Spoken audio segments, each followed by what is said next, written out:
explosive and talented Darius Garland getting dialed in as they ramp up for the raucous crowd at Target Center. Clippers, Timberwolves. Coming up next, don't go anywhere. Here are the starters for Los Angeles. Filling the perimeter slots are Dunn and Leonard. Jones is out there with Brook Lopez, and it's Mathurin in at the point. So when we talk about value players, Doris, Derek Jones comes to mind. Oh, Kevin, there is absolutely no doubt he deserves to be in this category. This guy combines great athleticism with an ability to knock down shots because he's worked at it. And defensively, we know he's going to make things tough on his opponent. And Doris, when he's feeling good, Kawhi Leonard, still one of the toughest matchups in the NBA. You know what, Kevin? The way he's battled through injuries and the game's still important enough to him that he's stuck around. And you're so right. When he is healthy, he remains a two-way force. This guy is an absolute Hall of Famer. And the foul called on Kawhi Leonard. That is his first foul of the game.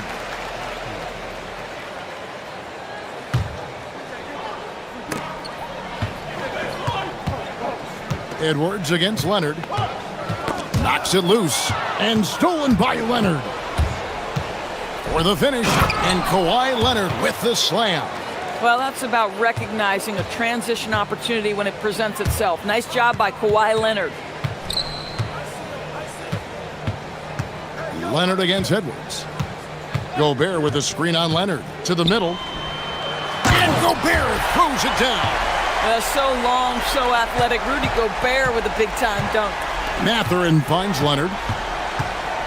Lopez sets a screen for Leonard. They get it back. Lopez, a screen on McDaniels. Clock at 6. Over in the corner, Mathurin. Misses the three. And Reed has got the ball here for Minnesota. They get the rebound. Gobert the pass to McDaniels. And there's the whistle. That goes on Chris Dunn. That is his first foul of the game.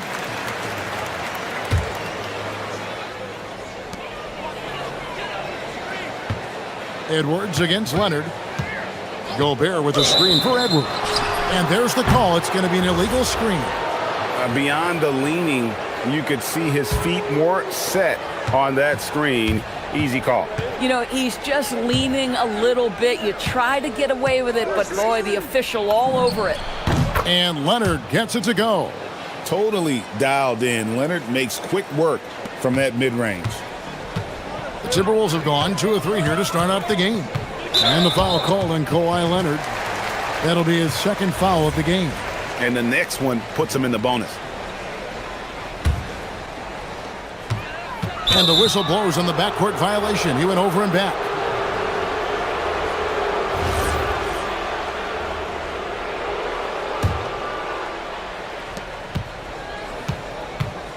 And it's Jaden McDaniels with the foul. That's foul number 2 for him. A deep three from Leonard. Oh, drew the foul. And yep, we thought we might see it. And the coach's challenge has been triggered on the personal foul call.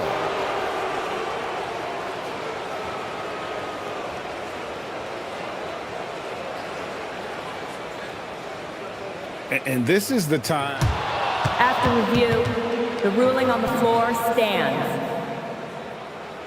Wow. Getting a different angle can sometimes make it a lot easier to determine.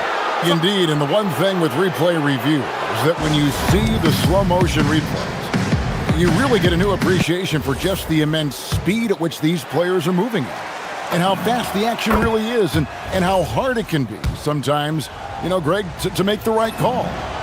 And so the word is in. They've decided that the call stands as it was made on the floor. And, you know, even if a coach still feels this wasn't the right call, you got to acknowledge the effort being put in to reviewing it. The double checking, and the game continues on. Now here's Edwards. Gobert with a screen on Leonard. Edwards drives in, and it's sent back by Lopez. And that's out of bounds. Minnesota will retain possession. First quarter of basketball, just over 2.5 minutes played.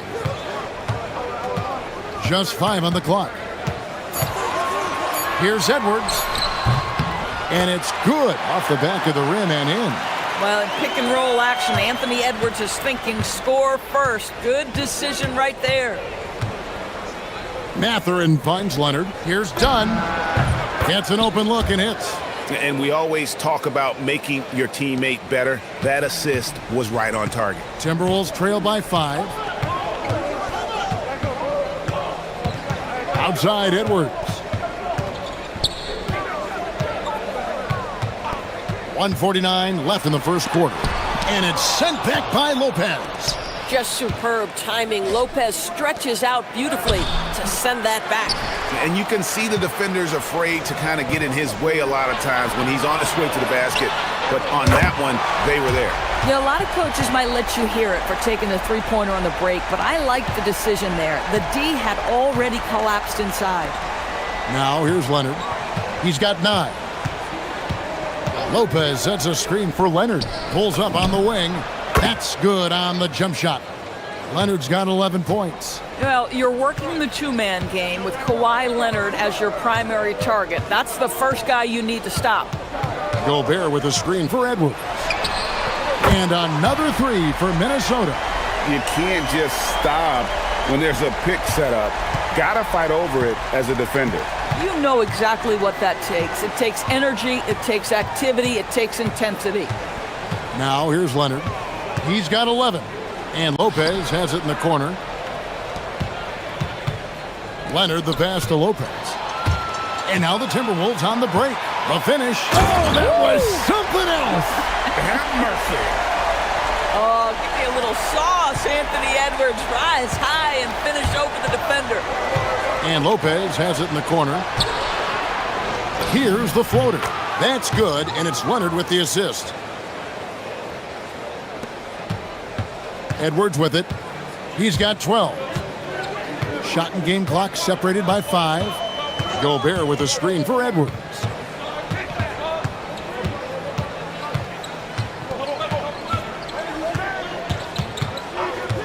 Lets it go with a 3. They grab their own miss, and Gobert kicks to DiVincenzo. Gobert with a screen for DiVincenzo. Overdone, off target with the free throw line, Jay. You almost have to assume he's going to knock those down when he is that open. Kawhi Leonard has been on display for Los Angeles. He comes away.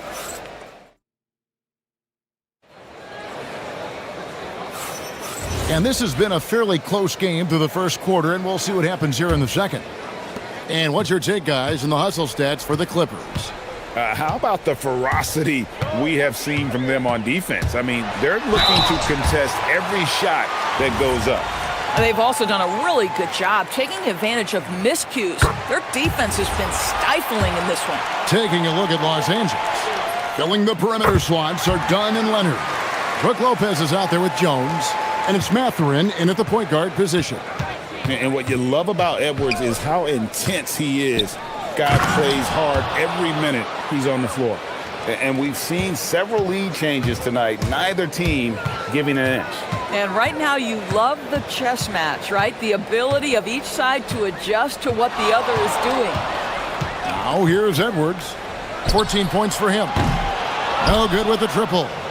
And you look at this Timberwolves roster, Doris, quite a spread as far as the ages of their top players.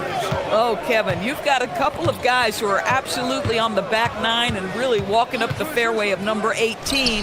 And then you've got Mr. McDaniels and Anthony Edwards, 2 guys in their early 20s. But this is the fascinating part. There's a runway left, and what do they do with it? Now Gobert. Kawhi Leonard missing from long range. Misses the layup. Second quarter, and we're just over a minute in. Lets the 3 fly. Bring it up for Kawhi Leonard from 3. Just another place you have to take Leonard seriously. He's so capable from the outside. Edwards. Oh, you got to be kidding. How about the handle of Anthony Edwards so much tighter? That is so good. McDaniels against Leonard. Shoots over McDaniels. And it's the Clippers scoring again. buckets, but he should have just gone straight up with it instead of trying to fade away. Gobert with a screen on Leonard. Down low, it's tipped. Lopez with the steal, and now running up the court. Leonard pushing it up, and it's Mathurin missing. Timberwolves trail by 4. Now DiVincenzo. Scoreless thus far.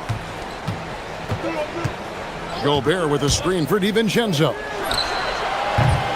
No good on the triple. And you could tell he thought that triple was going to fall. And then Jones with the jam.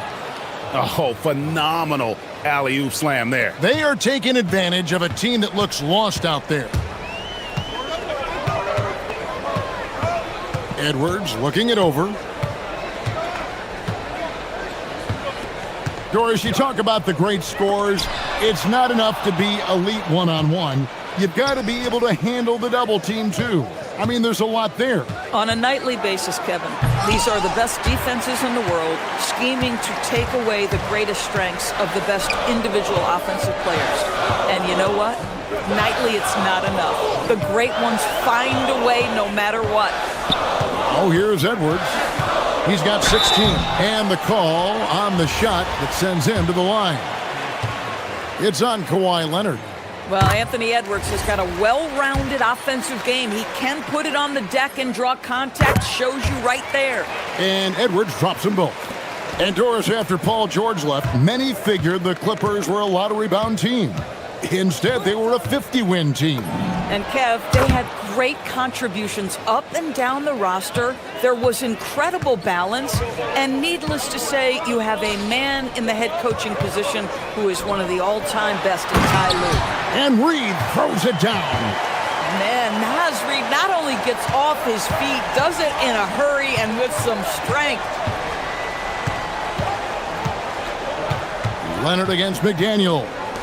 And the dunk by Lopez. Not the kind of aggressive defense they need to cut into the lead. Yeah, you have to protect the rim, Greg, a little better. They're just too slow to react. You can't afford to sleepwalk through possessions. What's going on out there? Here's DiVincenzo. The Clippers getting the bucket. Shot clock at 6. Here's Gobert. Lopez with the block. And so the ball goes out of bounds. Lopez touched it last.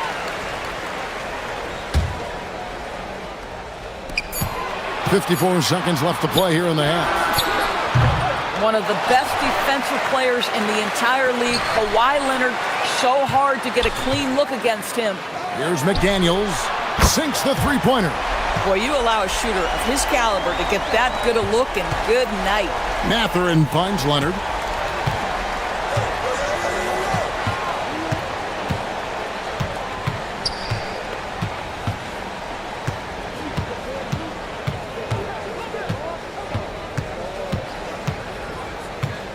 And Kawhi drives.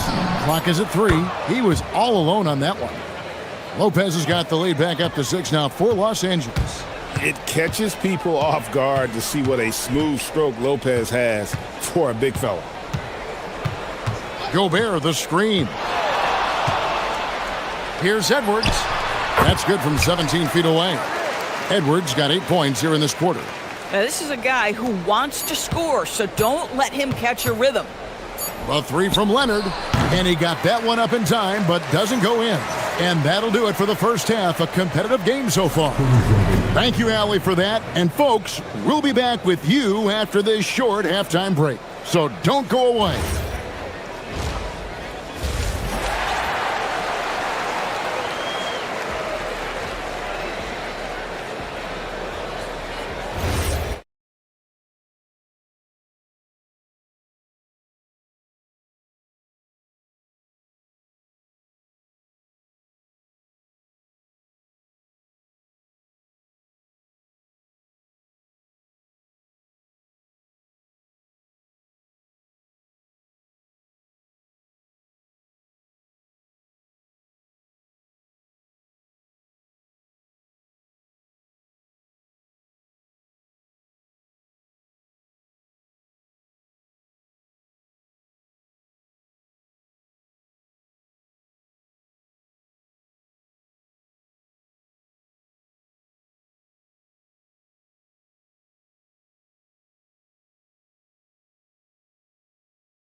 like a dunk contest mixtape, was just destroying the rim. Yeah, this guy, he plays fast, he's aggressive, and if you let him get to the cup, there is nothing that you can do about it. Gobert is out there with Reed.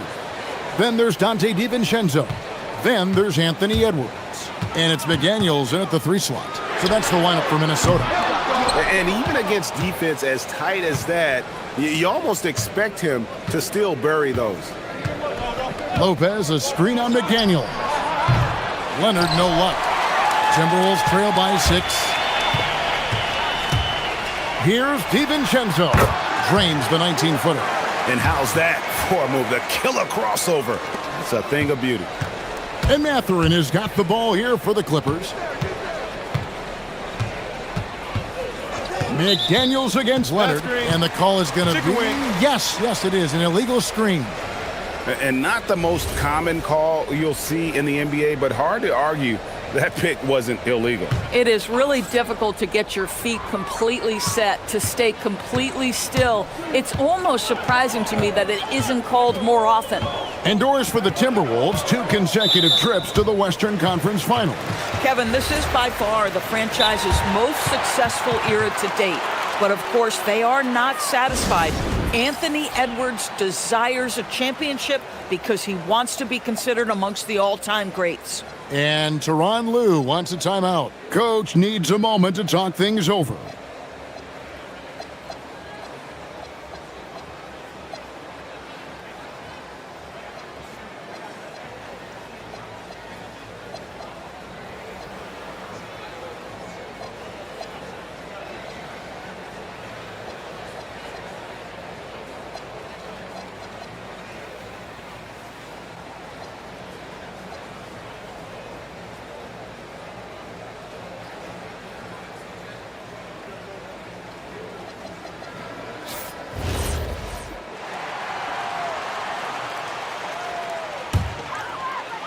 And if you're just joining us, we played over a minute here in the 3rd.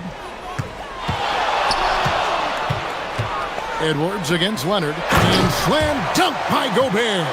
Well, terrific movement from the big man. Rudy Gobert starting to master the screen and roll. Here's Mathurin. Jones sets the pick for Mathurin. And he gets the bucket. Mathurin's got his 2nd bucket of the game to go. Boy, Mathurin needs to become more efficient, but that floater right there is on point. Gobert with a screen for Edwards. Gobert down low. He's covered by Leonard. And finished off by Gobert. Good to see a player going all out when the game's this tight. You know, G.A., he knows what his job is. Patrol the offensive glass. And that's so demoralizing to your opponent. To play great defense and have the possession end that way, that's tough to take. Lopez, a screen on McDaniels. Fader on the way, and it's good off the back rim and in. Leonard's got 22 points. But Kawhi Leonard right now is cooking, folks. This guy has got a rhythm, and you better watch out. Gobert with a screen for Edwards. Offensive rebound, and Gobert kicks to McDaniels. Gobert with a screen on Mathurin. McDaniels, and it's off from 3-point range. Los Angeles leading by 4, and now they decide to foul intentionally. Yeah, not sure what that was about. I mean, talk about a brain cramp. Leonard finds Lopez. Back to Leonard. Some nice passing here by Los Angeles. Shakes him. Another one falls for the Clippers. And his stroke has been dead on from the outside. I mean, inside, outside. It just doesn't matter. Gobert with a screen for Edwards. Sweet move. And finished off by Edwards. Combination of size and athleticism makes Anthony Edwards so tough to check on the drive. Good luck and good night. Mathurin against Edwards. Outside Mathurin, and Leonard has it in the corner. 6 to shoot, and too much time in the lane. They get called for the 3-second violation.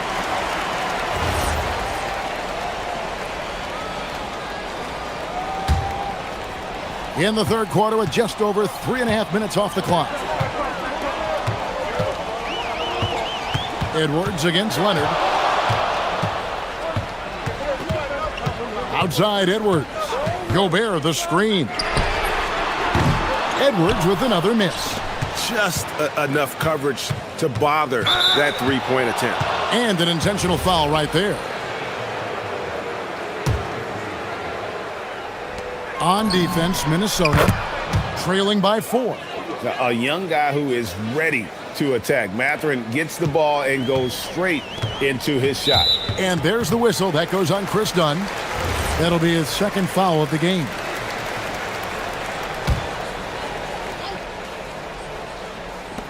.56 seconds left in the third quarter. Reed the pass to McDaniels.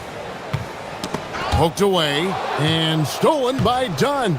Terrific anticipation by him, and that's why he's out on the court. You know, a lot of coaches might let you hear it for taking the three-pointer on the break, but I like the decision there. The D had already collapsed inside. To the left side wing. Gobert finds McDaniels.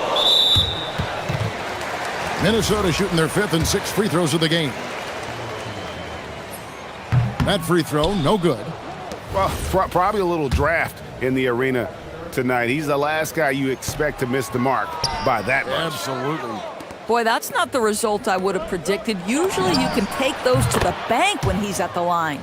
Unwilling to let up, even for a moment. That's his killer instinct, just fanning the flames.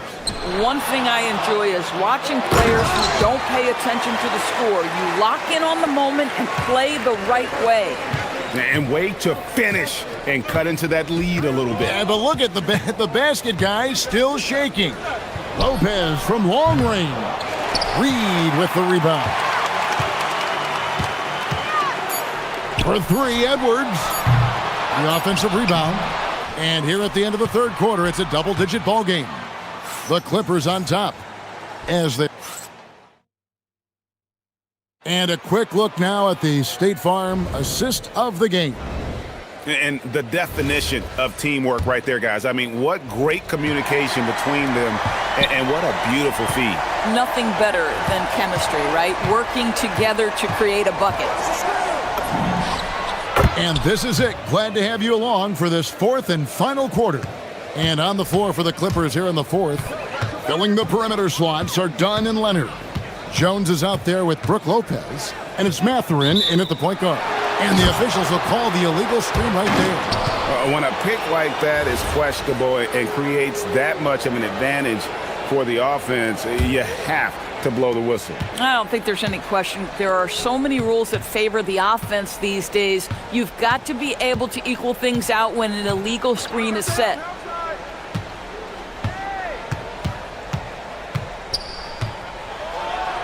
Leonard dunks it down with force. And Leonard makes it look easy. Incredible at getting inside and just finishing with physicality. Gobert with a screen on Leonard. Oh, the power on that prudent. Oh, forget about going for the long-range bomb to cut into that lead. Just take it to the hoop, my friend. And how? Brilliant throwdown. Edwards against Mathurin. Jones sets the pick for Mathurin. Buries the long-range jumper. And the Clippers lead by 15. Boy, a lot of confidence to Mathurin's game. That efficiency has to get better, but he is not shy. And we've got a timeout called from Chris Finch. He knows every possession is critical now.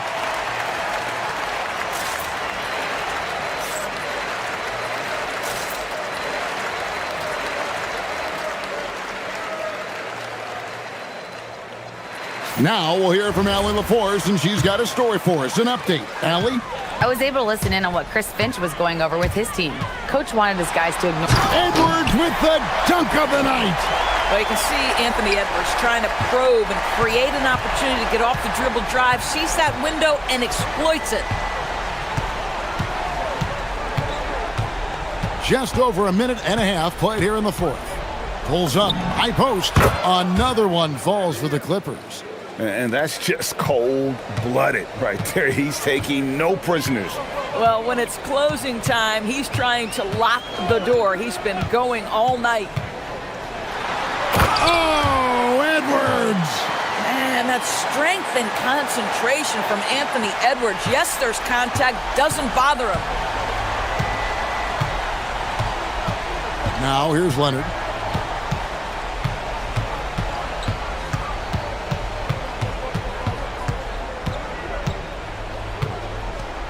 Six on the shot clock. Fires the three. Gobert there for the rebound. You know what, though? Sometimes you can be too open. I think it may have surprised him, and that's why he missed. Takes the three. Lopez rips down the rebound. Los Angeles leading by 13. Can't get it. And he's a good shooter from outside, but not sure from that deep. Boy, we're seeing it more and more. Guys looking to create additional space by stepping back further from the line. Outside Leonard. Now Mathurin. Outside Leonard. Jones with the screen on Edwards. Leonard with the ball. And it's Reed picking him up. Basket is good. Leonard is consistent at staying aggressive on the offensive end. Edwards against Leonard.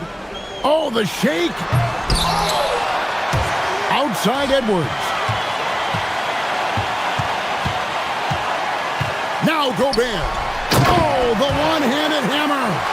Listen, at just over 7 feet, we know Gobert's going to be terrific on the glass. Guys, a good chance for them to slow it down. Yeah, they definitely should use some clock here. Kawhi. Oh, and wide open, nails the J. And tonight's battle is going to end with a very clear winner, leaving nothing to chance. Impressive win for the Clippers. They found a great rhythm from long range. Yeah, Kevin, every time they left a man open deep, he'd get a good shot at the basket. Didn't hesitate, and that aggression paid off. And you know, looking back at all the contributions tonight, it was a really phenomenal all-around game for Kawhi Leonard.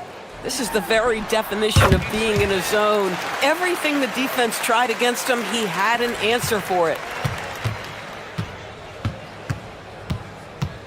There's 48 seconds left to play in the final quarter. DiVincenzo against Dunn. Jones with the screen on DiVincenzo. Does not go. And here's McDaniels. He'll bring it up for the Timberwolves. It's a 16-point game.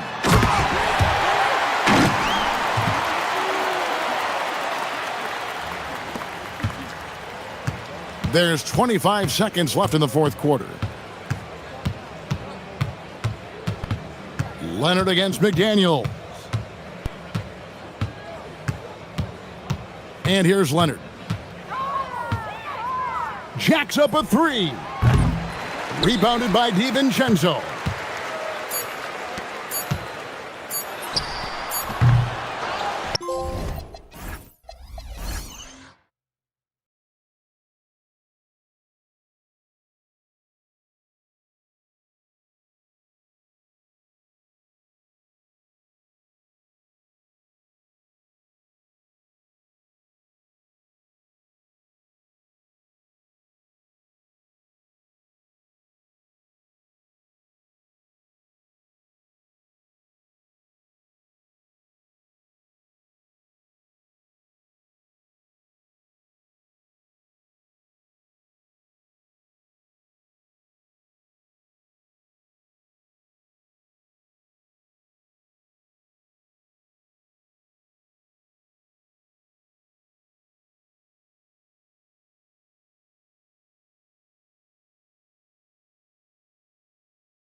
A lopsided matchup, but nothing is a given in this league.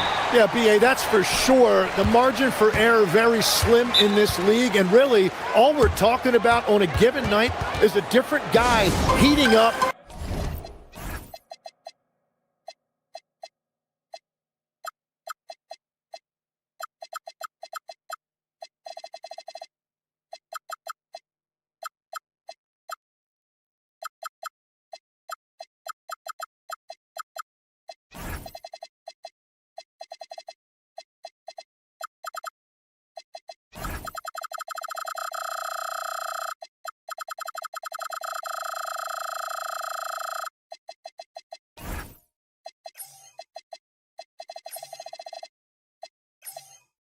To make this game much more competitive.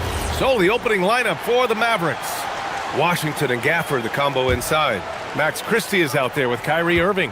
And it's flagged in at the 3, the small forward. Now here's Leonard.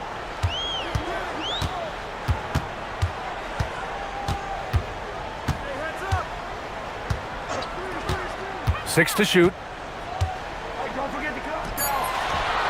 Sinks the 15-footer. Yeah, Kawhi, a master of the mid-range. For most, it's not efficient, but for him, it's cash money. And an intentional foul right there.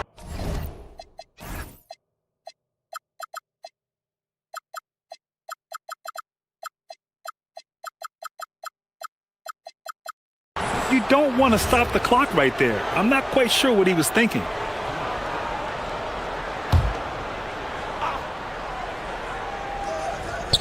Irving fires from way outside. An absolute bomb from three-point range.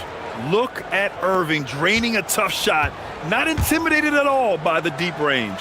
Well, we get to see future Hall of Famer in Kyrie Irving tonight, Grant.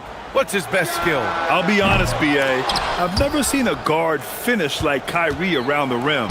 He makes really difficult buckets look too easy. Here's flag. Outside Christie. Oh my, came close to a 4-point play. He'll head to the line for 3 free throws. And just incredibly crafty on the offensive end. Irving keeps his defender uneasy all game long. Well, great to see Kyrie Irving back on the court and producing, Tim. Yeah, with that ACL tear coming late in the season, it really set him back. The game is just better with Kyrie in action, making highlights on a nightly basis. Now here's Leonard. Down low. Here's Conan Niederhauser, and he takes that one up and powers it through. You expect Kawhi to take the shot, but he cleverly makes a pass. To the left side wing. Here's flag, defended by Jones. The 3 from Washington. Gets the 3 to fall. You don't want to let him get into a rhythm from out there. For Los Angeles, they've gone 2 of 3 from the floor.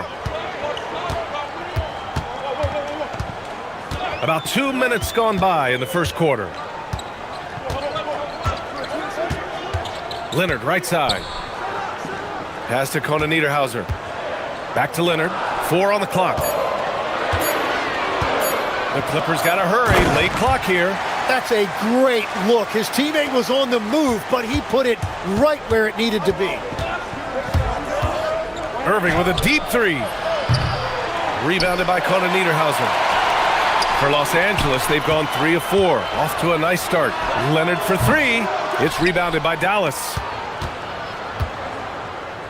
To the paint. Here's Christie. Oh, a great 1-2 punch. Beautiful pass and a nasty jam. Did you see that? I mean, going right to the rim. That's how you finish in the open floor. And give him a lot of credit for his effort right there running the floor. All right, let's check in with Allie LaForce. Thank you. PJ Washington is playing for his hometown team. He said, I grew up in Dallas from 2nd grade to 10th grade. Being home is great. There's no pressure at all. It's just exciting. I look at it as an opportunity to be aggressive, win games, and just be me. It's a dream come true. Guys? They're happy to have him. All right, Allie, appreciate the report. Oh, you gotta love the back and forth, showing real confidence at the arc. And when you give up a 3, there's always this instinct to try and get it back immediately. Now here's Leonard. 5 points in the game. To the inside. And the dunk to finish it off. A beauty. Woo! BA, that's lit. Ferocious all the way. Man, that was good. Irving looking it over. Pass to Christie.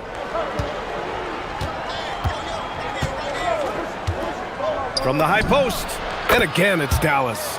And hitting from the mid-range here and early. I mean, really gives the defense just another thing to worry about. Well, it's forcing them to guard at all 3 levels. Now here's Leonard. From the wing. Shot is good. Off the back rim and in. Leonard's got 7 points. In total control on that possession. Kawhi just reading the defense and taking it himself. Irving against Leonard. Irving goes in. Out to the wing.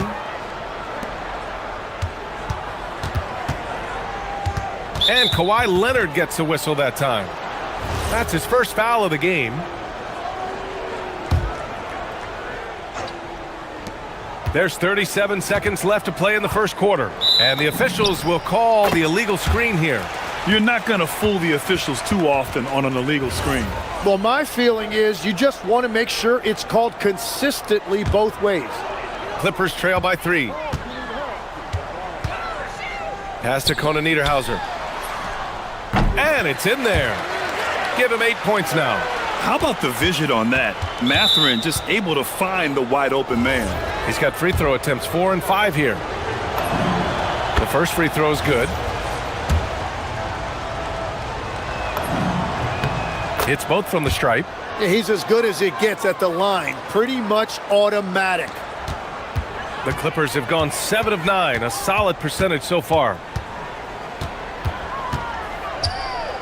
Leonard looking around. Let's go with a 3. Buries it from 3. And that'll tie this game up. And he's a selective three-point shooter. Kawhi only takes them if he feels he has a good look. Gafford the screen. Here's Irving. Sinks the 15-footer. And they keep trading punches. Both teams in a groove early. Well, if you love high-scoring games, you came to the right place. And so Ty Lue calls a timeout. We might see him looking to make some tweaks to the strategy.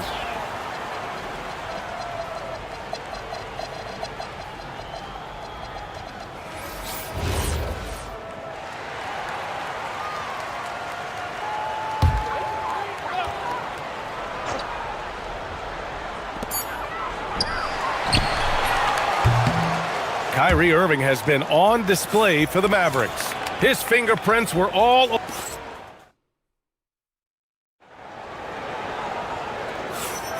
Some good action already in this one, but a fairly even matchup after this first quarter of play. And guys, let's get your take on the scoring breakdown for the Mavericks. Yeah, their early focus on outside scoring has paid off.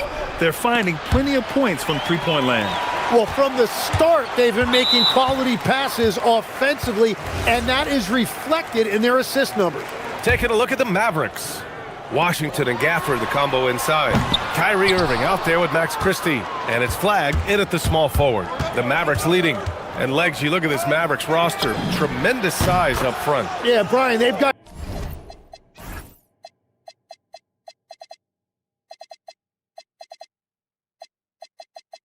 great physicality up front, and that's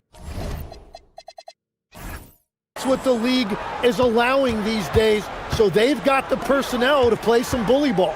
Here's Mathurin after Dallas's three-pointer on the other end. And the call is going to be, yes, an illegal screen. You can get away with one once in a while, but it looked like he wasn't completely set on that pick. Well, oftentimes illegal screens fall into a gray area, but that time he got called for it. Now here's Irving. 5-point lead, biggest of the game.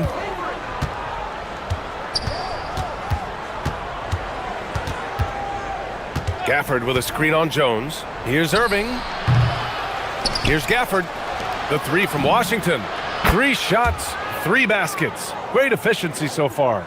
Love that look there, locating his teammate and creating an easy basket. Shot by Leonard, no good. Tried to come right back at him with the 3. Not that time. The Mavericks lead by 8. Here's Flag. And it's good for 2.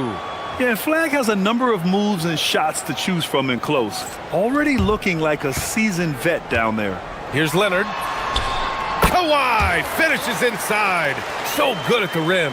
This is why they will go to him often. He's going to take and make shots.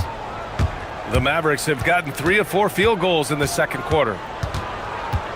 Irving for 3. Knocks down the long J. Irving's got 16 points now. And Kyrie loves putting on a show. This is what makes him so much fun to watch. Mathurin passes to Leonard.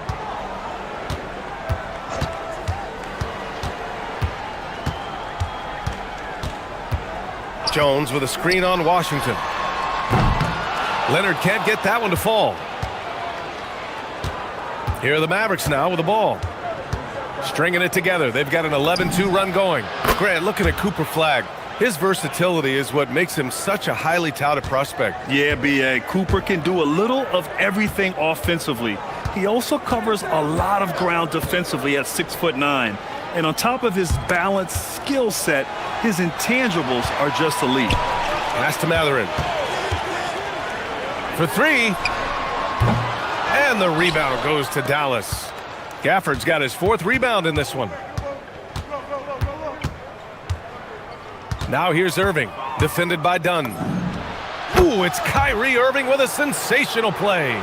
Irving's got 5 points now this quarter. And just like that, Irving's got his next bucket. His instincts are so strong. The moment he's got the look, he just pulls up. Sinks the tray. Well, the defense was a little soft right there, and it made it a practice shot. And it's the Mavericks ball. They're on a 16-5 run.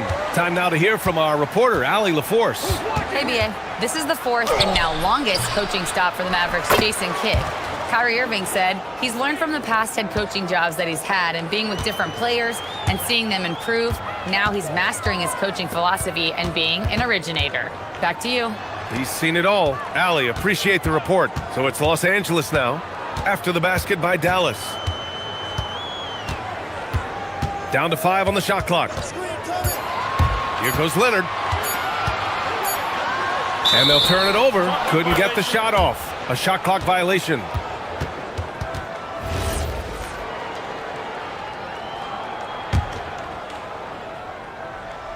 Dallas leading by 15. Outside Irving. Gafford with a screen on Leonard. Irving. Another one falls for Dallas. Yeah, Irving has a 6th sense for where to find his shot. Washington against Leonard. And Los Angeles, another 3. No shot there. He was left wide open and now adds 3 points from distance. Irving against Leonard. Gafford with a screen on Leonard. Irving, the pass to Gafford. And the dunk by Gafford. This guy is putting on a clinic for the people. Man, I'm shocked. I can't believe he pulled that off in a real game. Leonard outside. Inside. And the dunk by Jones. You can tell Leonard sees the whole floor, allowing him to set guys up well. And so it's Irving with it. He brings it up for the Mavs. 17 points was their biggest margin. Here's Christie. The putback. Rebounded by Conan Niederhauser.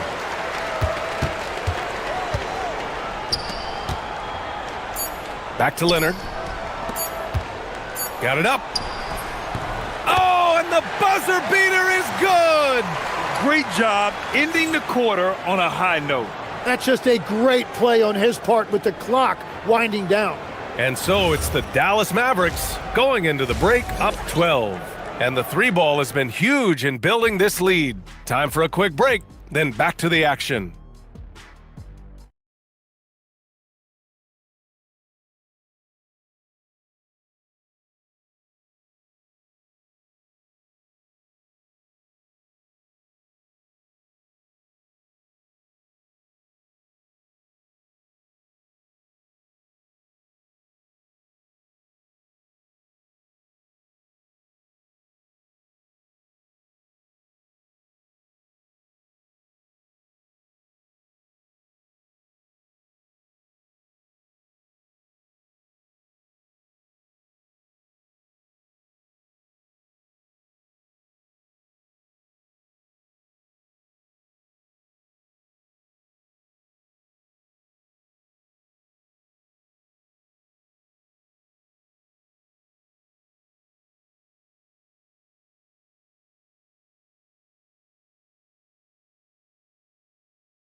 Kyrie Irving in this game. He's been everywhere.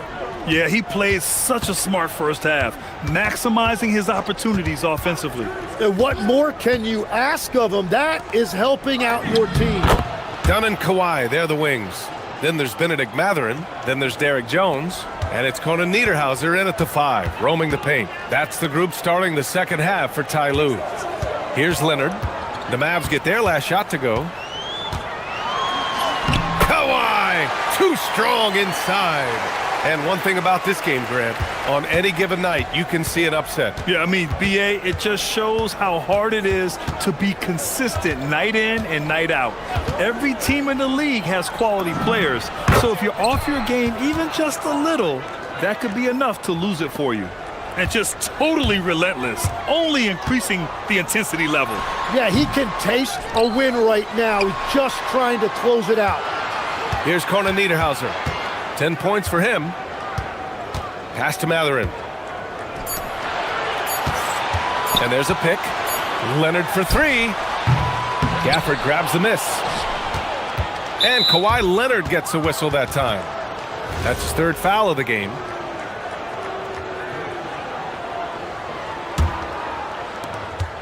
Dallas leading by 14. Outside Irving. 19-footer. Another one falls for Dallas. These are the shots you want Irving taking, capable of scoring from anywhere on the floor. Leonard, double team. Pass to Conan Niederhauser. Oh, and he brings it down with a two-handed jam. Oh, yeah, that'll do it. Wow, an emphatic two-handed slam. So Jason Kidd's decided to call timeout here. He's going to gather the troops and talk it over.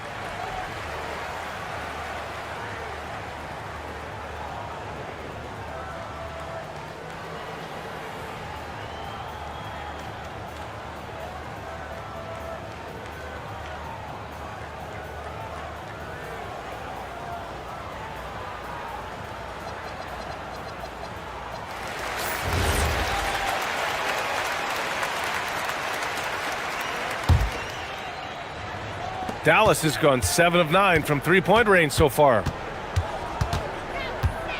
Irving for 3. It's rebounded by Los Angeles. Conan Niederhauser's got 4 rebounds now. Yes, and it's Leonard with the assist that time. Conan Niederhauser's got 4 points now in the quarter.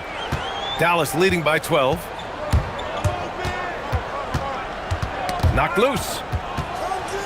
Gafford finds Irving. That three's off the mark. The Clippers have gone 3 of 5 from the field in this 3rd quarter. And now we've got an intentional foul.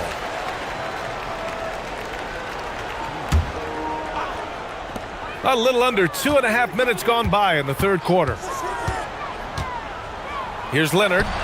Conan Niederhauser. Gafford grabs the miss. Gafford's got 8 rebounds in the game. And Kawhi Leonard gets a whistle that time. That's his 4th foul of the contest.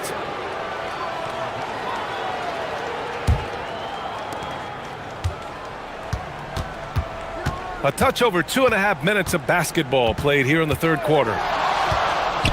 Irving for 3. On D, Leonard is almost inescapable. He completely smothers shooters with his reach. That's a nice lead pass in transition, making things easy for your teammate. Here's Irving. He's got 24. Pass to Flag. Gets an open look and hits it. Flag's got 7 points in the game. Yeah, and this young kid Flag has so much confidence in his scoring ability, and that makes him dangerous off the catch. Leonard up top. He's guarded by Washington. To the middle. Here's Conan Niederhauser.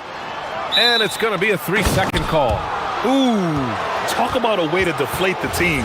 A play like that can absolutely take the wind out of your sails. Just a tough break. The Mavericks lead by 12.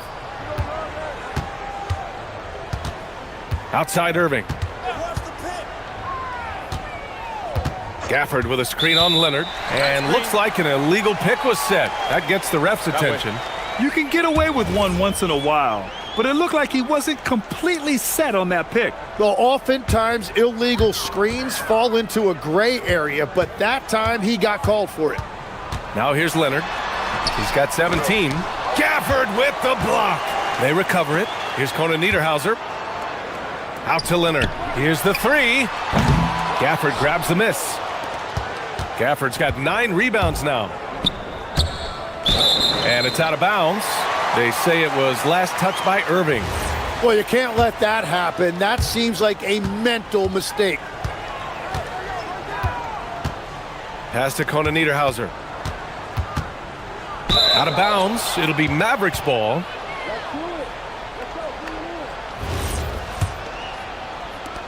And so it's Dallas with it. 17 points was their biggest margin. Irving against Leonard. Oh, and he got fouled on his way up. He'll head to the line to shoot 2. And in terms of raw talent, Kyrie Irving is a step up from a lot of other guys. He just has an innate ability to create things out on the floor and make tricky shots. And Los Angeles making a change here. Lopez is checked in. Now here's Matherin. And he bangs it home with one hand. And putting his athletic ability to work. I mean, Matherin comes in hot on the drive and lifts off for the slam. Launches a 3. Hits a 3-pointer. Irving's got 9 points now in the second half. He's been carrying the load on offense in this one, and he might as well keep looking for his shot the way he's been going. Lopez, the screen on Washington. Inside. And it's Lopez with the jam. Talk about strength and athletic ability. Lopez can maneuver against his opponents down low. Slams it down with 2 hands. Man, they're really getting aggressive now. Good if it goes. No good. Would have counted had it gone. Kyrie Irving has been on display for Dallas. And with the fourth quarter upon us, time is running out for this game to become competitive. Clippers trail by 15.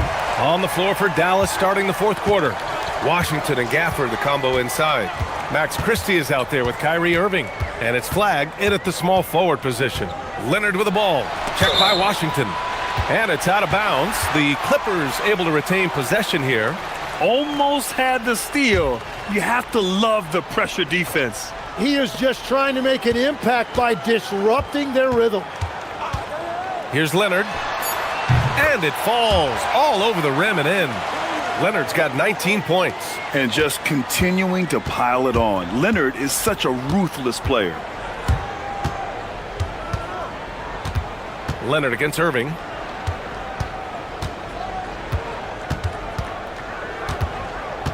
Down low. Here's Gafford. Rebound by the Clippers. That's a missed opportunity, and that is one he would love to have back. Jones misses. The Mavericks lead by 13. Wing shot on the way. Yes, it's good. Tim, growing up in the D.C. area, at what point did you fall in love with the sport of basketball? Well, B.A., the first team I loved were the Washington Bullets in the late 70s with Elvin Hayes. They won that one championship in Washington. But Larry Bird coming into the league in 1980 really changed everything for me. That's when I truly fell in love with the sport, emulating a guy like that.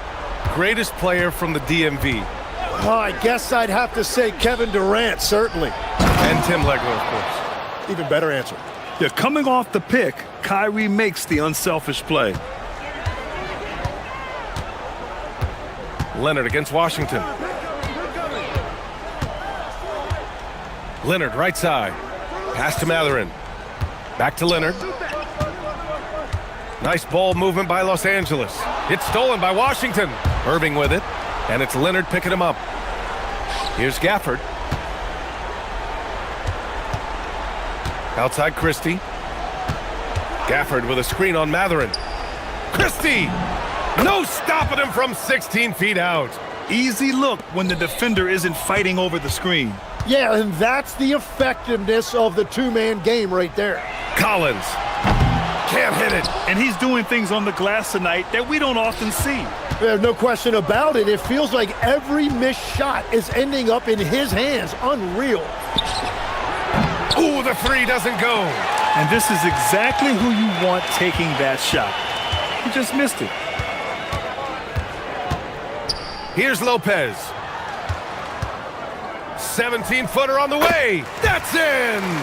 And he knows he can make this shot. I mean, clearly there's no indecision for him from there. Well, his great advantage is that he can shoot over the top of almost any defender. Oh, missed on the tray. Clippers trail by 14. Collins with the drive. Oh, he goes to the glass with that one. We talk about body control. Well, right there, Collins showing how to maintain one's balance on that physical drive. Yes, sir! Yes, sir! And I love how he's pushing the tempo and creating for others. He does this game in and game out. Incredible. That is just beautiful ball movement, unselfish basketball. Now here's Collins. Here's Lopez. Collins outside. Cash from downtown. And this is a part of Collins' game that's really evolved, hitting jumpers and catch and shoot. The Mavericks lead by 11. Tipped. It's stolen by Leonard. And it's Collins off the drive. A thunderous two-hander with authority. And that's what happens when you don't take care of the ball. Hey, that makes the turnover hurt even more. All it takes is a half second of carelessness, and someone will be rocking the rim going the other way. Now here's Irving. Booyah! He sinks the triple. And they had an advantage tonight. Came out sharp and did what was needed. Nice win here for the Mavericks. Offensively, they made the most of their trips. They found multiple ways to score consistently, and a little luck doesn't hurt them either. They also got some nice bounces off the rim tonight, too. And even the opposing fans can't deny this was a sensational game for Kyrie Irving. Well, what a highlight reel he put together, playing his game and contributing in a big way. Showing us that killer instinct right now. No letting the foot off the gas for them. They are playing with so much confidence. They've been clutch all the way around. Now here's Irving. Here's Gafford. Jones rips down the board. We've got 22 seconds left in the fourth quarter. Lopez. Oh, can't hit the jumper. And Kawhi Leonard gets a whistle that time. That's his fifth foul.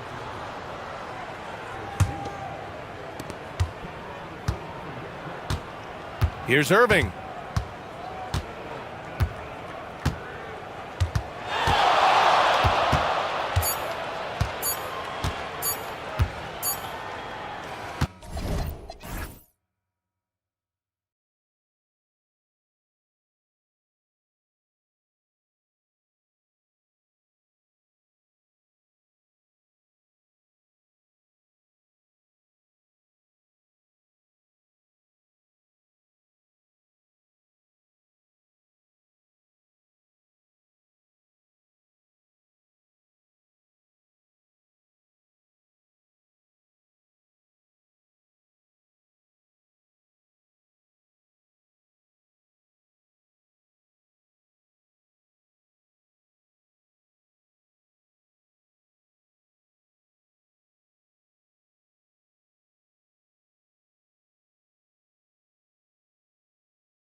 Two of the league's best going head-to-head. And when I think basketball, I envision guards pushing the tempo, taking threes. The modern NBA has a lot of talent. The pace has never been higher. So here's Oklahoma City's starting group. The post pair form will be Williams and Holmgren. Gilgeous-Alexander runs things with Dort to his side. And it's Caruso in at the three, the small forward. Yeah, if you're playing that power forward position, you overcome a lack of size with great hops. Gilgeous-Alexander off to a good start as he hits his first shot attempt. He's very long, and SGA so effective around the hoop because of that length. Irving against SGA. Shoots the three. And Kyrie Irving with the three. And that's exactly what he's looking for, draining the triple. Washington against Gilgeous-Alexander. Holmgren in the corner. Shot on the wing. And the rebound goes to the Mavericks. Very dangerous to leave a guy like that open. Lucky break there for the D. And DB, you watch how the Thunder play defense. Great rim protection. Kevin, this philosophy is all about taking away the paint first. If the ball is in the paint, sharks are in the water. When Kyrie Irving comes off that pick and roll, he has so much attention on him due to his speed that it results in a lot of easy shots for the guys around him. Now, here's Gilgeous-Alexander driving the lane, and the rejection by Gafford. And it's going to be out of bounds. The Thunder will retain possession.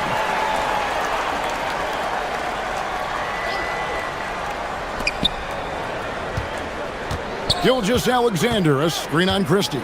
Shot clock at 5. Here's Holmgren. A rebound by Washington. The Mavericks have gotten their first 3 shots to go in for them to start off this game. Gafford sets the pick for Irving. Lets it go from deep. And the Mavericks another 3. And beginning to take charge of this game. This could be a crucial point. Well, working hard, building out a small lead, but you can't afford any kind of letdown here. Now, here's Holmgren. Caruso, the pass to Holmgren.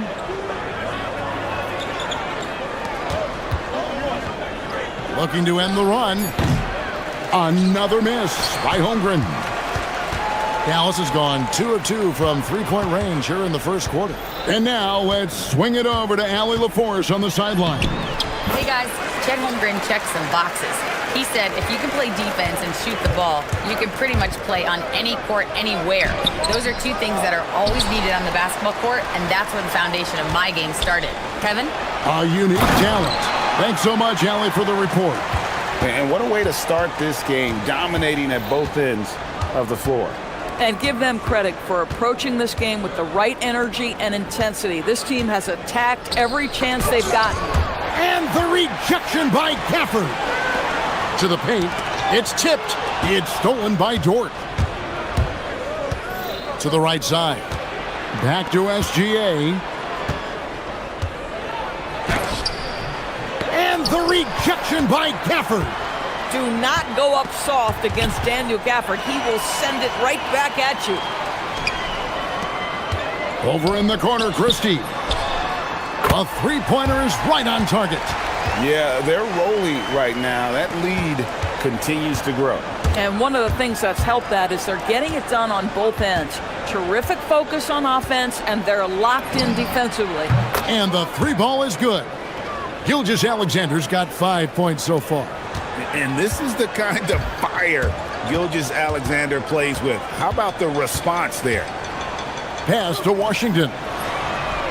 Good, and the assist goes to Irving. Yeah, we're seeing some fireworks from them already. Well, what I love is the game plan has been solid from the opening tip, and guys are making their shots. That's critical. Gives the team such a great element having a 1 guard who can get to the 10. Certainly something every team wants to have. Well, you love it. Fearless, aggressive, leaving, no doubt whatsoever. The shot's good from Gafford. When you're trying to claw your way back into a game, you cannot allow second chance opportunities. Well, how about the effort on the glass? Even with this lead, I love that they're still going after it. And he has definitely been struggling in this quarter. And you know what? They keep calling his number, and they're simply trying to get him out of this funk. And play stops. Whistle on what looks to be an illegal screen. And not the most common call you'll see in the NBA, but hard to argue that pick wasn't illegal. It is really difficult to get your feet completely set, to stay completely still. It's almost surprising to me that it isn't called more often. That one good for 2. And great job from Holmgren. I like when he shows confidence attacking inside. Irving passes to Gafford. And so it's the Dallas Mavericks looking at a 13-point lead heading into the next quarter.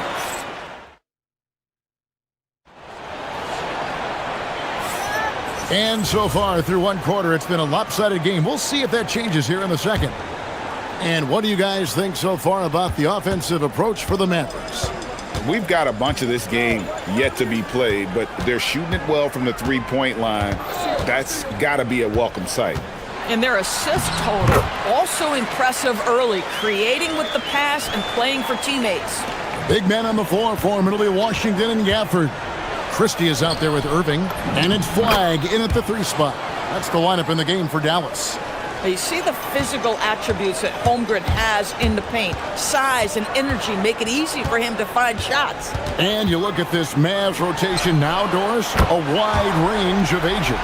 And that's important, Kevin, because typically when you start a rebuild or a build, it begins with young players. But inevitably, there comes a moment in time where you think, we need some maturity and we need some veterans in our locker room. So it's always better to have a blend. Back to Holmgren. And that's out of bounds. It was last touched by Gafford. And he made the right read on that play, but just couldn't secure the steal. Yeah, the anticipation was there. The hustle was there. Very close to picking that one.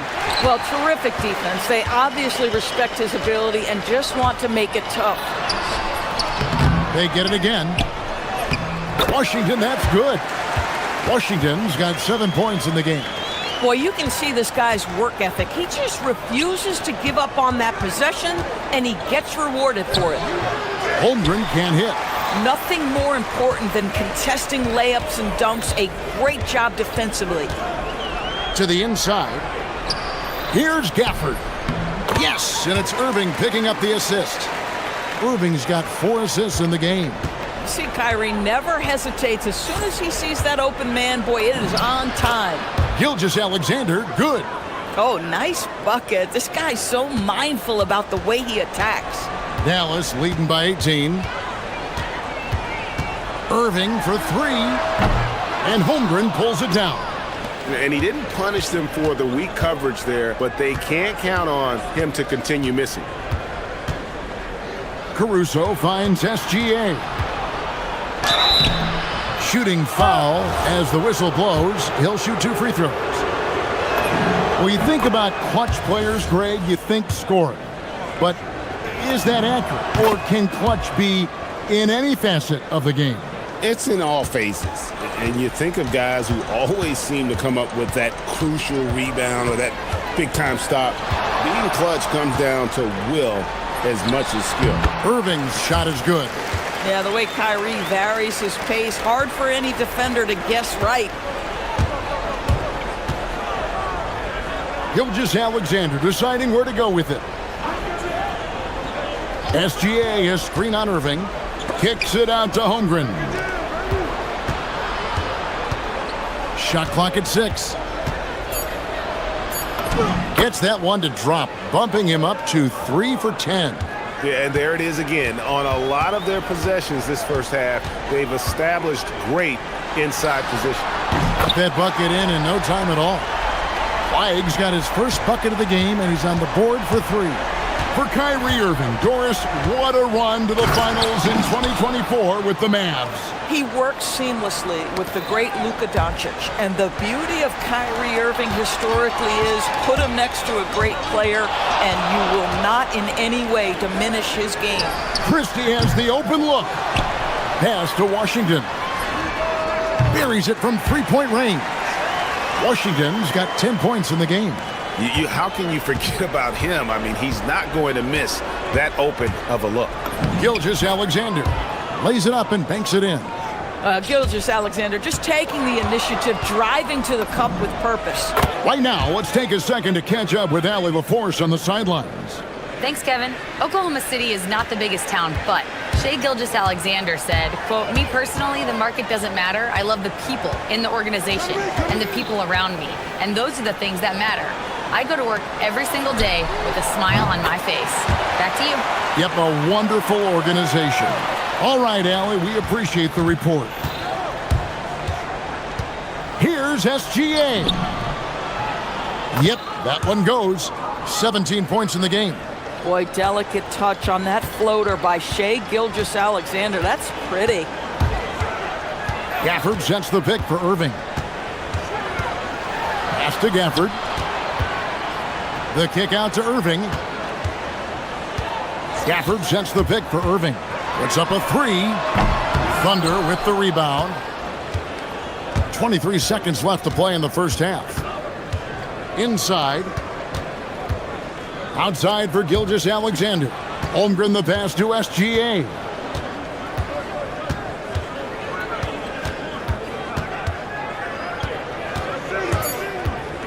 Oklahoma City needs to get off a shot. This is the value of having those stretch bigs. Very hard to contest that jumper. Out of bounds, Oklahoma City takes possession.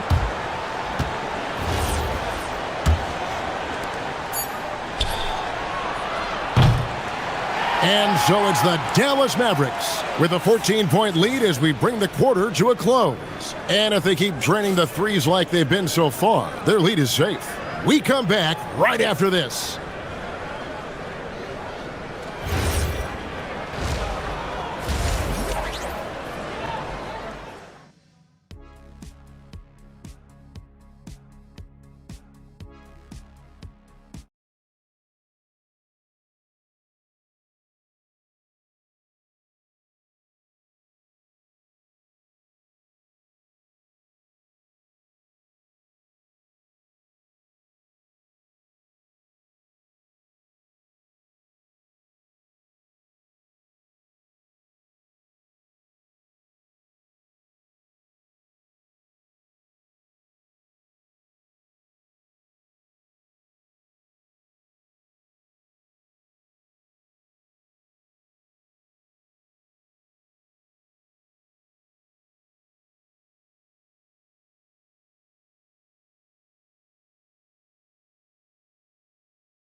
Exceptional here tonight, guys.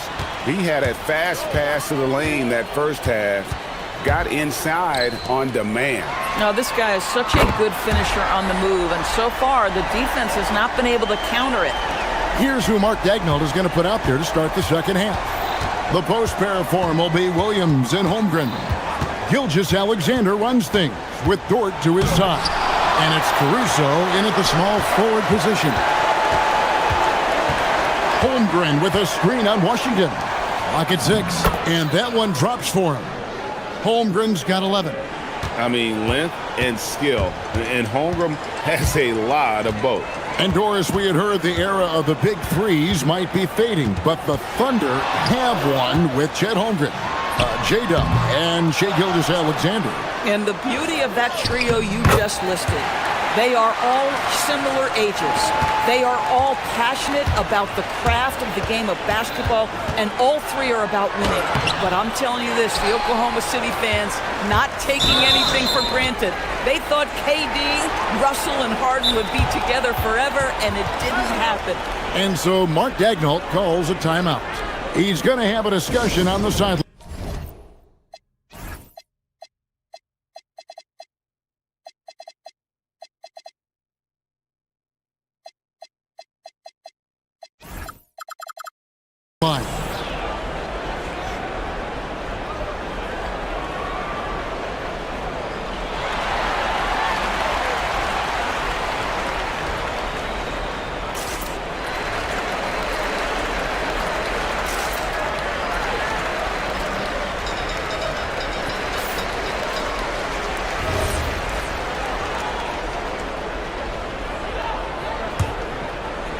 Here in this third quarter, just over a minute play.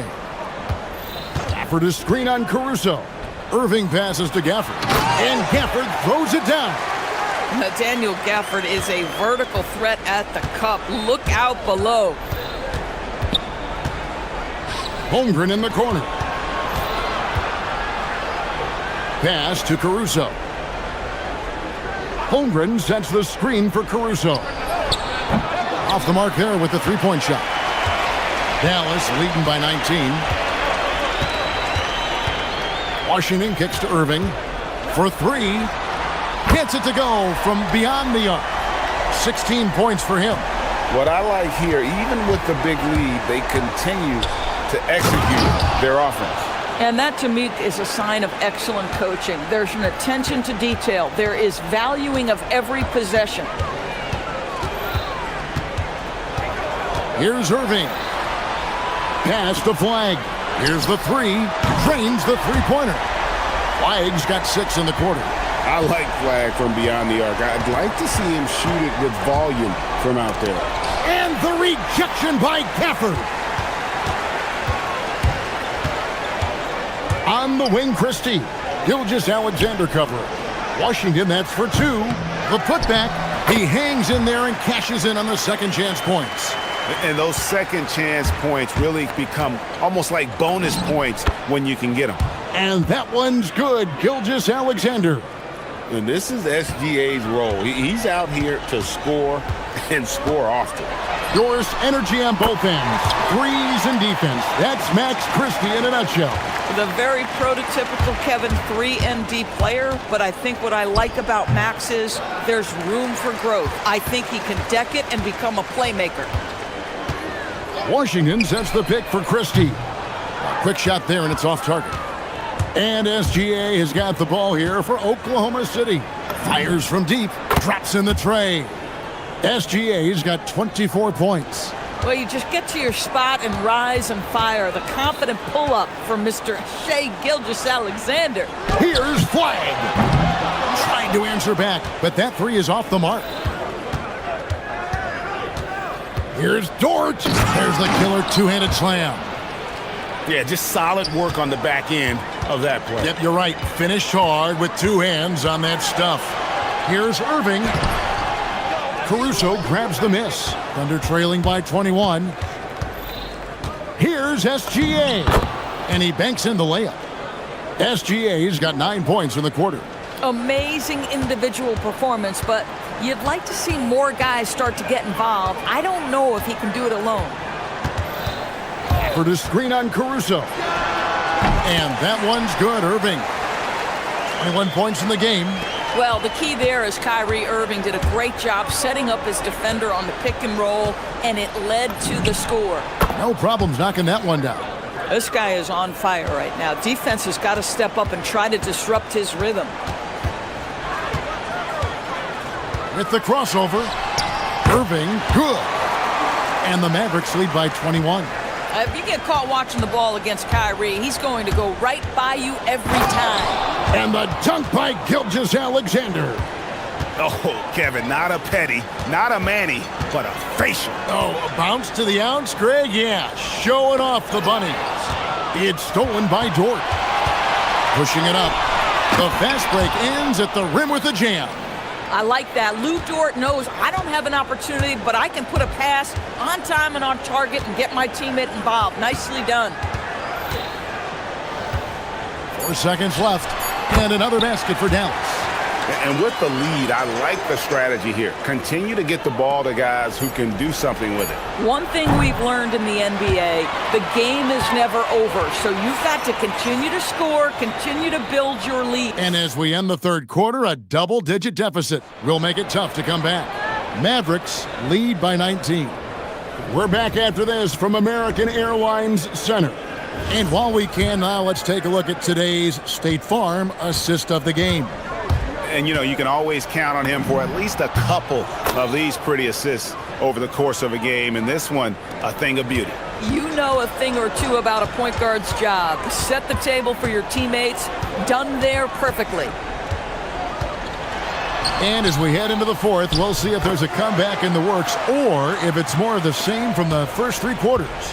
Big man on the floor for him. It'll be Washington and Gafford. Kyrie Irving is out there with Christie. And it's Flag in at the three. That's the lineup out there for the Mavericks. Can he keep it going? It's hauled in by Jalen Williams. Thunder trailing by 19.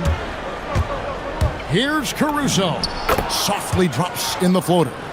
Sometimes your only option is to go to the floater, and that is money. Caruso against Irving. Takes the three, and the rejection by Holmgren. And there's the call on Kyrie Irving. That's his first foul.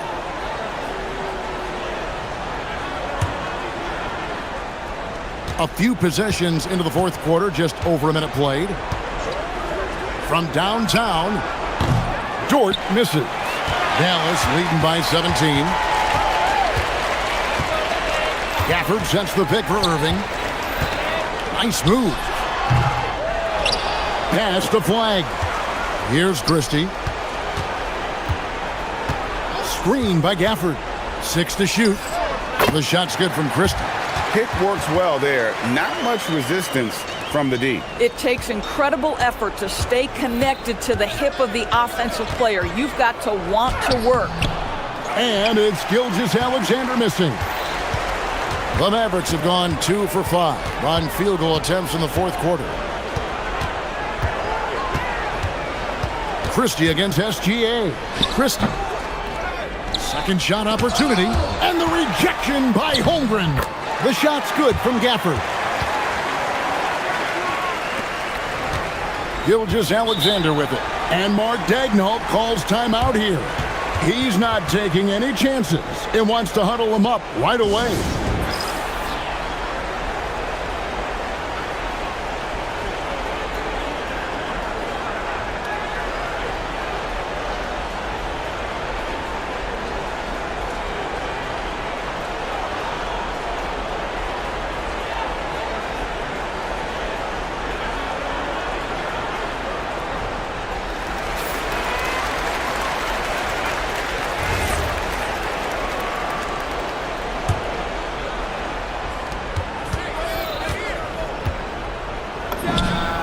It's good. Great play by Williams to set it up. SGA's got 17 now, just in the second half. Irving double team. Here's Christie. Cans it from downtown. Their ability, again, to stretch the floor, particularly in this second half. And guys, boy, when you're hitting, it sure does work. It obviously opens up major options at the offensive end. And there's the foul. We'll go on Alex Caruso. That's his first foul. You know what? You've got to always be in control of your emotions. It's stolen by Dort. The D feels like it's everywhere, and that pass should not have been made. And Gilgeous-Alexander throws it down. Lou Dort at his best, being a factor on the defensive end and getting down the floor in a hurry. Nicely done. And on the way from Irving for three, it's Chet Holmgren with the rebound. Holmgren's got rebound number 5 here tonight. It's Gilgeous-Alexander with the drive. Outside Williams, pass to Holmgren, a 3-ball. And the rebound goes to the Mavericks. Gafford's got 11 rebounds in the game. Here's Irving. In the corner, it's Gafford. Here's Flag. Again, the miss by the Mavericks. Thunder trailing by 20. And as we head to the final buzzer here, a crushing blowout, big-time dominance, and this will go in the record books as a gaudy win for Dallas. This was a team performing to its fullest capability. A hugely satisfying win, a game that not many will soon forget, and on the other side, one that I think most will try to forget. And one of the key components to this victory, if not the biggest, was the incredible performance for Daniel Gafford. Boy, he was really aggressive going after missed shots. That's how you win on the margins and have your team control the pace of a game. Here's Christie. And Holmgren pulls it down. And it's Oklahoma City's ball. Here's SGA. Yes, sir. Lets it go from the baseline and nails it. Gilgeous-Alexander's got 38 points. 8-second difference between the shot clock and the game clock. Irving passes to Gafford. And Gafford throws it down. They made the most of their opportunities, looking comfortable and locked in throughout the night. What an impressive performance, to say the least. At this point, it looks insurmountable. There's another block. A defensive stalwart so far. That's 6 blocks. Greg protecting the rim. Love the hustle. From the arc, the shot misses.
in the league. Yeah, BA. You know, one thing they have in common, they make smart decisions with the ball. And, of course, they know how and when to attack.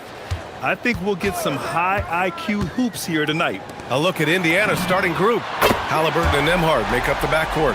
Jarris Walker out there with Pascal Siakam. And it's Huff in at the center position, filling out the middle. Halliburton finds Siakam.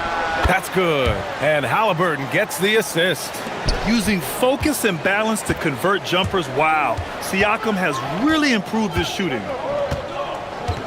Holmgren with a screen on Nembhard. Gilgeous-Alexander. And he drops it in from the low post. He relishes his role in this offense, and he's a natural leader, too. Halliburton against Caruso. Pass to Huff. Back to Halliburton. Driving in. And the dunk by Halliburton. And this is how you carve up a defense. Halliburton slicing to the rack with real force. And last season, the Pacers started the playoffs with home court advantage for the first time in over a decade, Grant. Yeah, the 4th seed in the East, BA. And with a blend of youth and experience on the roster, this is a team built to win now and into the future. Now here's Siakam. And from the sideline, let's catch up with Allie. Mark Dagnall gave me a few minutes to catch up with him. He talked about the importance of trying to control the pace of the game. Coach said, quote, Halliburton and his offense like to play fast and push the ball up the floor. So we want to limit their fast break chances and make them play in the half court. We'll see if they're able to slow them down. Back to you. All right, appreciate it, Allie. Caruso against Halliburton. And about 2 minutes into the first quarter here. And stolen by Holmgren. And a fast break now for the Thunder. Here's Dort. And it's Oklahoma City with another. You know, Dort doesn't show a lot of love to the mid-range, but he's smart to not completely overlook it.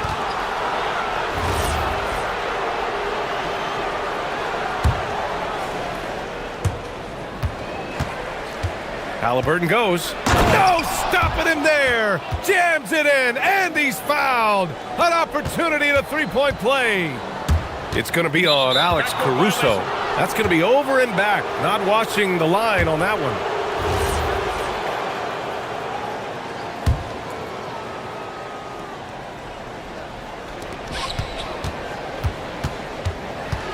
Well, if you're just tuning in, we've played about 2.5 minutes here in the first. And the dunk by Halliburton. How about Halliburton? This fella going right to the rim, sneak dunking on that attack. Impressive. The baseline J is on the way. Outside for SGA. Outside, Williams. Clock at 4. Holmgren with a screen on Siakam. Oklahoma City needs to get off a shot. And you know, as a roller, Holmgren shows great hands, and he makes nice adjustments moving downhill. And looking at Jalen Williams, is there a part of his game you like best, Grant? You know, it's tough to pick just one, BA. He's such an all-around player. He can guard point guards, post players, you name it, and can score from anywhere on the court. So it's Oklahoma City now, after the basket by Indiana. Here's SGA, and slam dunk by Gilgeous-Alexander. Gilgeous-Alexander lifting off and hammering it down with all he's got. Halliburton against Caruso. Halliburton, the pass to Huff. And he comes up with a bucket. Huff's gotten his second bucket of the game. Just taking it right to the rim, and no one was there to greet him. Well, this early, they should be showing a lot more energy on defense. It's not there. And the D can't allow Gilgeous-Alexander to get this positioning, because once he does, he makes you pay. Caruso against Halliburton. To the inside. Huff. Boom! He jams it straight down. And just shredding apart the defense with his passing. He's helping to pace this offense so well. You know, numbers don't always tell the story, guys, but his assist totals do paint the picture here. I mean, he's got everybody involved. Now here's SGA. Give him 8. And the big finish by Holmgren. And before he even leaves the floor, Holmgren has the ball at rim level. Halliburton against Caruso. Outside Walker. And stolen by Holmgren. Pass to Williams. Nice ball movement by Oklahoma City. Caruso with the bucket. Yes, such a smart player. Jalen Williams making people around him better. Here's Halliburton. Drops in the layup for 2. Halliburton's got 8 points. Good execution. They're getting some short-range looks here. SGA against Nembhard. SGA with it.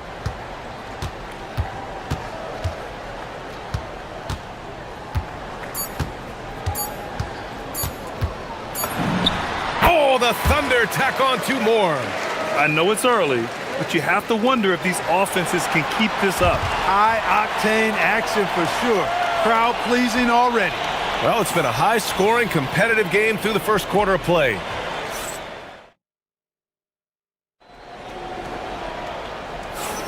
And some good action in the books as we get back to a game that's been pretty close so far here. And from what we've seen from Oklahoma City, what's your take so far? Oh, what I love was that first quarter was all about leaking out and capitalizing in transition. Yeah, I like the way they play. They're looking to get up and down the court every time. Racehorse basketball here tonight. Strap it up. Don't look down. You'll miss something. Inside, we got Williams and Holmgren. Gilgeous-Alexander runs the point with Dort at the 2.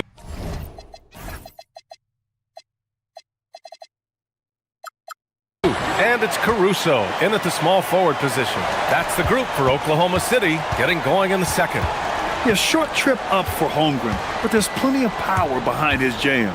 Halliburton outside. Over to the left wing. Dort with a steal. Here's SGA. SGA explodes to the rim. Got to give him credit for jumping on the ball and making the most at the other end. Boy, inexcusable at this point of the game. They got to be more composed in these moments. Exactly. I mean, when you're running neck to neck, those kinds of mistakes tip the scales. That one drops for him. Great speed displayed that time by Tyrese Halliburton. Went right to the rack when he saw the gap in the defense. Here's Gilgeous-Alexander. The rebound by Nembhard. Pacers trail by 3. Pass to Siakam. They set the pick. The drive by Nembhard. And there's the slam dunk to finish it off. And one move ahead of the defense. A solid pick. And then the monster dunk to complete the play. Well done. Boy, picture-perfect teamwork that time, guys. One guy sacrificing for the other. That's how you succeed in this league. A moment to hear from Allie LaForce. Thank you, B.A. The Thunder are a powerhouse without possessing a bunch of big-name stars. Shai Gilgeous-Alexander said, the front office does a good job of picking players to be a part of the organization, and Coach Mark Daignault said, our job as a team is for the whole to be better than the sum of the parts. Brian, back to you. Okay, thanks for the report, Allie. Well, most NBA teams run their offense through their star player. But, Grant, that can leave a team vulnerable when that player has an off night. You know, in a strange way, it's almost better if your star is out of the game. I know that sounds weird, but those complementary players get increased opportunities and are emboldened to do more. Oh, they get a hand on it. Siakam, the pass to Halliburton. Just 5 on the clock. Indiana needs to get off a shot here. Tough, good. Put your head down and go to work. That's what they need to do. Yeah, these teams trading punches right now. I mean, it's table tennis. Back and forth we go. Now here's SGA. 12 points for him. Holmgren with a screen on Nembhard. And Gilgeous-Alexander. Here we go. And that one, good. 11 points for Chet Holmgren. And Shai's playmaking is really exceptional. Highlighted there with the perfect pass. And timeout called by Rick Carlisle. A moment to rest and confer on the game plan.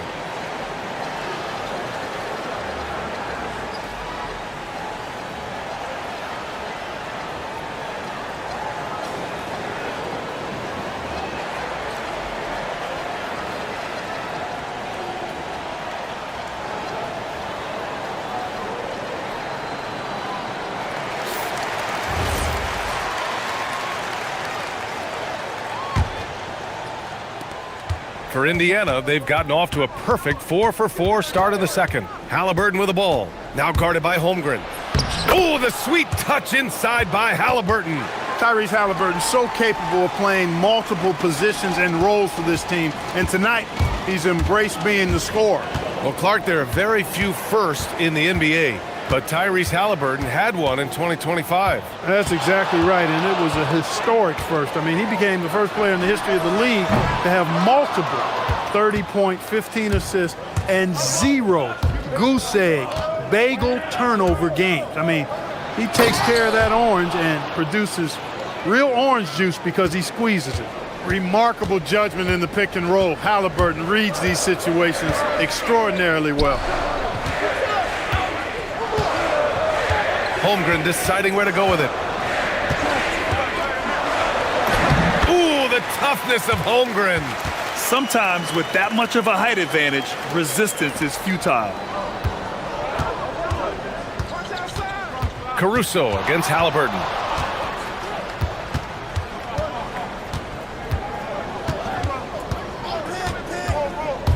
.102 left in the second. Outside Walker. To the paint. Here's Huff. Yes! Great play by Walker to set it up. Huff's got 11 points. Credit their discipline. They've been working for high percentage shots. Gilgeous-Alexander double team. Holmgren finds SGA. There's 37 seconds left in the first half. Three-pointer. And the foul called on Chet Holmgren. That's his first foul of the game. A terrific box out that draws the over-the-back call. Yeah, there are a lot of things that go into rebounding, guys. You need strength, you need positioning, but I think timing and a nose for the ball, most important. And I think you're right. That's what got him that call, his physicality and strength. Halliburton against Caruso. Halliburton, the pass to Huff. Crafty move, and he lays it in. Now it's a 6-point Indiana lead. Halliburton has such a really good feel for the game. He knows exactly how to get his guys to step up. They've been the more poised team tonight, and the score reflects that. Well, I like the way they're playing. A very smart first half, quality shots, not wasting possessions. Buried from outside. The ruling on the floor is confirmed. Not going to halftime just yet. The officials signaling that they are going to take a look at this replay. And there's really plenty of time remaining in this game, so you want to make sure the right call was made. Yeah, anything can happen. I mean, they want to get the call right. All right, Allie, thanks for that. We will see everyone right back after this break, ready for the second half.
That one, and they'll have a hole deeper than the one they're already in.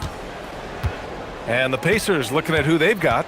Halliburton and Nembhard make up the backcourt. Pascal Siakam out there with Walker, and it's Huff in at the center position. Pass to Walker. On the take. A chance to extend the lead to double digits, but it's no good. Thunder trail by 9. Caruso outside. Kicks it out to Holmgren. Fires for 3. It doesn't go for him. Indiana's gone 3 of 3 from outside here in this one. Here's Halliburton knifing in. And the dunk by Halliburton. And he just driving the stake in him there. He's a guy just never lets up. And that's terribly demoralizing for a defense, guys. I mean, they know he's going to keep coming and coming and coming, and that they may not have an answer for it. All it takes is a sliver of daylight, and Gilgeous-Alexander will exploit it. Dort with a steal. Gilgeous-Alexander with the ball. He's picked up by Nembhard. Oh, SGA going to town inside. He's bringing a lot of energy to this offense, not letting the scoreboard discourage him right now. Boy, I tell you what, the hole would be a lot deeper if he wasn't being as efficient as he's been so far. Indiana leading by 7. Let's check in with our reporter, Allie LaForce. Thanks a lot. Shai Gilgeous-Alexander does it all. He said, once I made an emphasis to try to affect the game on both ends of the floor, I have found myself having success. So for me, it's just a want to. Coach Mark Dagnall said, he wants to win, and if you want to win, you have to do the invisible things. Back to you. A two-way talent. All right, Allie, thank you. You're making the slam look second nature. Once Dort sees the launching pad, he's ready to take off. And few players are more valuable to their teams than Tyrese Halliburton, Graham. Yeah, he leads the way for them, B.A. An efficient scorer, elite playmaking, and disruptive defensively. And, of course, he makes clutch plays at both ends. The shot's good from SGA. Assertive move. You can tell the game's heating up a bit. Halliburton looking over the floor. And Indiana again with the bucket. That's one of the things his coaches have encouraged him to do. Look for the mid-range jumper, Tyrese. Way to knock it down. Holmgren outside. Back to Gilgeous-Alexander.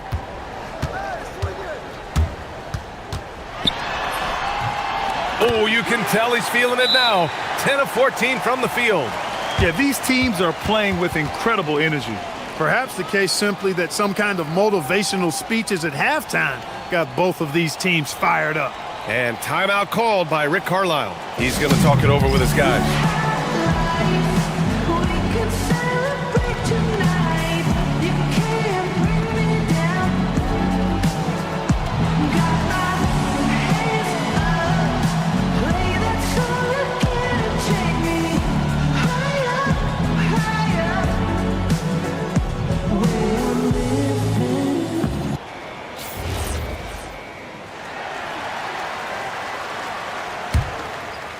Indiana leading by 5.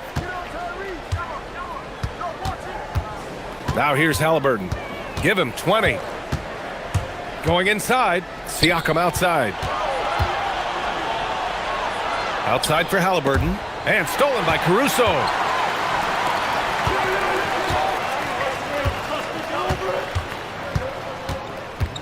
Nembhard against SGA. Holmgren with a screen on Nembhard. Parked it down low that time. Got hit with the 3-second call.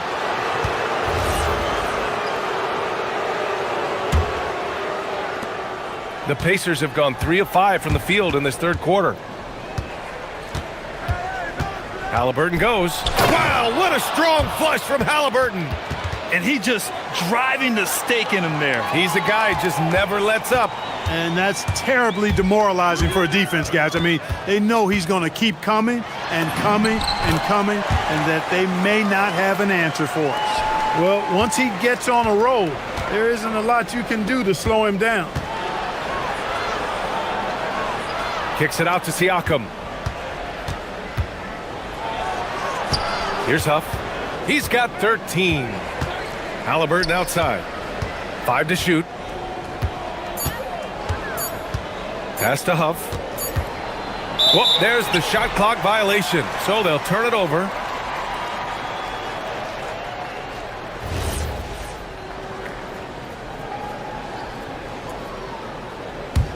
Here's Gilgeous-Alexander. 22 points for him. And the call will be against Andrew Nembhard. That's his first foul of the game. Thunder trail by 5. Off the inbound pass. Oh, the speed, the vertical. Gilgeous-Alexander with a slam. Defenders just clearing out, and Gilgeous-Alexander came in with a purpose. Ooh, poked away. Dort with a steal. And up the court come the Thunder on the break. Outside Gilgeous-Alexander. Huff pulls it in. If they play this right, they can go 2 for 1. Yeah, they really have to work the clock right now. Here's Halliburton. Halliburton goes up top to throw it down. Nice one-handed jam. Simple and effective, B.A. Hey, with the lead, I'm surprised he didn't come up with something a little more creative. Well, I think he did plenty of damage nonetheless. I mean, it was only with one hand, but he still threw that down pretty hard. Just 1 second separating the shot clock and the game clock. And the dunk by Halliburton. And he just driving the stake in him there. He's a guy who just never lets up.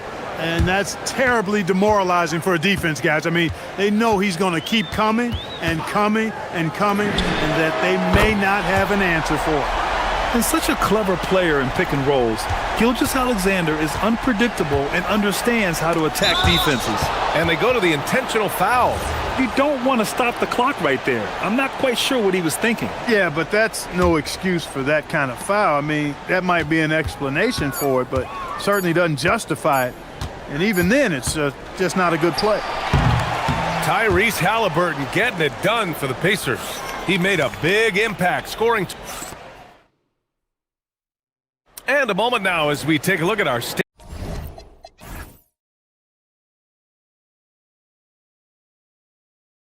Farm assist of the game.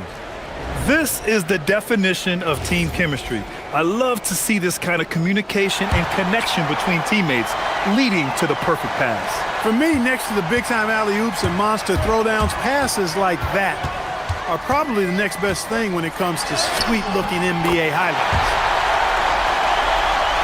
3 tense quarters behind us. 1 more to go. Thanks for being with us as we get ready for the 4th. Inside, we got Williams and Holmgren.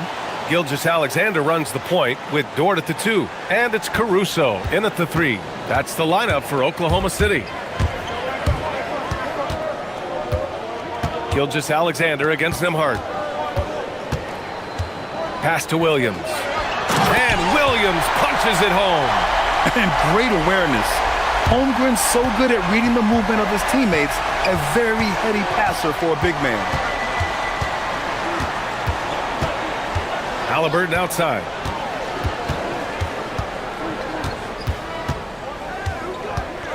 There's a screen. Clock at 6. Driving to the basket. And the dunk by Halliburton. And you have to love it. The floor general taking things into his own hands. Just the aggression they're looking for, man. And it just forces the defense to pay more attention to him, guys, which we know can open up things for others. Nembhard with it. He's picked up by SGA. Siakam outside.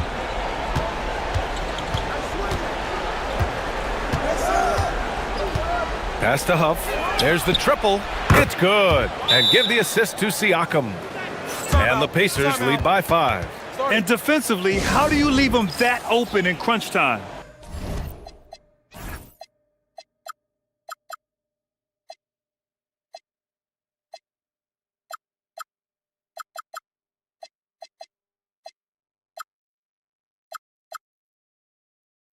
And Mark Daigneault has called a timeout. He wants to make sure everyone is aligned, given the situation right now.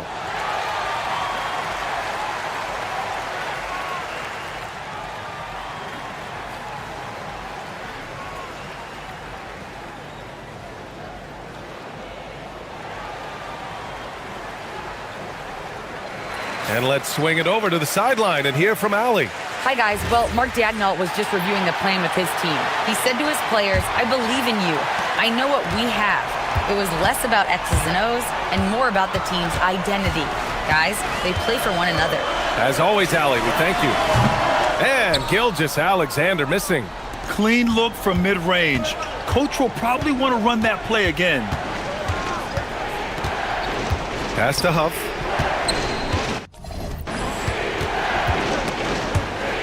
And stolen by Holmgren. And the ball out of play. The Pacers will have it.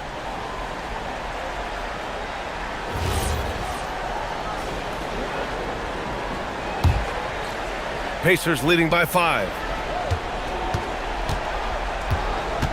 Halliburton outside. And Halliburton sinks the little runner.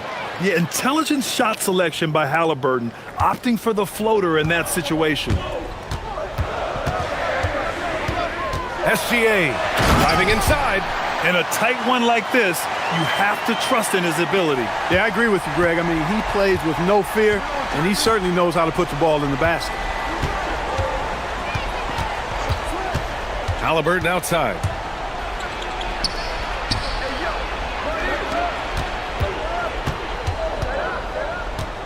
Siakam the screen.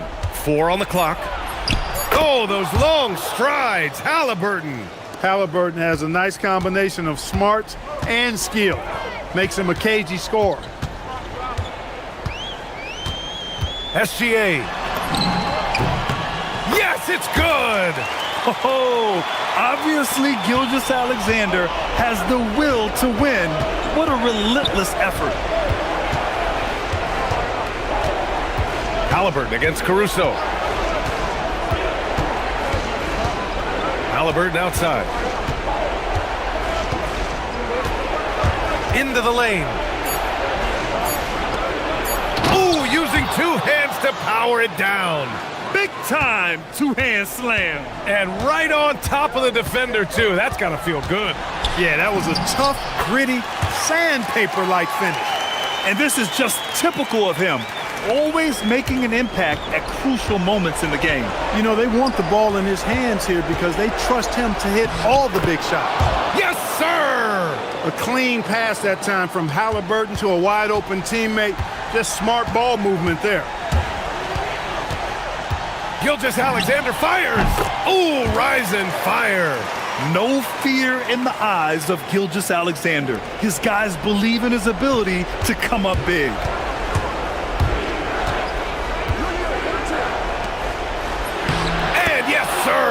In stride on the lay-in from a sweet assist. He knew exactly where his man was going to be. Outstanding lead pass. The 3 ball is down.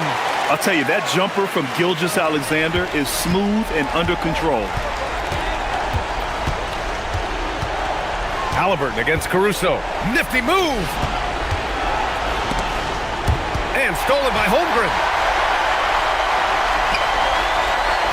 Here's Caruso. Gilgeous-Alexander with the ball.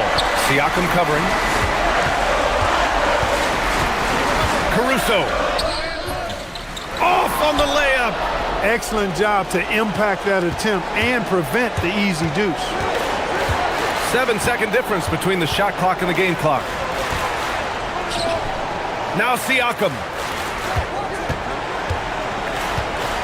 Now Halliburton. 5 on the clock. Here's the teardrop, rejected by Holmgren. And you can't forget about Holmgren's reach, especially when he's nearby on defense. Dort.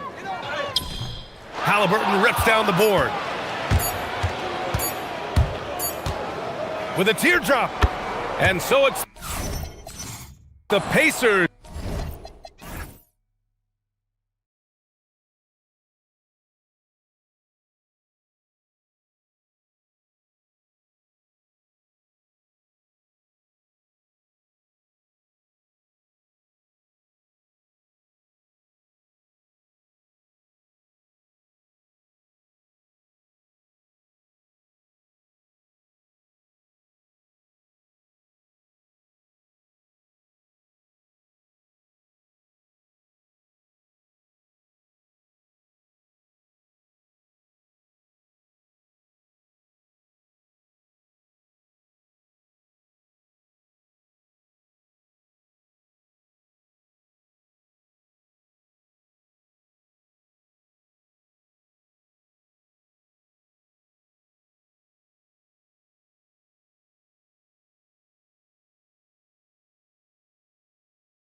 wait to get some NBA action going.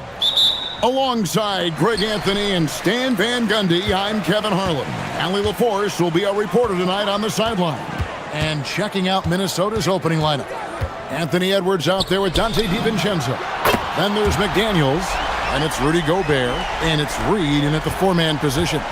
Greg, we've got two teams that boast some serious firepower off the bench.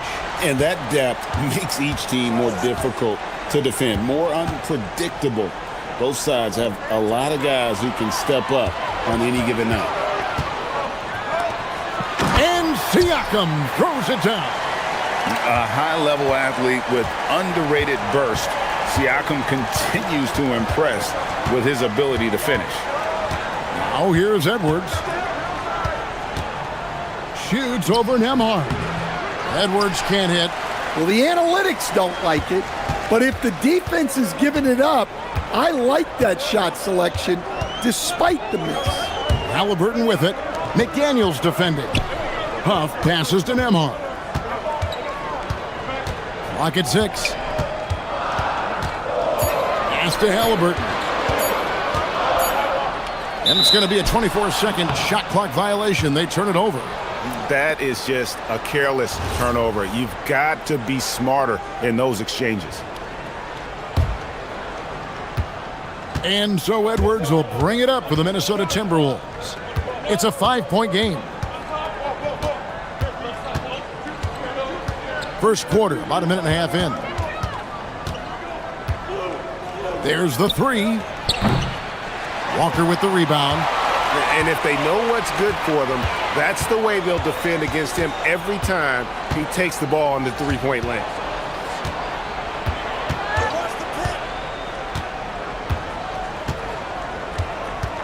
There's a good screen. 5 to shoot. Pass to Huff.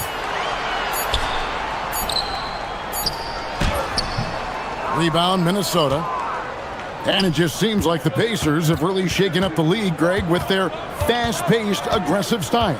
Well, Tyrese Halliburton and Pascal Siakam, two star players who thrive in this up-tempo style. And if you look at the roster around them, the pieces fit. Near the three-point line, it's Edwards. They need this one. And it's finished off inside by Gobert. And good luck keeping Gobert off the boards. He has a tremendous nose for the ball. Pass to Huff. Going inside. And the powerful one-handed slam. Not the kind of aggressive defense they need to cut into the lead. Yeah, you have to protect the rim, Greg, a little better. Yeah, I'd consider calling timeout right away after that one. The defense has to be better there. Right now, let's take a moment here to catch up with Allie LaForce on the sidelines. Thanks, Kevin. The Pacers are all about winning, and Coach Rick Carlisle said our young players are having to earn their way. They're not being given anything. It's the only way to do things, in my opinion. If you want to build championship habits, you got to do it on a merit-based, accountability type of basis. Back to you, Kev. Okay, Allie, we thank you for the report. Walker the pass to Huff, and he makes no mistake on the slam dunk. Outstanding entry pass there. He knew exactly where to go with the ball. Gobert with a screen on Nembhard. No one near Edwards as he lets it fly. And the Timberwolves tack on 2 more. Well, right there, Edwards uses the screen to create the space he needs. Here's Halliburton. And finished off by Halliburton. Hey, dunks aren't always for the big fella. A serious power move from the point. Well, in this league, you can see powerful plays from anyone and anywhere. Your position no longer dictates your scoring options. Here's Huff, and a wide open look for Walker. Hits it from three-point range. And they don't want to get in a habit of giving him open looks from 3. First quarter still, but not who you want to leave open. Now here's Edwards, and they come right back with their own three-pointer. Edwards got 5. You just can't give Edwards a look from deep. McDaniels against Halliburton.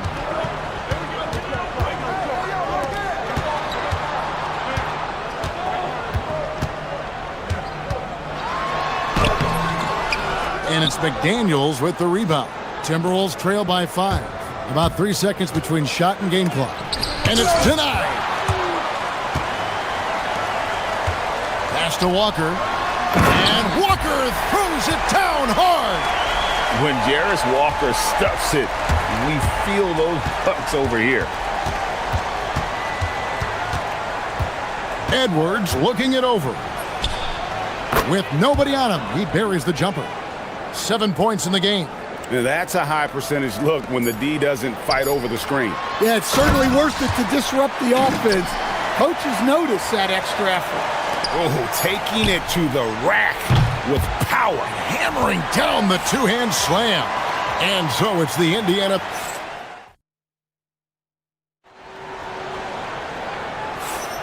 And hope you've enjoyed the broadcast so far. Halfway through the first half in this one. And guys, what do you think about the offensive approach so far that we've seen for Indiana? Well, they're in a great flow. The ball's moving. All those assisted buckets means the offense is running well. And so far, just a great job forcing turnovers and creating opportunities in the open floor. The defense at the heart of that. On the court for the Timberwolves as our second quarter is underway. Reed is out there with Gobert. Then there's Edwards. Then there's Dante DiVincenzo. And it's McDaniels in at the 3. Instead, the head coach, Chris Finch, bringing a culture of accountability to this Timberwolves team. Yeah, Chris Finch challenges every player, Kevin, top to bottom. No sugarcoating Coach Finch's message, but at the same time, getting that buy-in that a coach has to have. Yeah, doing it with speed and style. Edwards putting on a show at the rim. Here's Halliburton, accurate with the jumper from the elbow. Halliburton's got the lead up to 9 now for Indiana. Edwards against Nembhard. Outside Edwards. Offline with his 3. Definitely a situation you want to make sure you don't give him too good of a look. Here's Halliburton. Halliburton, good look inside. For a skinny guy, Halliburton has a lot of confidence inside. In fact, he's confident at everything he does. Gobert with a screen for Edwards. And Edwards with the stuff. He just drifts in off the baseline and throws down the amazing reverse windmill. I think, Greg, he was saving that one for us. Wow. And he's good on the 3-ball. A pure-looking jumper right there. Halliburton has such confidence in his ability to score. Gobert with a screen on Nembhard. And here's Edwards from the arc. Offensive rebound. Reed kicks to Edwards. Here goes Edwards. Hold on! Oh, goodness. Yeah, Edwards has some big bounce in his step. McDaniels against Halliburton. Well, you often hear that the skill level in the league has never been higher, Greg, and some say this is the peak of the game. You think? And I'll tell you this, Kevin, I'm not complaining. If the league can improve upon this, the sky is really the limit. Up top, Edwards. 13 points in the game. And again, it's Minnesota. Well, when Edwards gets this hot, all an opponent can hope to do is limit the damage. Halliburton feeling it out a bit. Pass to Huff. This one for 3. That falls. Nice feed that time from Halliburton. Halliburton's got 3 assists in the game. Edwards against Nembhard. The baseline J. Edwards with another miss. Pacers leading by 13. Halliburton outside. And McDaniels with the block. Well, a swat from McDaniels with a near 7-foot wingspan. He can cover a lot of ground. Nice read. Sets his teammate up. You like how they're sharing the ball. Siakam, screen on McDaniels. The shot's good from Halliburton. And once Halliburton hits his stride, there's just very little you can do defensively, proving how dominant he can be. Up top, Edwards. Nembhard covering. Gobert with a screen on Nembhard. Nembhard against Edwards. Minnesota gets it back at a new shot clock of 14 seconds. And the officials calling for a 3-second violation. And when you're trying to cut into a lead, you can ill afford mistakes like that. Yeah, that's just a lack of focus. Plays like that can really frustrate a coaching staff. Pacers leading by 13. And here's Halliburton. 13 points in the game. Pass to Walker. Halliburton against McDaniel. Siakam passes to Halliburton. Reed with the defensive effort. Tyrese Halliburton has been on display for Indiana. He comes away with 11 points in the... Thanks, Allie. Much appreciated. Halftime now, and we'll be back to get the third quarter underway in just a moment.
Trying to mount a comeback.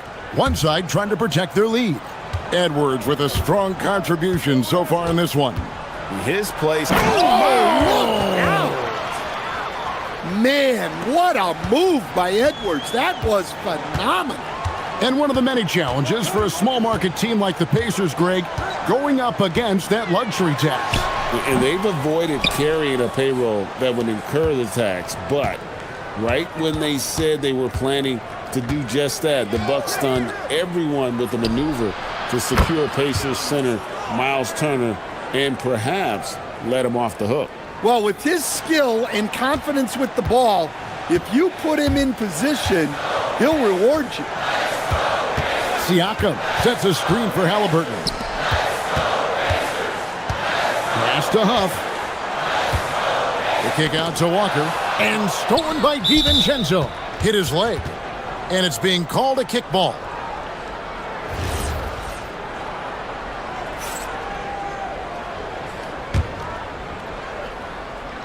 And for those of you turning in, we're about a minute into the second half. Nembhard against Edwards. Gobert with a screen on Nembhard. Outside Edwards. And slam dunk by Gobert. Well, Gobert understands how to capitalize off these sets. Great movement by him after setting the screen. Pass to Huff. Fires the three. They get it back. Nembhard, the pass to Huff. And the foul is called. He intentionally grabbed him there for some reason. I don't know. Kevin, all I can think of is that he's trying to slow the game down a little bit. Right. That's a stretch, though. Definitely a strange move on his part. 6 on the shot clock. Indiana needs to get a shot off. A nice shot by Huff. Yeah, showing off that ability to stretch the floor. Seems like everyone is a threat at the arc these days. And despite all the accolades, GA, is it possible that Pascal Siakam is underrated? Absolutely. Spicy P is one of the best two-way players in the league. Exceptionally versatile, and his impact goes beyond his impressive stat line. Halliburton against McDaniels. Outside, Walker. McDaniels against Halliburton. Pass to Huff. Fires the three. Rebounded by the Timberwolves. A little over 2.5 minutes off the clock in this final half of play. Edwards against Halliburton. Gobert with a screen for Edwards. To the inside. And finished off by Gobert. Nice little run here to shrink that deficit, but can they get over the hump? Well, with all the momentum they've built up, I don't see this run stopping anytime soon. We're now joined by our sideline reporter, Allie LaForce. Allie, it's all yours. Thanks, guys. Tyrese Halliburton loves to pass, but he's not chasing assists. He said, quote, "I just try to play the right brand of basketball. I like to see the ball moving. I kick it ahead. I'm just playing through the flow of the game. Assists just..." Whoa, a little extra right there from Edwards. Yeah, this offense is rolling. They've been assertive, but they're also playing under control. Yeah, you know, I like how they're not relying on just one guy to get it done. They're sharing the ball and keeping the defense guessing. And it's Walker penetrating. Gobert with the block. And here we go with the coach's challenge. The ruling on the floor stands. This is the time now where the officials can review in closer detail what constituted the original personal foul. Getting a different angle can sometimes make it a lot easier to determine. Indeed, and the one thing with replay reviews is that when you see the slow motion replays, you really get a new appreciation for just the immense speed at which these players are moving and how fast the action really is and how hard it can be sometimes, you know, Greg, to make the right call. And so the word is in. They've decided that the call stands as it was made on the floor. And, you know, even if a coach still feels this wasn't the right call, you got to acknowledge the effort being put in to reviewing it. The double checking, and the game continues on. And here's Edwards from the arc. It's good from long range. Edwards got 9 points in the quarter. Well, this is why Edwards is a nightmare for defenses. He can drive right through you or pull you apart from range like this. McDaniels with the ball. Now guarded by Siakam. Edwards drawing the double team. Reed finds DiVincenzo. Gobert the screen. Shoots. DiVincenzo can't hit it. Pacers leading by 4. Halliburton outside. Kicks it out to Siakam. Pass to Huff. Oh, and that one, no question, powered it down. Can't be that easy for him. Gotta body him up down low. Yeah, they can't let him even get into that space. If he gets good position on the block, it's trouble. Gobert with a screen on Nembhard. And finished off by Edwards. And talk about putting some extra on it. That dunk was way over the top. Close game or not, he's going to finish firm when he gets the space. The third quarter comes to a close. It's the Pacers. They're up by 4. And a worthy candidate tonight as we take a look at our State Farm assist of the game. And the definition of teamwork right there, guys. I mean, what great communication between them, and what a beautiful feat. Well, it's one of the core parts of the game. Reading the defense and creating an easy bucket for your teammate. That is pretty. And with these teams locked in a very close contest, this fourth quarter promises to be a good one. And a look at the 5 for the Timberwolves to start the fourth. They've got Dante DiVincenzo. Naz Reid out there with McDaniels. Then there's Anthony Edwards. And it's Gobert in at the center. Minnesota with the ball. trailing by 4. Gobert with a screen on Nembhard. Edwards against Nembhard. Outside Edwards. Just 5 to shoot. The Timberwolves need to get a shot off here. Reed misses. And close to making the defense pay for the lax coverage that time. Halliburton on the wing. Edwards defending. Halliburton against Edwards. And Halliburton slams it in. What a slam by Halliburton. Using that agility to make a statement. Edwards against Nembhard. Outside Edwards. Puts the move on. And it's a great finish! Oh, my. What a ferocious drive by Edwards, fending off the defense with ease there. Halliburton up top, guarded by Reed. Halliburton against Reed. And a wide open look for Siakam. That falls. Nice feed that time from Halliburton. Halliburton's got his 4th assist in this one. Outside Edwards. That's tipped. And so it looks like the Timberwolves will retain possession here.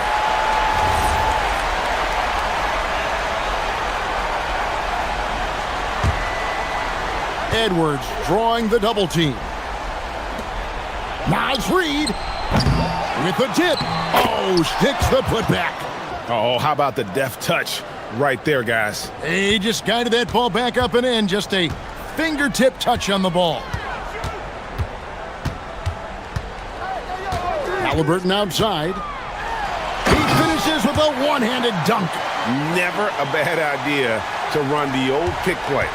You're right. And if it produces a slam like that, we'll probably see more of them. Yeah, defensive breakdown there. Gotta communicate and switch that screen. Yeah, not sure what that was about. I mean, talk about a brain cramp. Nembhard against Edwards.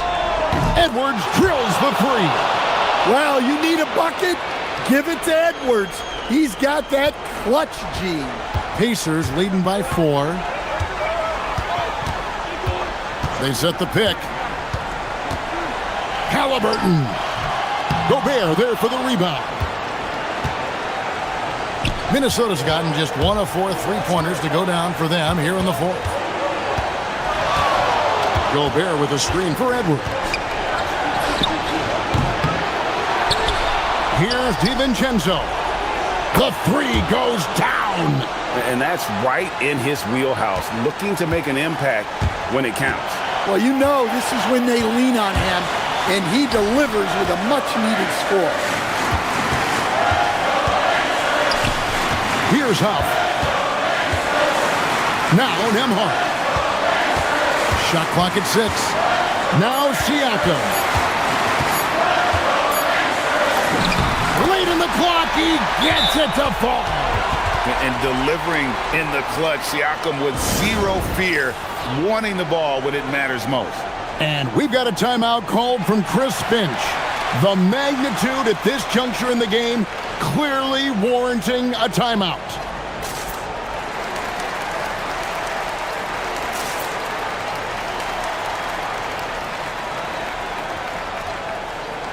And now, let's send it over to our courtside reporter, Allie LaForce. Over that last break, I got a chance to hear what Chris Finch said to the team. Coach wasn't very animated in this tight game, but asked this of his team: how bad do you want it? Right now, this is all about who wants it more. So go out there and take it, guys. All right, Allie, thanks. Well, you gotta love that Rudy Gobert was ready in a key moment. Halliburton against McDaniel. I think this is a rare case of being overcommitted. He tried to go all out at the rim, and they stifled him. Now Gobert. It's stolen by Nembhard. Halliburton. And Halliburton to the rim. Big-time basket at a big-time moment. Yeah, don't you just love to see a player embrace that kind of pressure? Now McDaniels. No good, that would have tied it. And you know they wanted that one to go down. Yeah, they really wanted that bucket to go. You can't get discouraged, though. 3 seconds separate the shot clock and game clock. It falls! They're in total command of this game with time starting to run out. Yeah, and at this point, the focus is take care of the ball, no needless fouls, and no threes. Gobert with a screen on Nimhart. Edwards, there's the drive. Oh, he can't jam it home. He is denied.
NBA action.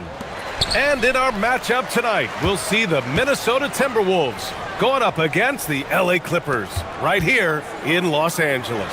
I'm Brian Anderson, joined by Hall of Famers Doris Burke and Grant Hill, and the fourth member of our crew, reporter Allie LaForce. Looking at the starting five for the Minnesota Timberwolves. They've got Rudy Gobert, McDaniel. Whoa! Oh, give me a little sauce, Anthony Edwards. Rise high and finish over the defender. And Doris, the Clippers coach Ty Lue, considered to be one of the master tacticians on the NBA sidelines. And BA, a lot goes into that. It's not just the adjustments in game or the play calling in late game situations. It's also the fact that this guy understands how to communicate with players, how to hold them to a high degree of accountability, and walk that line between demanding and being supportive. He is one of the game's sharpest minds. Listen, at just over 7 feet, we know Gobert's going to be terrific on the glass. McDaniels against Leonard.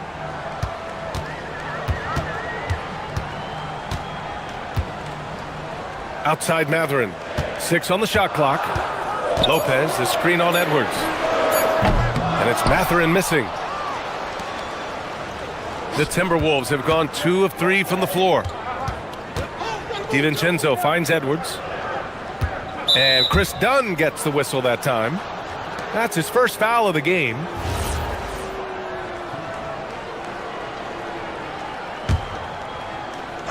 A little over a minute and a half into this first quarter. Now Edwards. Gobert with a screen on Leonard. 3 on the clock. Oh, it's blocked by Lopez. Well, Lopez twice on the pipes. He has the length to do this every time on the defensive end.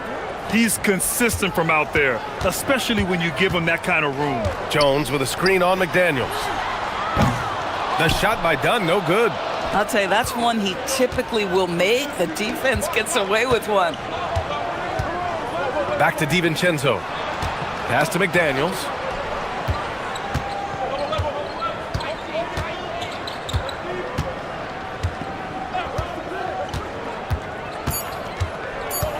Minnesota needs to get off a shot.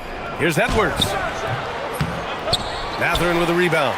Boy, he looks and will take that shot every time. Just won't go. And he's a selective three-point shooter. Kawhi only takes them if he feels he has a good look. Right side McDaniels.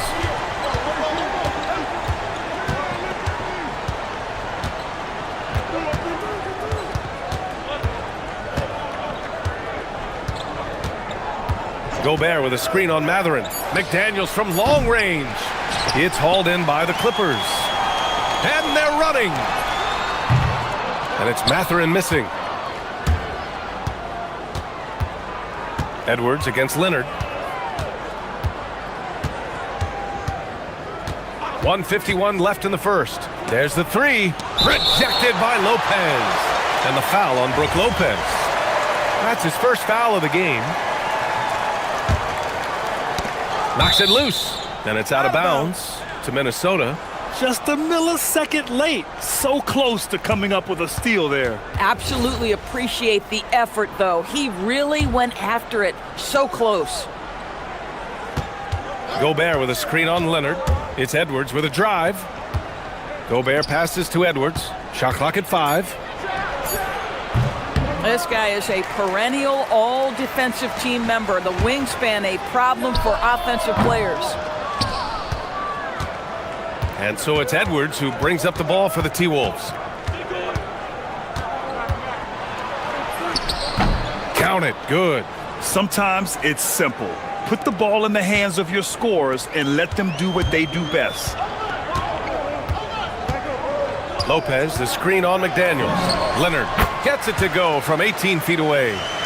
Leonard's got 5. Well, you're working the two-man game with Kawhi Leonard as your primary target. That's the first guy you need to stop. And Edwards slams it in. He put some rage into that one, B.A. You're telling me. Jones with a screen on McDaniels. Leonard passes to Jones. Reed with the rebound. A chance at a 2-for-1. You have to find ways to use the clock to your advantage. McDaniels with it, and Lopez picks him up. Beyond the arc. Knocks it down from distance. McDaniels got his second basket of the game. Yeah, McDaniels has made himself a legitimate option from three-point territory. What a look there. I mean, I'm just not sure what he was thinking right there. I mean, he needs to get his head in the game. And we've got 28 seconds left in the first quarter. Leonard passes to Lopez. Puts it up from 17. It's rebounded by Rudy Gobert. Gobert's got 5 rebounds tonight. McDaniels can't hit. Leonard right side. Outside Matherin. The three-pointer off the mark. And so it's Minnesota closing out the quarter with a 7-point lead. And their defense has...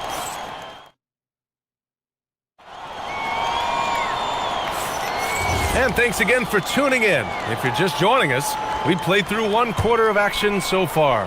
And when you consider how Minnesota is doing, guys, your thoughts? Well, they came out with a physical presence and made rebounding a priority. I think it's why they hold the lead here early, because they're controlling the flow of the game with those second chance opportunities. On the court for the Timberwolves, second quarter underway. Rudy Gobert is out there with Naz Reid. Then there's Anthony Edwards. Then there's McDaniels. And it's DiVincenzo in at the shooting guard. Here's Matherin. There's the drive. Yeah, tricky move by Matherin, showing us how effectively he can run the pick and roll. Minnesota leading by 5. And Kawhi Leonard gets a whistle that time. That's his first foul. More teams are playing 5 out now, Doris. So if you're coaching, is that a system you'd run? It is, BA, because so many players come into the league highly skilled. If you are a 3-tool player, meaning you can shoot it, deck it, and pass it, and you've got 5 guys like that, look out. It is so hard to guard.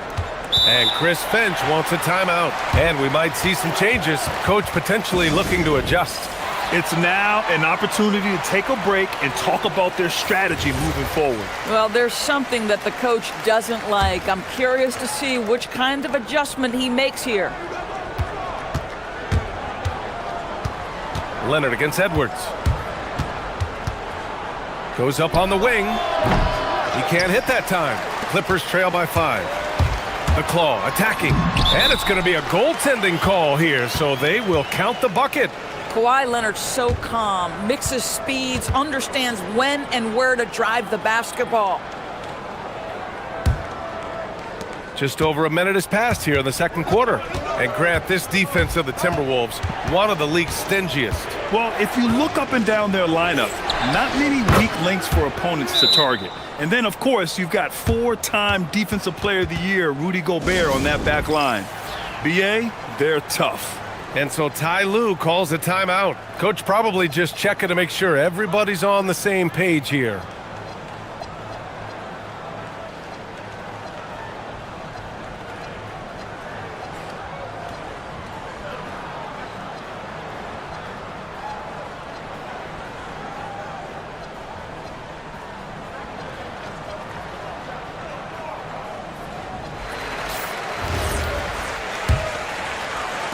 So it's the Clippers now. It's a 5-point game. Leonard for 3. It's rebounded by Minnesota. Gobert's got his 7th rebound here tonight. Outside Edwards. Lopez with the steal. Ball's going up the court. Yes, and it's Leonard with the assist that time. Well, primarily known as a scorer, Kawhi Leonard using his playmaking skills to set up his teammates there. And it's Edwards with the ball for the Minnesota Timberwolves. Gobert with a screen on Leonard. Here's Edwards. Kawhi Leonard comes up with a rebound. Clippers trail by 3. To the inside. DiVincenzo with the steal. Edwards, the pass to McDaniels.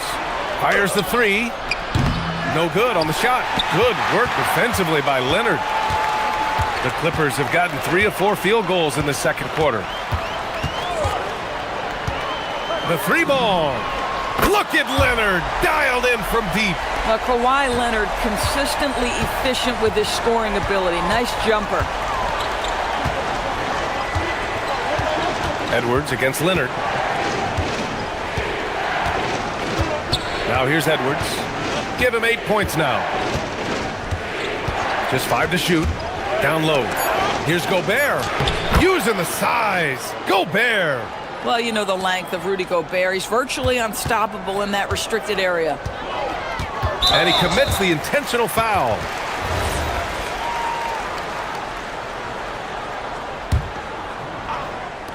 Three minutes of action thus far in the second. To the middle. Here's Jones. And the dunk by Jones. Once he gets to the rim, it's fairly automatic. Nothing fancy right there. Just takes his 2 points, moves on.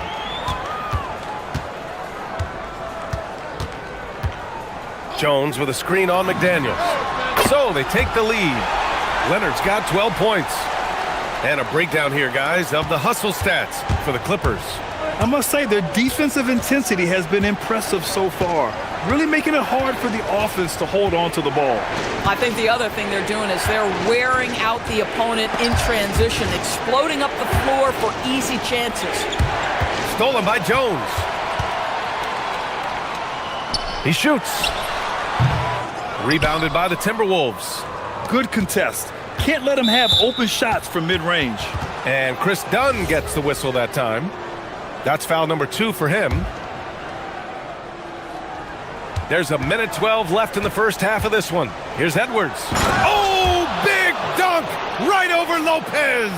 Man, that strength and concentration from Anthony Edwards. Yes, there's contact, doesn't bother him. And Leonard, here we go. Ooh, and Leonard throws it down. Oh, my. That's why we have those breakaway rims. Dude, he risked pulling the whole thing down to the floor right there. Edwards looking for an opening.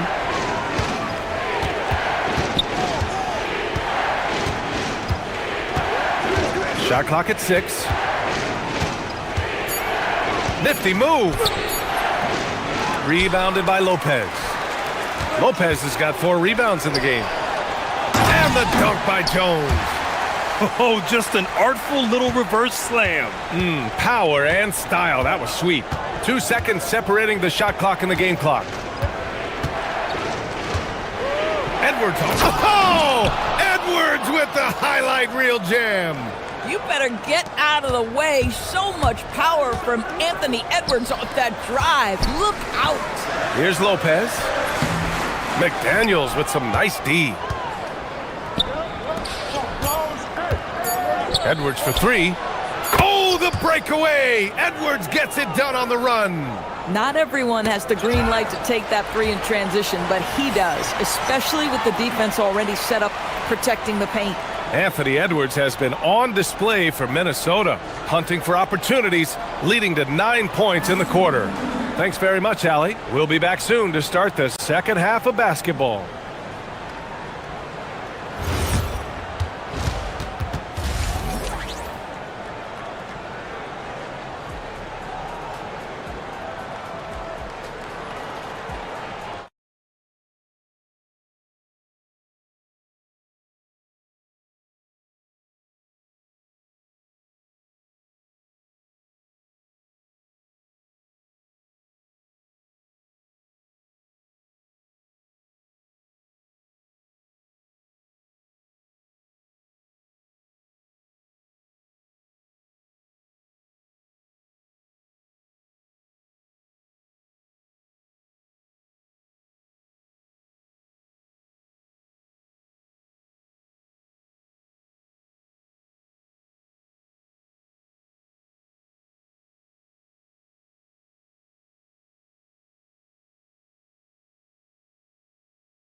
Based on how close of a game we've seen so far.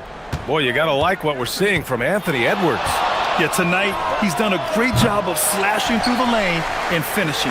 And part of that has to do with his mindset. He has been looking to push the action at every opportunity, and he has been in attack mode all night. Dunn and Kawhi, they're the wings. Derek Jones is out there with Brook Lopez. And it's Matherin in at the point guard position. That's who's out there for the Clippers.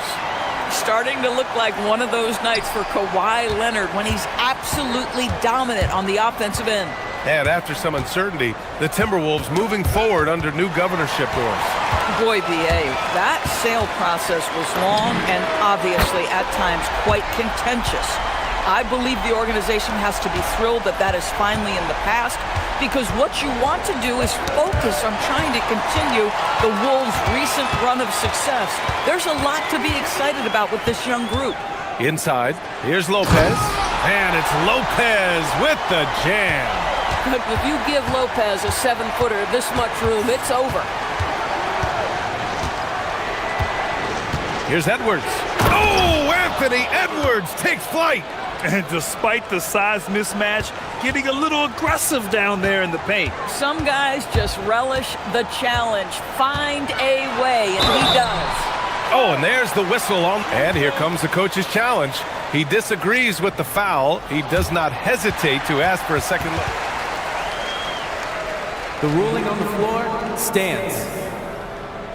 We've seen so many of these personal foul calls still disputed even after the video review. There's no doubt there's going to be a gray area in a lot of these calls. But at least we have the option to take a second look, so the officials can be sure they get it right. And they've made their decision. The call will stand. And as much as it hurts to lose a challenge, I think Coach would challenge that call again if he could. He really disagreed with the foul, and he's still peeved.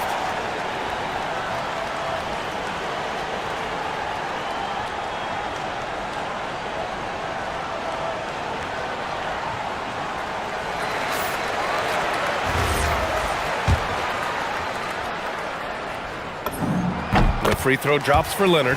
Kawhi is known as a low-key guy, but don't let that fool you. He's as competitively tough as they come. He's perfect from the line this time. Productive trip to the line. He doesn't like to leave points on the table. Leonard against Edwards. Floats one up. And Reed with the nice bucket inside. Reed's got his first bucket in this one. Well, the high percentage opportunity. Now's Reed on the inside. 2-on-1 as they jump out on the break. Well, a careless foul. That'll send him to the line for 3 free throws. You know, not the smartest play a defender can make there. It's his first trip to the line, and he hits the first of 3. He does not get the second one. Well, we know Edwards has an impressive skill set, but what really separates him is the competitive edge that he plays with. The Clippers in the lead. Matherin finds Leonard. Here's Lopez, defended by Gobert. Leonard against McDaniels. Pass to Jones. Jacks up a 3. Rebound Minnesota. Gobert's got 9 rebounds in the game. Boy, he's getting it done. Here's Lopez. And it's Lopez with the jam. Got to give him credit for jumping on the ball and making the most at the other end. Boy, inexcusable at this point of the game. They got to be more composed in these moments. Boy, in a tight game like this, that can change the whole tone. It helps your opponent get into a little bit of a rhythm. Here's Dunn. No good on the 3. Timberwolves trail by 4. Outside McDaniels. Poke loose. Matherin with a steal. Jumps up. And the fast break ends at the rim with a jam. You're talking about a sensational athlete. Matherin is so tough in transition. Edwards against Leonard. Gobert. Oh! Gobert hammers it home. Oh my. What a display of effort. That's his bread and butter, right? Chasing down the boards. What about the decisive finish? Great timing, tremendous force.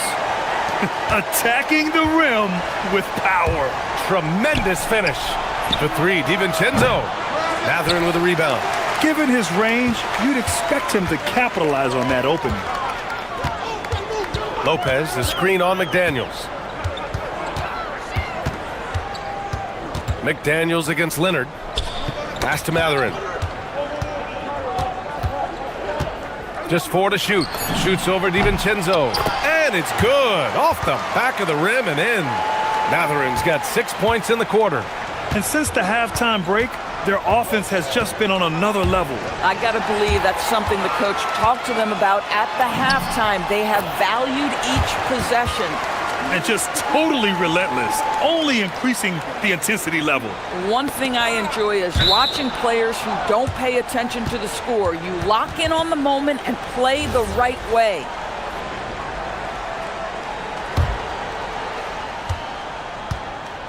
And so it's Edwards who brings up the ball for Minnesota. Trailing by 10. Nice move. Anthony Edwards rips it down. Anthony Edwards has got his rhythm, and he's got a well-rounded offensive game. Look out. Lopez, the screen on Edwards. For 3, Matherin.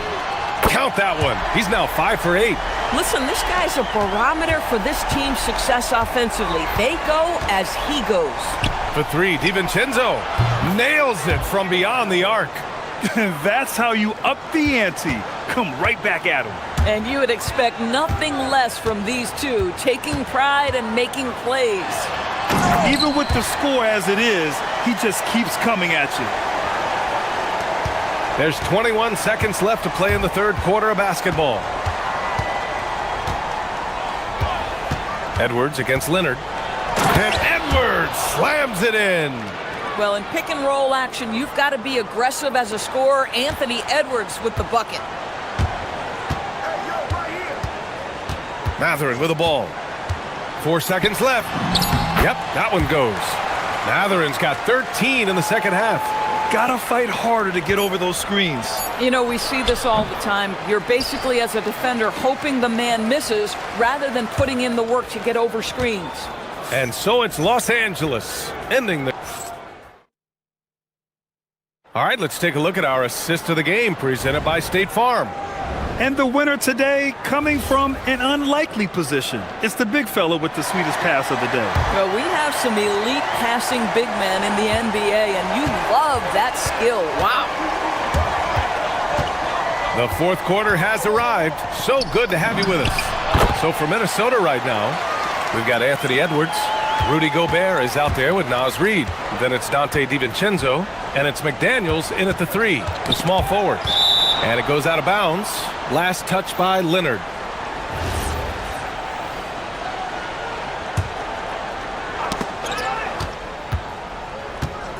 Right side, Edwards.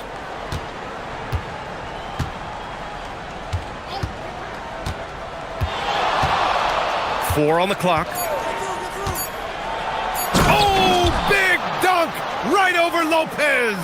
Oh, guys, the agility, the hops, everything about Anthony Edwards, so good athletically. Jones with a screen on McDaniels. Pass to Lopez.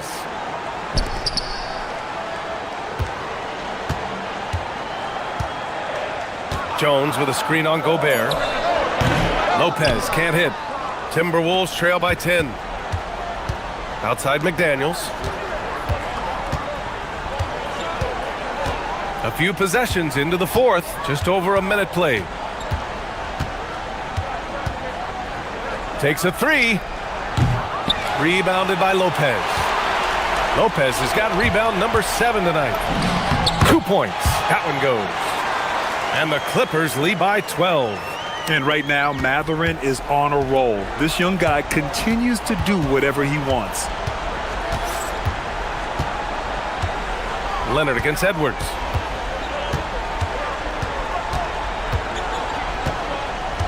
To the inside, Gobert. Oh, and Gobert powers it home. That is right in Gobert's window. Make it easy. And timeout called by Ty Lue, looking to get everyone dialed in and engaged.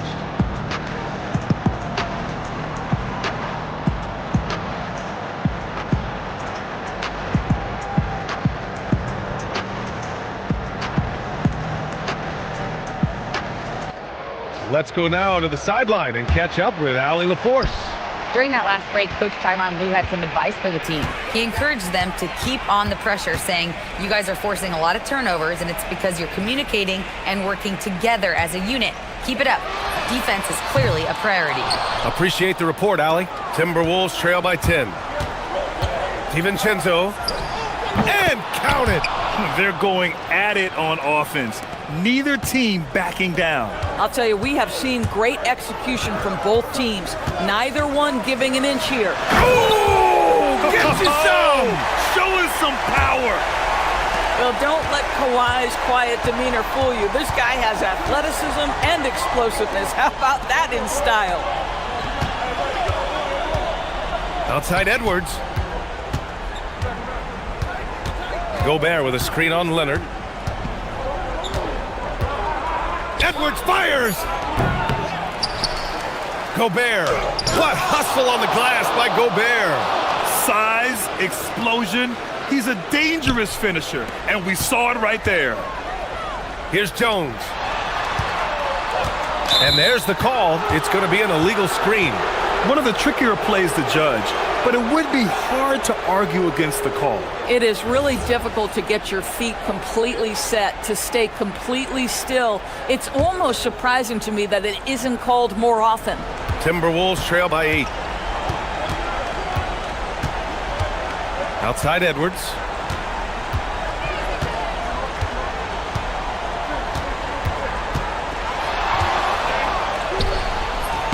Edwards, so good inside. Well, Anthony Edwards with that frame on the interior, such a tough check. Leonard looking over the floor. 1:33 left to play in the fourth. Lopez, the screen. Oh, deflected. Ooh, Gobert with a steal. Up top, Edwards. Here he goes. Oh, wow! Incredible! Anthony Edwards relishes big-time moments, and he delivers right there. Here's Lopez. Bucket is good! Lopez loves this pressure. He thrives in moments. He shows his greatness. Nice shot. Picked by Gobert. And a one-handed slam. Rudy Gobert is so competitive. Doesn't want to let a big moment go by. Nicely done.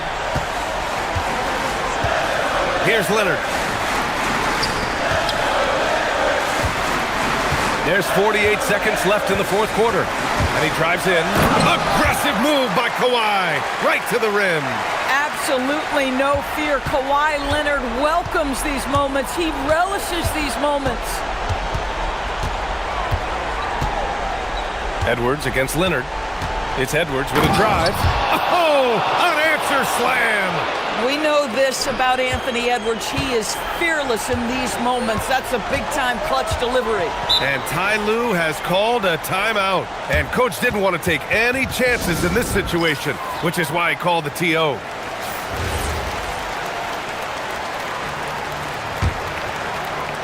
Eight-second difference between the shot clock and game clock. Now Leonard. And there's the whistle. Illegal screen is the call. The screener was leaning a bit right there. His feet may not have been planted. Pretty obvious call by the officials.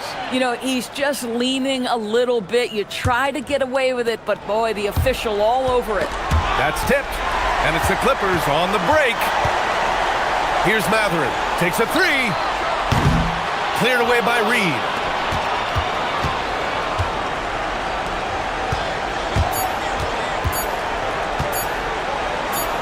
Edwards!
GA, but you never know in the NBA, do you? As they say, anything can happen.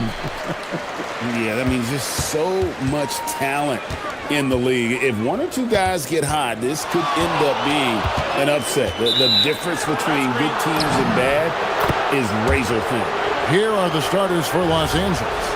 Leonard and Jones slot in at the small and power forward.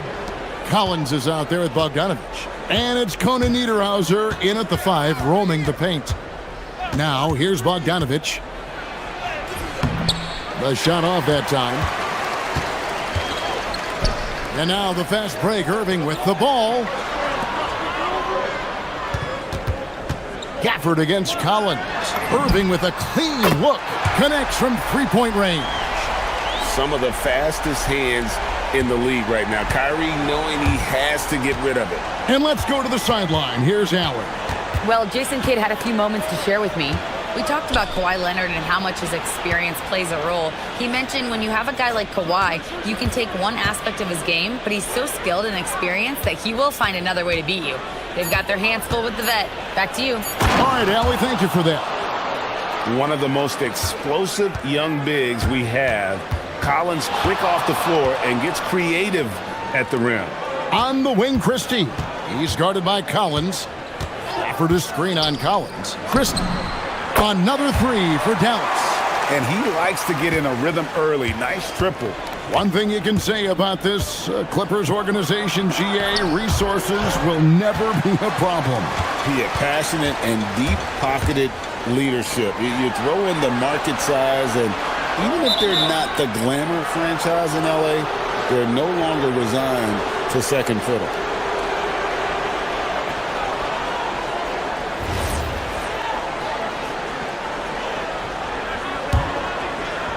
The Clippers have gone 1 of 3 for the field to start this one so far. And the foul called on Kawhi Leonard. That's his first foul. Yeah, really good defensive play to cut him off there and square up.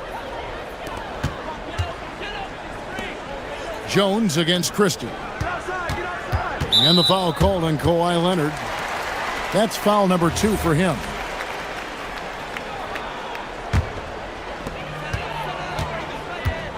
Gafford sets the pick for Christie. And looks like the illegal pick was set. Yep, that's right. That'll get their attention.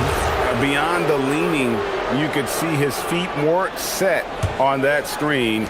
Easy call. Also, the ball handler needs to wait until the screener's feet are set.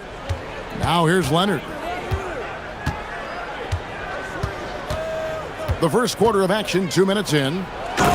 Yeah, Leonard really utilizing the vision to find the crack in the defensive coverage. Dallas has gone 2 of 2 from three-point range here in the first quarter. Offered a screen on Leonard. Irving against Leonard. Irving passes to Christie. Clock at 4. The 17-footer. Irving can't get it to go. Yeah, he's got to be mad at himself for missing that one, especially considering the defense didn't really affect him. So they take the lead. Incredible accuracy from Leonard, daring the defense to cover him outside. And on the way from Irving for 3. Rebounded by Conan Niederhauser. The Clippers leading. Leonard, that's for 2. Wasted no time on that shot, but it's off the mark. Outside Irving. Pass to Gafford. And Gafford throws it down. You know, he's smaller for the center position by NBA standards, but his leaping ability more than makes up for his lack of height. Now here's Leonard. Again, Leonard missing. Yeah, so many times we will see shooters of any caliber miss that wide open 3. Jones finds Leonard. Gafford with the steal. Christie with it. Jones covering. And then Washington with the dunk. Excellent on both ends of that play. Yeah, the steal was sharp, but the slam topped it off. What a great sequence. You've got to love the effort. That's big time. Now here's Leonard.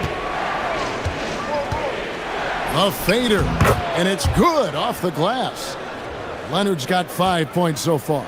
totally dialed in. Leonard makes quick work from that mid-range. Irving looking over the floor. Down low. And Gafford throws it down. Oh, fellas, that was vicious two-hand monster slam. Guys, I don't think there was anyone who could have stopped him on that one. Here's Conan Niederhauser. Back to Leonard. Stolen by Washington. Irving with it. Leonard picks him up. Irving passes to Gafford. And here's Irving. 24 seconds left to play here in the first. And the basket is good. And it's 6 points for Daniel Gafford. And their post play has been really solid right off the bat. Here's Leonard. That falls. Nice feed that time from Bogdanovich. Well, the defense is going to try to shut down certain things, but it's impossible to deny everything. That's a skilled play right there. Washington finds Irving. Shoots over Leonard. Offline from the high post. And still a close game as the first quarter comes to a close.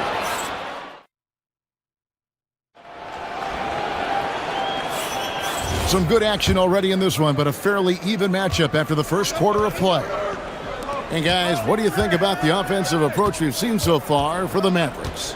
And guys, I love the movement, doing a great job of just getting the ball on a string, creating some opportunities. And you can't overlook what they've done in the paint as well. A huge part of their success in this one. Big man on the floor for him. It'll be Washington and Gafford. Kyrie Irving is out there with Max Christie. And it's Flag in at the 3 slot. So that's who Dallas starts the second with. Donnie's checked in for Collins. Mavs owner Mark Cuban taking in the home game with us here tonight. And I'm sure he's liking what he's seeing from his guys. One of the more visible owners in the league. Cuban is always ready to show love for his team. Now here's Jones. No scoring in this one. A 3 from Leonard. Down it goes. That's 4 made from the field. He's 4 of 8. Just another place you have to take Leonard seriously. He's so capable from the outside. Pass to Washington. Tried to come right back with the 3 of his own, but it's no good. To the paint. And the rejection by Gafford. Let's check in now with our Allie LaForce, who's got a story for us. Allie? Thanks, guys. We know Kyrie Irving is going to get his buckets, but he wants to keep everyone involved. He said, what's worked for me is allowing others to shine their light in their own capacity, encouraging them to do so, and then, when it's my turn, just flourishing in that role. Back to you guys. He does it well. All right, Allie, we thank you very much. Fires from 18, and it's Leonard missing. The Mavericks have gone 1 of 3 to start out the second quarter. And it's out of bounds. The Mavericks able to retain possession here. A split second late, but almost came up with a steal there. And regardless, it's great effort. You love to see that kind of hustle on defense. Second quarter, we're a little over a minute and a half in. Irving against Leonard. Stolen. And pushing it up. Here's Los Angeles. Bogdanovich. That's for 2. That falls. Nice feed that time from Leonard. So, Tim, let me put you in a different hat here. If you're running an NBA franchise, would you rather build around a guard, wing, or a big man in today's NBA? I think I'd go with the wing with size, a guy that can create his own offense and for which there is no great defensive matchup. Those guys, to me, are the ones that can help lead you to the promised land. Well, that sounds like a good blueprint. Here's Irving. We're now about 2 minutes into the second quarter. It's Flag, top of the key.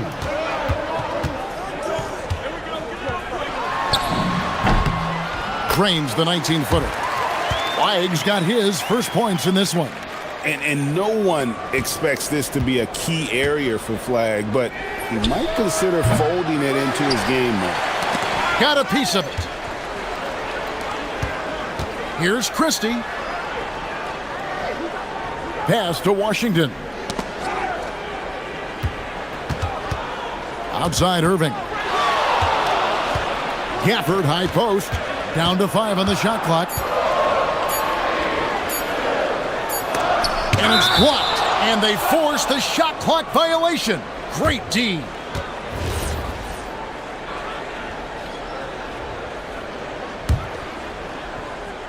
Here in the second quarter, we've played a little over 2.5 minutes now. Leonard looking over the floor.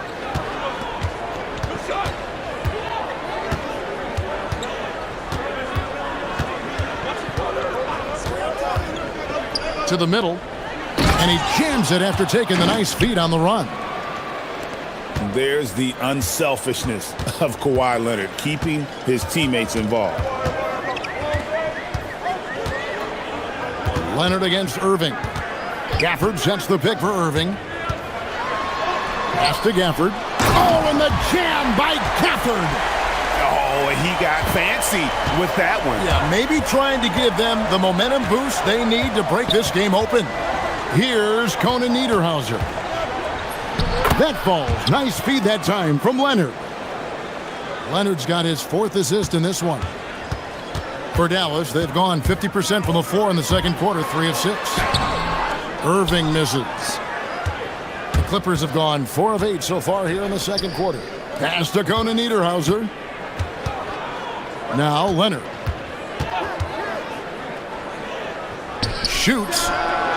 And he wills that one in, sinking right through off the back iron. This is how dominant Leonard can be. And once he finds his comfort zone, he keeps his foot on the gas. Now here is Irving. For the screen on Leonard. Irving from long range. Good on the three-point shot. Irving's got 6 points. Well, those are the ones you're happy to get every trip down the floor if you can. Leonard against Washington. They set the pick. Fades and shoots. Another one falls for the Clippers. Guys back and forth this first half. And this could continue to go back and forth the entire way. Outside Irving. The 3. Wow, drew the contact, and that 3 almost went in, so he'll go to the line for 3 free throws. As dynamic with the ball as anyone in the league. Kyrie there earning a trip to the line. And the second free throw, good. And he makes all 3. And that's about what we expect. He's been excellent from the line tonight. And so it's Bogdanovich who brings up the ball for the Clippers. Trailing by 2. Pass to Leonard.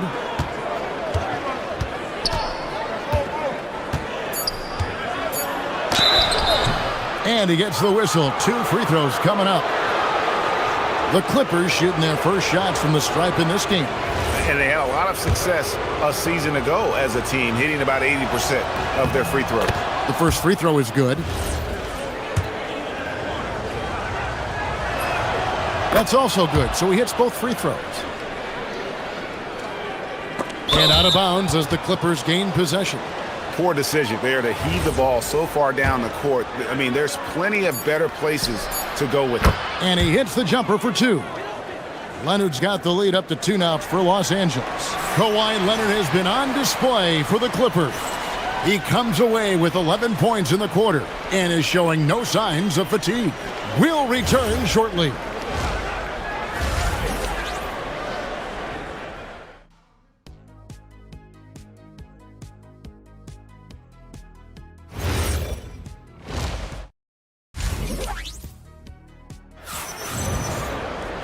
And in that first half, we saw a pretty tight battle. We'll soon find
Kawhi Leonard really has his fingerprints all over this one.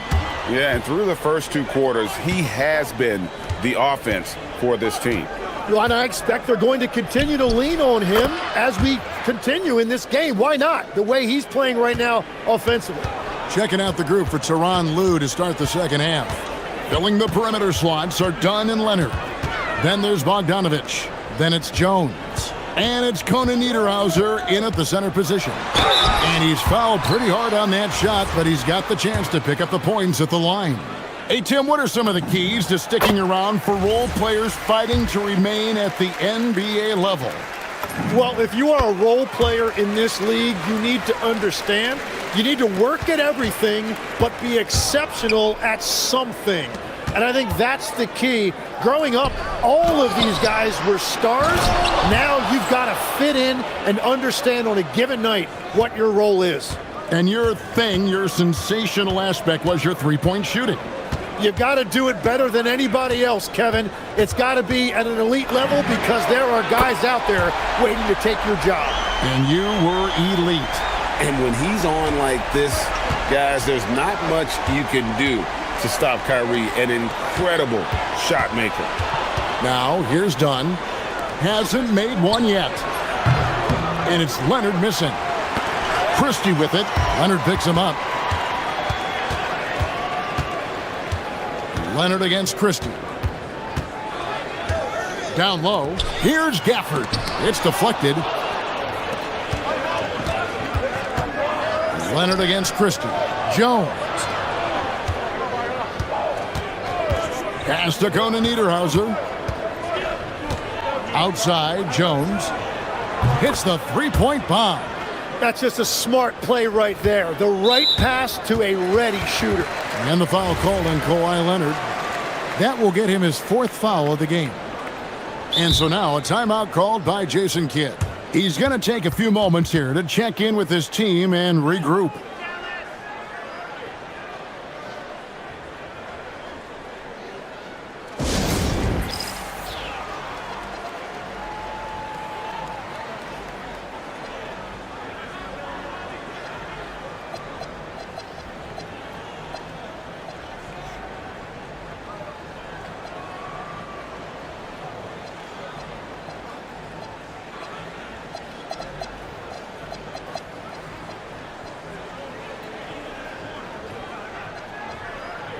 A different look for the Clippers. John Collins comes in for Chris Dunn.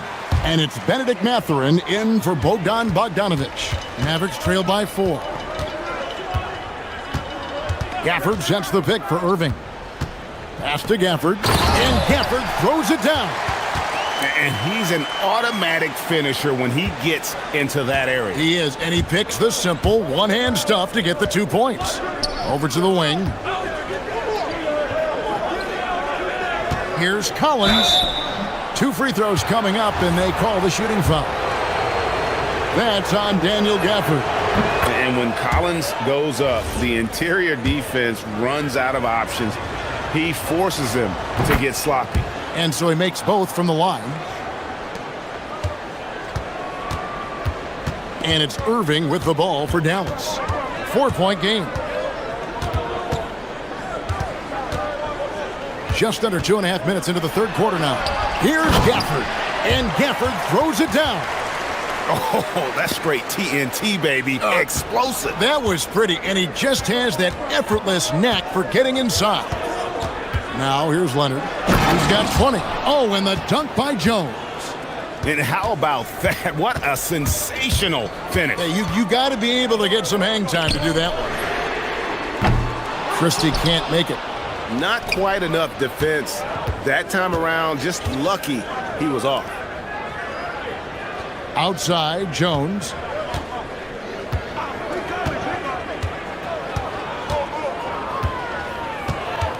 Six on the shot clock. Pass to Leonard. Back to Jones. And stolen by Flag. Pushing it up. Here's Washington, and they pick up 2. So active in the lane. Flag started all of that. For Los Angeles, they've gone 4 of 6 from the field since the start of the 3rd. Leonard kicks to Collins. And the rebound goes to the Mavericks. Gafford's got 4 rebounds in this game. Leonard against Irving. Gafford sets the pick for Irving. To the paint. And Gafford throws it down. Oh, and he went for the two-hander on the slam, using some muscle. Some urgency from him there, sure. There's the pick. Outside Leonard. Bring it up for Kawhi Leonard from 3. If he gets that kind of space on the perimeter, you know it's going in. And the foul called on Kawhi Leonard. That's his 5th foul. Mavericks trail by 3. Outside Irving. Tries it from the top of the key. Boy, Mathurin was on that shot all the way. Great defense. A shot by Washington, and he's wide open. Gets the 3-pointer to fall. Washington's got the game tied up here for Dallas. Jones with the screen on Washington. Leonard against Washington. Crafty move. And the Clippers getting another bucket right there. Leonard is consistent at staying aggressive on the offensive end. Irving against Jones. Gafford his screen on Jones. Irving misses. Jones the pass to Collins. Back to Jones. Stolen by Washington. Here's Christie. And it is good at the buzzer. Wow. Resourceful move there. It's a tie game in Dallas. And time to step aside quickly, but we'll be back.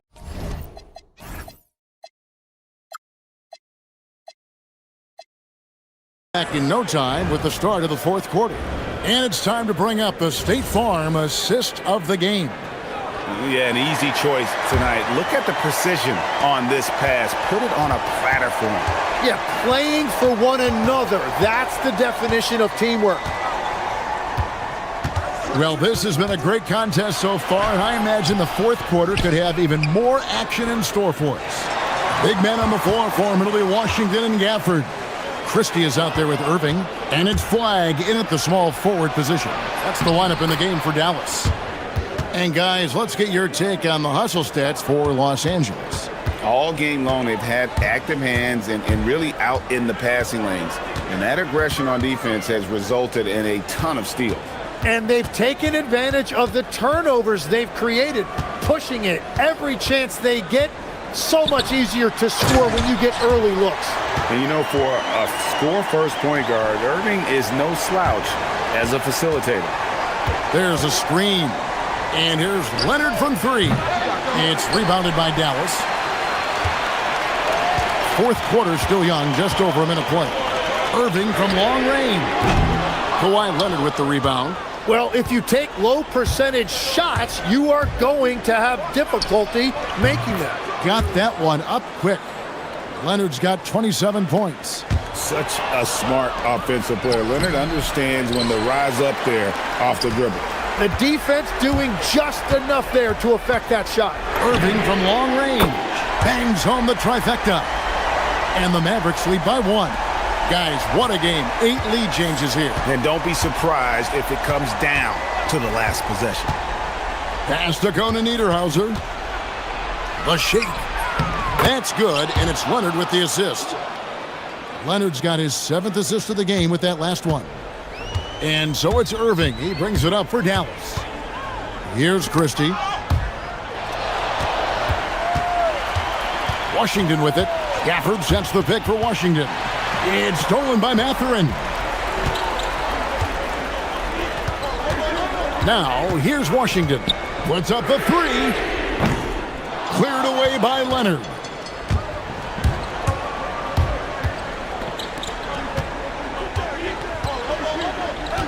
Fourth quarter of play, and we're about 2.5 minutes through it right now. And the timeout called here by Tyronn Lue. He's very aware of the timing here and the significance of getting things squared away with his team.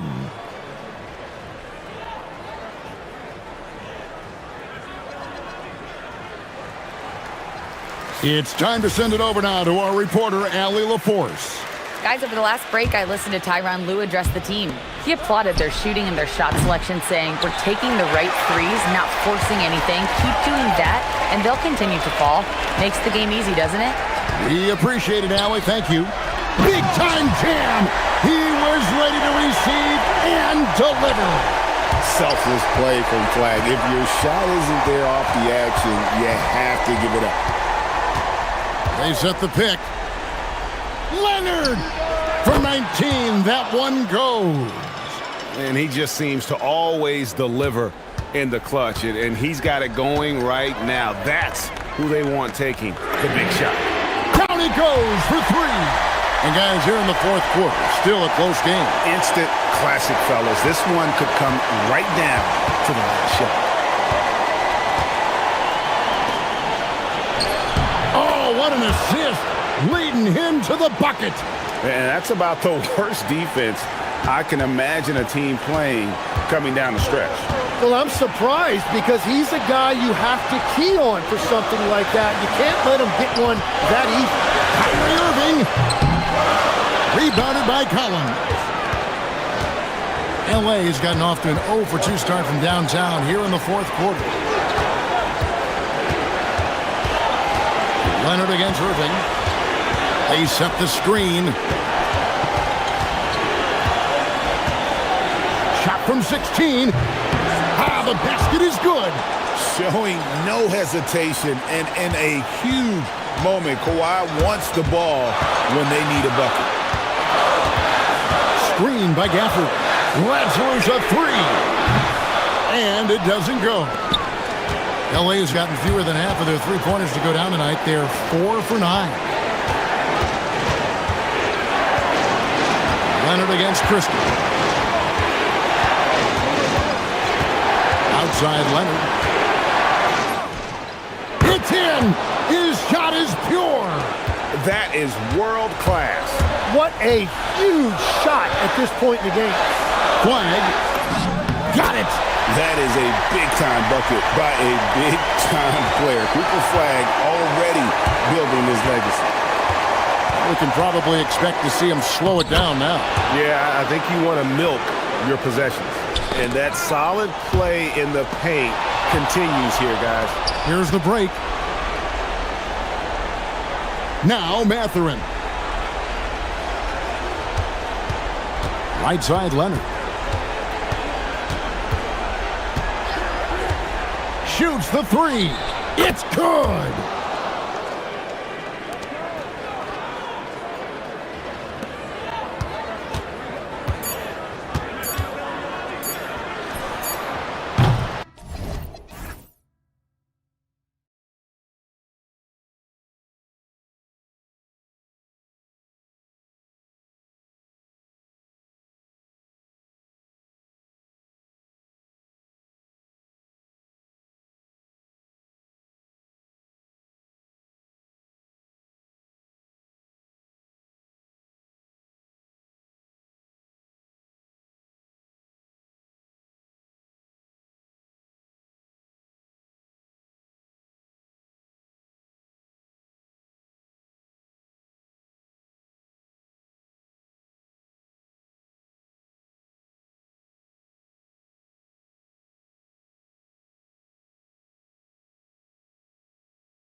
Could this be a trap game? It sort of has that feeling, B.A. A big underdog going against the big-time favorite. But here's why we play the game. Any given night in this league, anything can happen. So here's Dallas's starting group. Washington and Gafford, the combo inside. Max Christie is out there with Kyrie Irving. And it's flagged in at the 3. Daniel Gafford is a vertical threat at the cup. Look out below. Here's Gilgeous-Alexander following the score by Dallas. And Washington over to help. Holmgren, the pass to Dort. Clock at 6. Here's Gilgeous-Alexander. Knocks down the 18-footer. Shai Gilgeous-Alexander, that 3-level scoring ability, that time working the mid-range. Irving looking around. Gafford the screen. Pulls it. Oklahoma City grabs a miss. I'd go back to that shot again. That's a great look from the mid-range. Caruso, the pass to Gilgeous-Alexander. From about 19.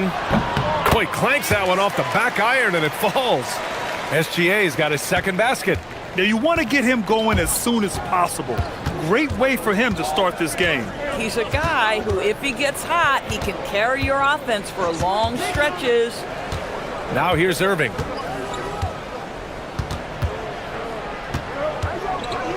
To the paint. Here's Gafford. Takes the assist and lays it in. Nice setup. Boy, there was some contact there, but Gafford able to use his size to finish. And how about the Thunder? Doris last season bringing home the first major professional sports title in the state of Oklahoma. And what a fan base they have celebrating this historic achievement. And you think about the way this roster was built. Through smart draft choices, through player development, and through a young, brilliant basketball coach, this team remains young, they're united, they're together, and it could be the first of many. Now here's SGA. He has 7. Pass to Holmgren. Here's SGA. Sinks another one. He's on a roll, starting 4 for 4. He just brings a great feel for the game at the offensive end. Gafford with a screen on Dort. Here's Irving. And that one's on target from the wing. Well, Kyrie has so many options when he runs the pick and roll. He runs it to perfection. And a little over 2.5 minutes gone here in the first. Now SGA. 9 points in the game. It's Holmgren, high post.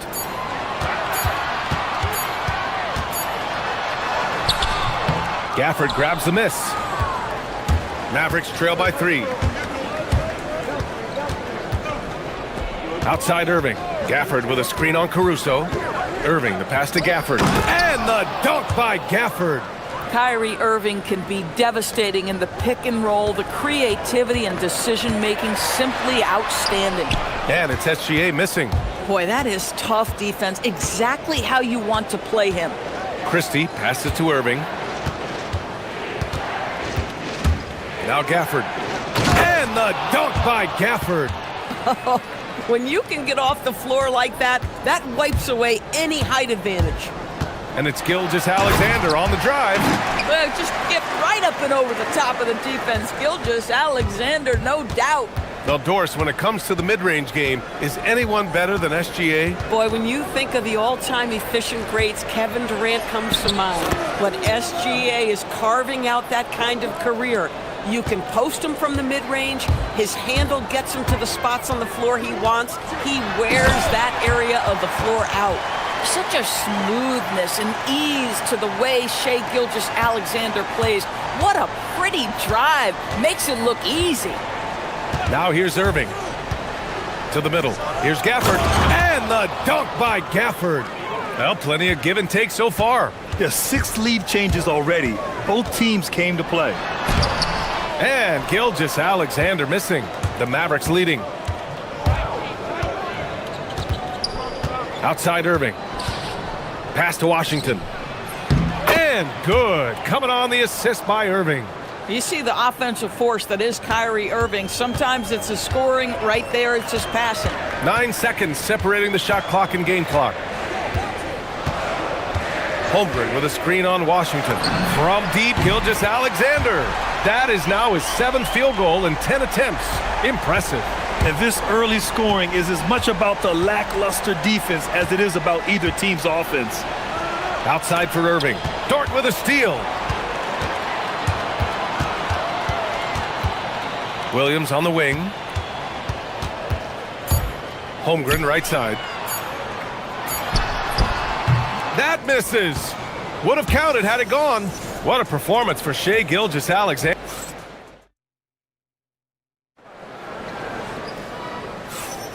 And getting it going again here in the second quarter. Fairly close game so far.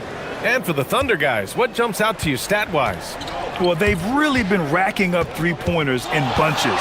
They've been so impressive to watch. And that's what has them ahead in this game. Their floor spacing has been just tremendous. On the court right now for Dallas. Washington and Gafford, the combo inside. Kyrie Irving out there with Max Christie. And it's flagged in at the small forward position. Now here's Irving. The three from Washington. 2 shots, 2 makes. Off to a good start. Put your head down and go to work. That's what they need to do. Boy, the tide is running one way and then shifts back in the other direction. I've lost count of how many lead changes we've had here tonight. SGA passes to Holmgren. Outside for Dort. Nice ball movement by Oklahoma City. From deep, SGA. Gafford grabs the miss. And I'm surprised that didn't go down. I mean, I'm sure he is too. Dort with a steal. And there's the foul. It'll go on Kyrie Irving. That's his first foul.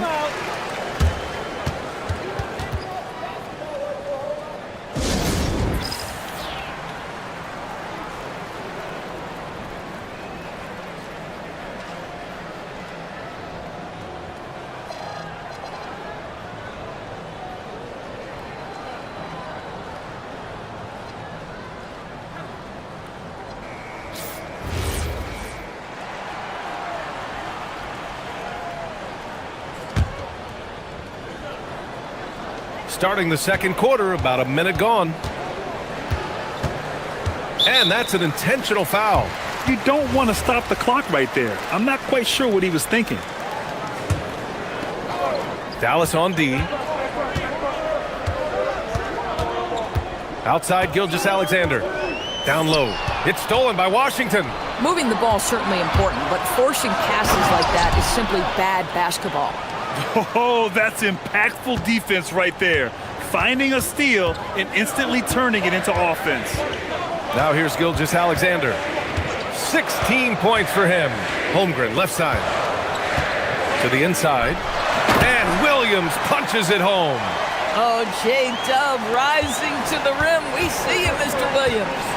When it comes to the scoring ability of Chet Holmgren, there's a lot to talk about, Doris. Oh, come on, B.A. This guy's 7'1" and a sweet shooter from long range. He can put it on the deck and get to the mid-range. He can finish at the rim. Oh, my goodness, look out. All right, let's get a report from Allie.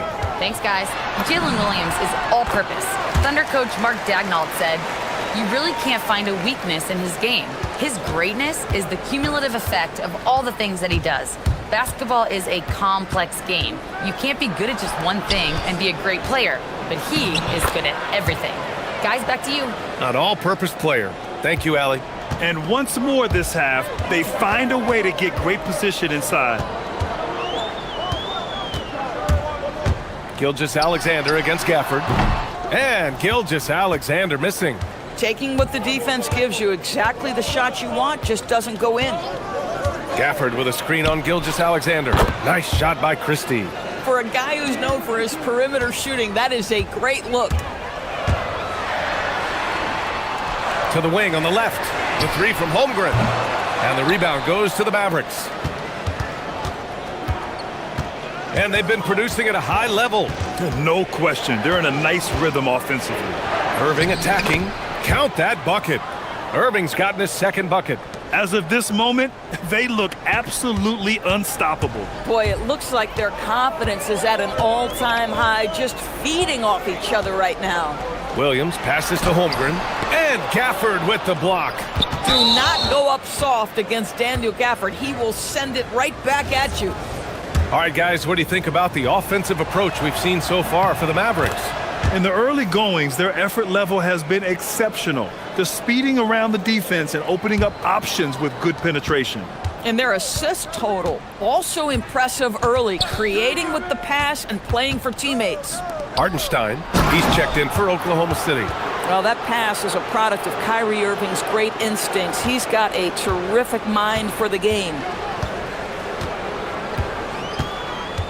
Gilgeous-Alexander surveying the D. And a missed layup. Yeah, they just can't seem to end the drought no matter where they shoot it from. And I think you can start to feel their frustration mounting. With every missed bucket, it becomes more and more desperate. And just totally relentless, only increasing the intensity level. One thing I enjoy is watching players who don't pay attention to the score. You lock in on the moment and play the right way. 54 seconds left to play in the half. Outside Irving. On the wing, Christie. Pass to Washington. Another three for Dallas. And taking a look at this first half, they've just shown better shot selection. And I think obviously we see the execution and the willingness to make the next pass so important. Now here's SGA. 18 points for him. To the middle. Here's Gafford. And the layup is good off the glass. Gafford's got 10 points in the quarter. And the defense has no one to blame but themselves. I mean, they just let him get right to the rim. To me, this has simply stated been a complete lack of defensive attention and focus all night long. And it goes out of bounds. That one off Gafford. 2 seconds separating the shot clock and the game clock. Hartenstein a screen. Here's Dort. Gafford grabs the miss. Gafford's got 5 rebounds in the game. Irving, the pass to Washington. And Washington powers it through. He's been playing great, unselfish basketball, really putting the rock in the hands of the right shooters. And he has shown a terrific feel for how the defense is playing him and then taking advantage of that.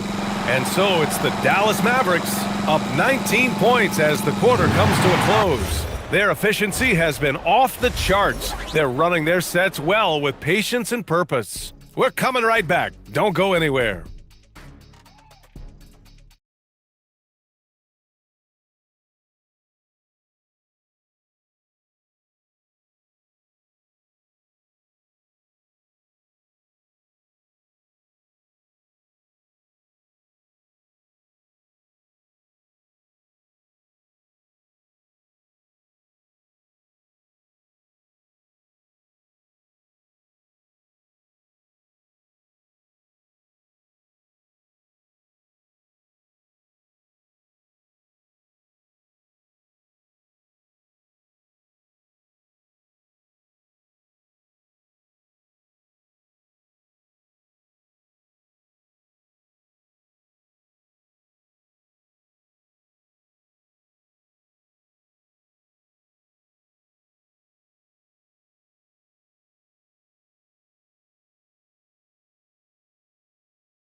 Daniel Gafford, man, is he getting it done today?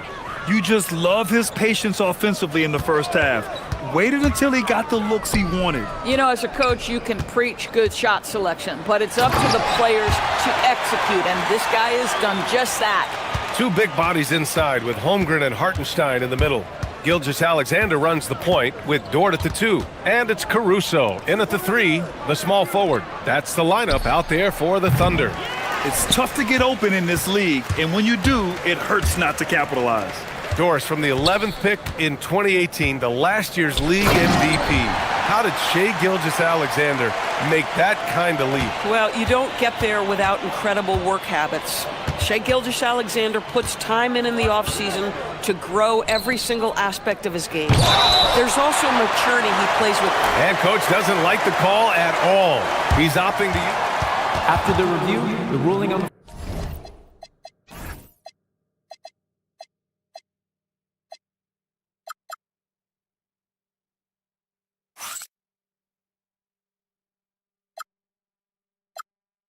floor is overturned.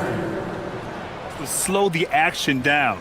But with so many close calls in every game, the NBA was smart to adopt this challenge policy in 2019. You know, one thing this does for a coach is let his players know he's got their back. If they're adamant that the call was wrong, he'll back them up and make the refs take another look. So they see clear evidence of a bad call, and they're going to overturn it. Probably the right decision. And give credit to the officials for recognizing the mistake and correcting it. Nobody likes to say they got it wrong, but they fixed it in a hurry. And so Mark Daigneault will call a timeout. He might have seen something and needs to review with his guys.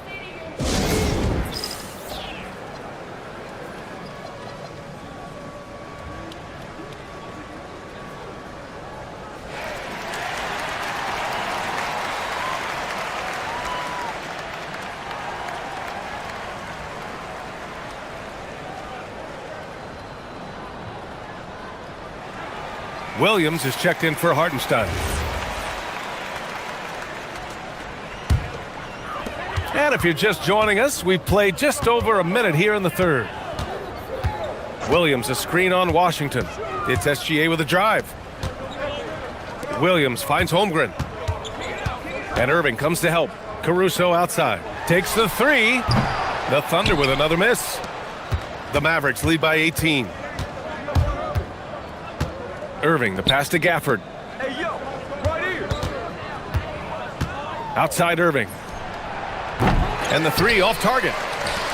And Williams has got the ball here for OKC. Oh, a clear foul there on the missed shot. So he'll get a pair at the line. It goes on Kyrie Irving. What I love about Jalen Williams, he makes his presence felt on the game. Athleticism, tireless work ethic, and offensive skills that are just blossoming with each repetition.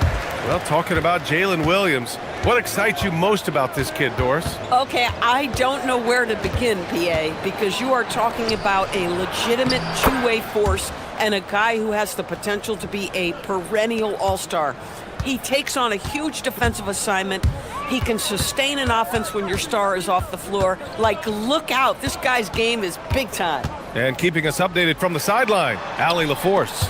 Well, Commissioner Adam Silver was asked about the wildest ideas thrown around in the league office. He said, quote, one thing that's been discussed is potentially 2 free throws for a foul on a 3-point shot. I don't think we'd do it in the last 2 minutes of the game, but that's something interesting. Brian, back to you. Not a bad idea. Okay, Allie, thanks a lot. Grant, you are a Hall of Fame small forward, so you know a bit about the position. What's key in excelling at the three? Well, BA, you have to be able to space the floor. We almost never see a 3 or even 4 who can't make threes. And on the other end, lots of times you're matched up with quick guards. And the shot's good by Irving. So smooth on the mid-range. Kyrie dialed in. Kicks it out to Holmgren. Fires the three. Oh, and a great assist by SGA. That one goes in. Holmgren's got 7 points in the game. Guys with size who can shoot with range, that is a tough tandem to defend. Irving is doubled. The three is up. And it's Christie with a three. Christie's gotten his second bucket of the game. This is just fun. These teams are trading threes back and forth. Well, that 3-point shot just gives you so much room to operate on the offensive end. Holmgren. And the big finish by Holmgren. And before he even leaves the floor, Holmgren has the ball at rim level. Irving is doubled. Pass to Flag. Back to Irving. Gafford with a screen on Dort. And the shot is good after hitting off the rim. Irving's got 7 points for the quarter. Defensively, you can't afford to get stuck on the pick. You know exactly what that takes. It takes energy, it takes activity, it takes intensity. Are you serious? That is some power from a point guard. Oh, I love backcourt players with some ups. We know versatility is huge in this game. Just a tremendous job finishing that play. Wow. Dallas shooting their second free throw attempt on the night. Thunder trail by 19.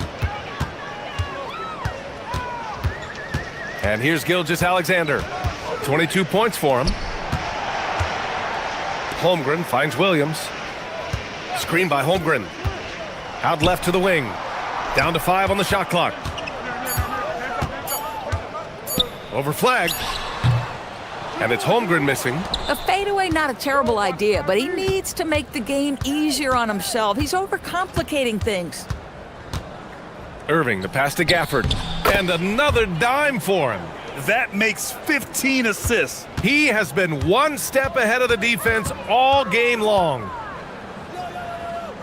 Pass to Dort. Back to SGA. It's stolen by Washington.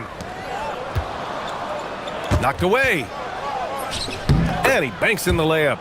Washington's got 12 points. Everything is dropping for them. Just a terrific third period run. And I think it's been all about their offensive efficiency, shooting the lights out in this quarter. And you love to see the aggressiveness, using the height advantage to hammer it home. And so it's Dallas. They're feeling great. A 21-point. And as we head into the fourth, we'll see if there's a comeback in the works, or if it's more of the same from the first 3 quarters. On the court right now for the Mavericks. Washington and Gafford, the combo inside. Max Christie is out there with Kyrie Irving. And it's flagged in at the 3 spot. Boy, nice pass, a little ball movement, a little player movement. That's how you play this game. Here's SGA. Gafford with the block.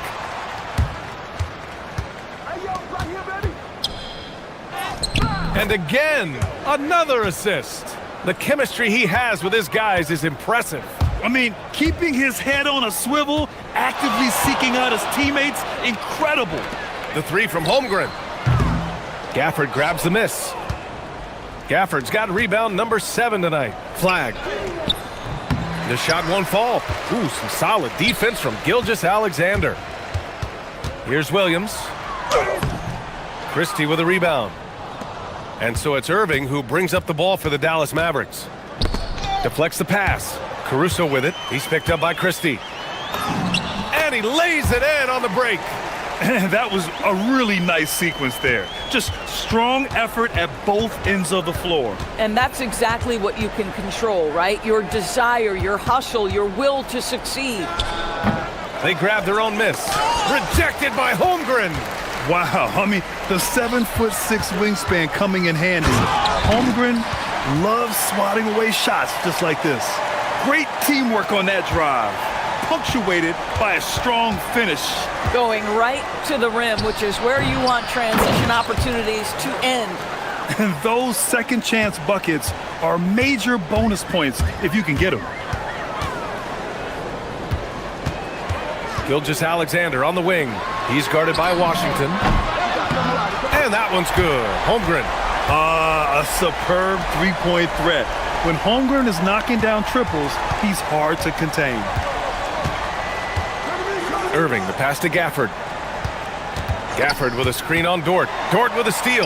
Irving for 3. Ooh, almost had a 4-point play right there. But he'll go to the line with a chance for 3. Good defensive intensity, but you have to stay in control always. What's amazing about Kyrie Irving is if you ask a broad section of players who their favorite is to watch, many will tell you it's Kyrie. And he makes all 3. Oklahoma City has gone 1 of 2 from deep in this quarter. And slam dunk by Gilgeous-Alexander. When you finish like that, you deserve to brag. Impressive, no question. How about that from your point guard, gentlemen? Playing big at the rim, okay. And so Jason Kidd calls for the timeout. Coach clearly has something he wants to say to his team right now.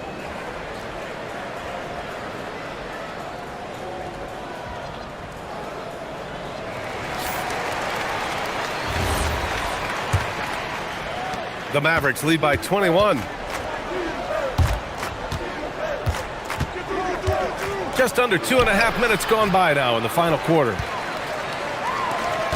Oklahoma City's gone 4 of 9 so far from the perimeter. And the rebound goes to the Mavericks. Gafford's got double-digit rebounds now in the game. Here's flag.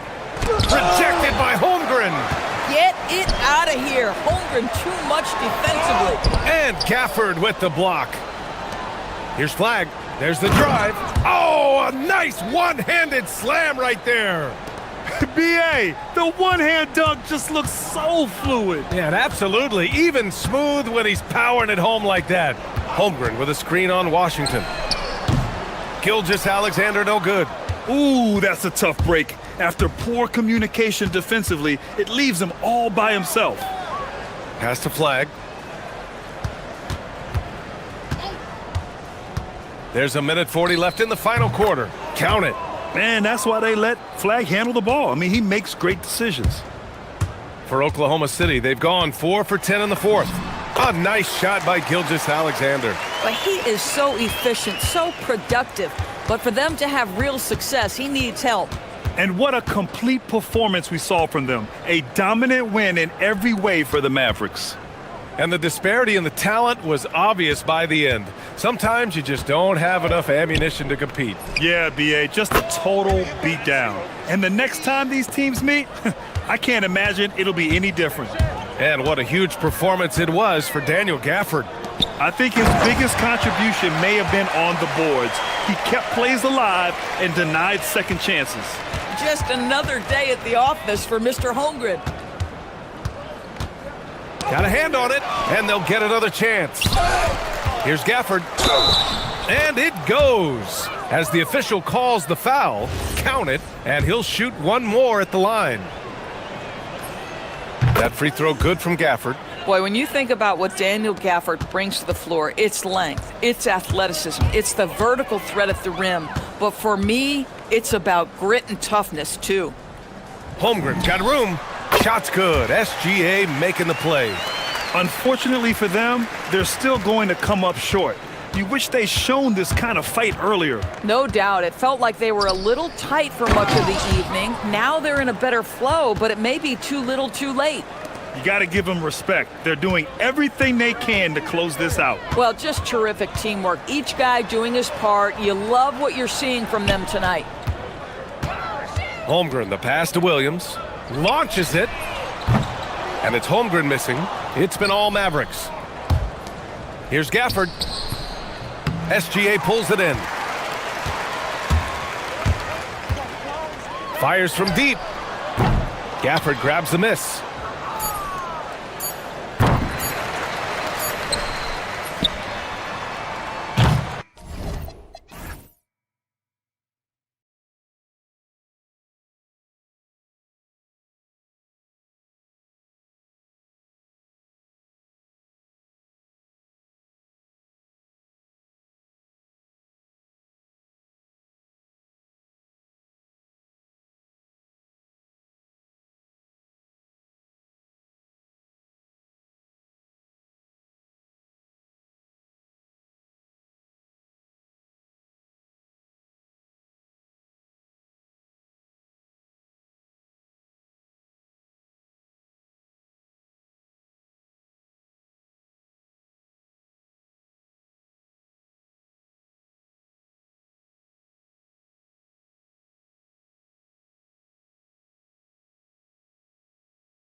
On the Thunder. For the Pacers, they pride themselves on each and every step that leads to victory. The preparation, the focus, the sheer will. Each game a new opportunity to prove their identity. Thunder, Pacers is next, right after this. So here's Oklahoma City's starting group. The post pair form will be Williams and Holmgren. Gilgeous-Alexander runs things with Dort to his side. And it's Caruso in at the 3, the small forward. Gilgeous-Alexander with the steal. Here's Williams. Oh, and the jam by Williams. What awareness from Gilgeous-Alexander on the defensive end. Finds a steal and starts a fast break. Halliburton against Caruso. Nifty move. And finished off by Halliburton. Puts the D in a tough spot when you have a point guard who can throw it down. He really does, GA. He really does put pressure on him. And you know, guys, showing how dynamic a weapon he is for this offense, they feed off of that energy and ability to make plays. It gets them going. And Clark, how about Indiana's recent run? Making it to the Eastern Conference Finals in back-to-back seasons. You know, the last time that happened, Kevin, was about a decade ago when Paul George was the man leading the Pacers. Unfortunately, they fell to LeBron's Heat both times. I was courtside for a couple of those matchups. And then last season, advancing to the finals and pushing it all the way to 7 games. The Pacers have a really bright future ahead of them, in my opinion. Here's Huff after the made shot from Shai Gilgeous-Alexander. Most any coach loves points coming off assists. For Oklahoma City, they've gone 3 of 4 from the field to start out the game. Holmgren sets the screen for SGA. It's deflected. Walker with a clean look. Drills the three-pointer. And they don't want to get in a habit of giving him open looks from 3. First quarter steal, but not who you want to leave open. Now, here's SGA. Kicks it out to Holmgren.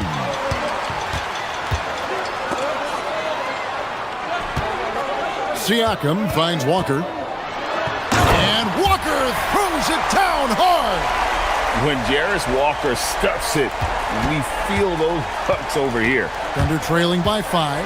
Let's go to the sideline and see what Allie LaForce has dug up for us. Allie, take it away. Thanks, Kevin. Well, the Pacers are moving as one.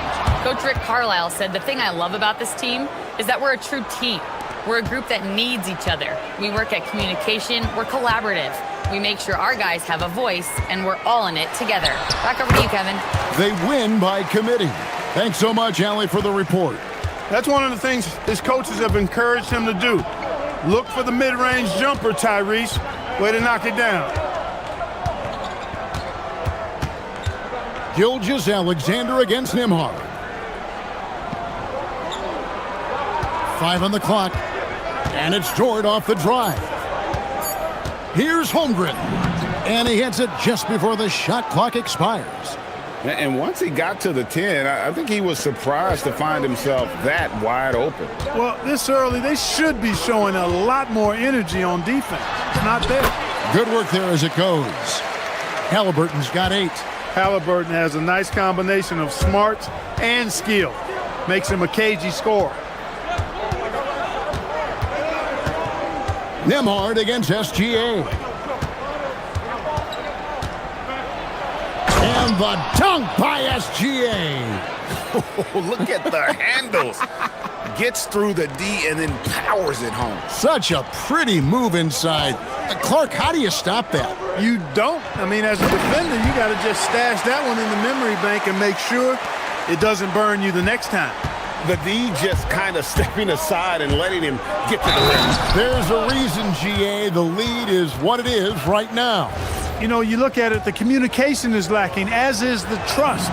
They can ill afford those types of breakdowns. It won't work. You can't win with those kind of breakdowns. And this guy just does everything. Scores, passes, good rebounder, just an all-around terrific basketball player. Dort passes to Williams. Here's Holmgren.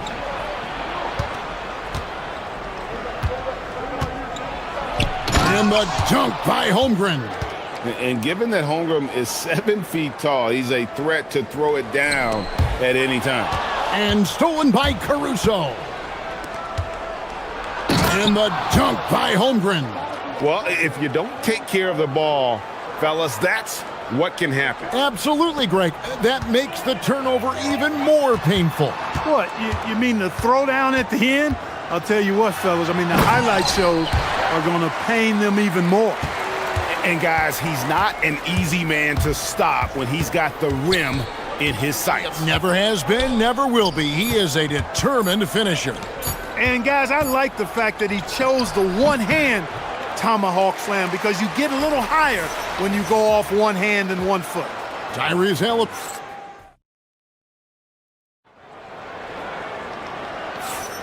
And if you're just tuning in, it's been a pretty even game through the first quarter. And taking a look at the Pacers' performance here, guys, what are your thoughts? Well, the offense is clicking, and they seem to have seized the momentum here early on. Yeah, you know, I agree. No warm-up needed. They came in on fire and have already built a nice lead. At the guard positions, Halliburton and Nembhard. Siakam is out there with Walker. And it's Huff in its center. That's the 5 to begin the second quarter for the Pacers. Williams with the ball. He's picked up by Walker. And that one, good. Clark, more so than ever, NBA offenses are putting the ball in the hands of their stars and letting them go to work. Yeah, you know, Kevin, that's because NBA offense is all about creating space, and usually your star players can do that with a high level of skill, speed, shot making, and playmaking. You can create it with strength as well, playing through a guy like Jokic, Giannis, and Luka. Oklahoma City trailing. On the wing, Gilgeous-Alexander. Nembhard covering.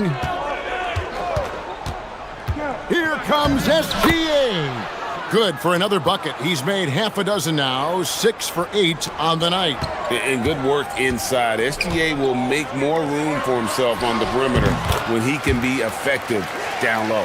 That is good offense, unselfish play. And Gilgeous-Alexander's got the ball here for the Oklahoma City Thunder. It's hauled in by Huff. Not a lot you can say except fantastic job by the defense. There's the pick. Halliburton against Dort. Halliburton, good look inside. Tyrese Halliburton so capable of playing multiple positions and roles for this team. And tonight, he's embraced being the scorer. Tyrese Halliburton really is just a tremendous passer, Clark. He loves setting guys up. Yeah, he really does. I mean, that's where he's at his most effective and happiest as a player, it seems. He takes great pride and joy in distributing the ball and running the show for his team. And some might even criticize him for being too selfless at times for the ability he has to score the ball himself. 4 on the clock. And finished off by Walker. Halliburton has such a really good feel for the game. He knows exactly how to get his guys to step up. SGA surveying the defense. Gilgeous-Alexander so quick off the floor. The finish was nice, but the setup was better. Yeah, GA, the pick working to full effect before the stuff. And, you know, not enough help from the defense there to compensate. He gets a clean look, and that's exactly how you draw it up. Here's Holmgren. And the dunk by Holmgren. And great recognition. Holmgren saw the open floor and took advantage. Several lead changes going on here in the early portion of this game. Yeah, it reminds me of that cameo song, Back and Forth. Holmgren. And the dunk by Holmgren. Just focusing on the task at hand, that's all you can do. Yeah, these teams trading punches right now. I mean, it's table tennis. Back and forth we go. I'm shocked that didn't turn into 3 points. I mean, he makes you pay on those nearly every time. SGA passes to Holmgren. Gilgeous-Alexander kicks to Holmgren. And a great assist by Gilgeous-Alexander as that one goes in. Holmgren's got the lead up to 3 now for the Thunder. Pacers have gotten all but one of their 7 shots in the second quarter to drop. Pretty impressive. Holmgren comes with the double team. And a bit of a battle here for the ball. The official signals a jump ball here.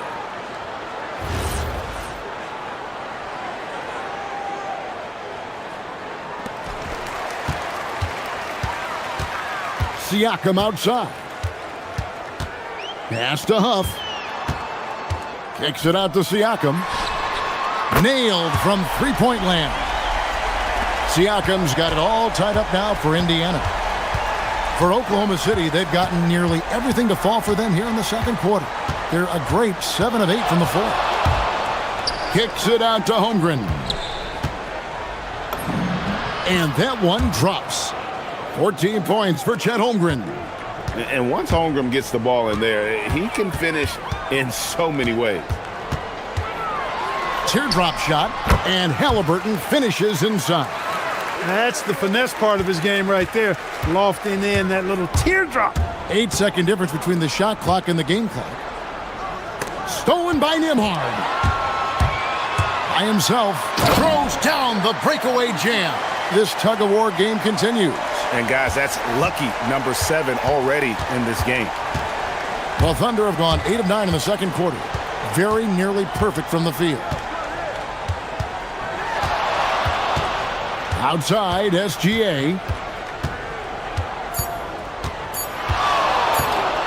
Launches it. And that one released in time, but no good. And a close game so far through the first 2 quarters as we reach halftime. Indiana out in front. They lead by 2.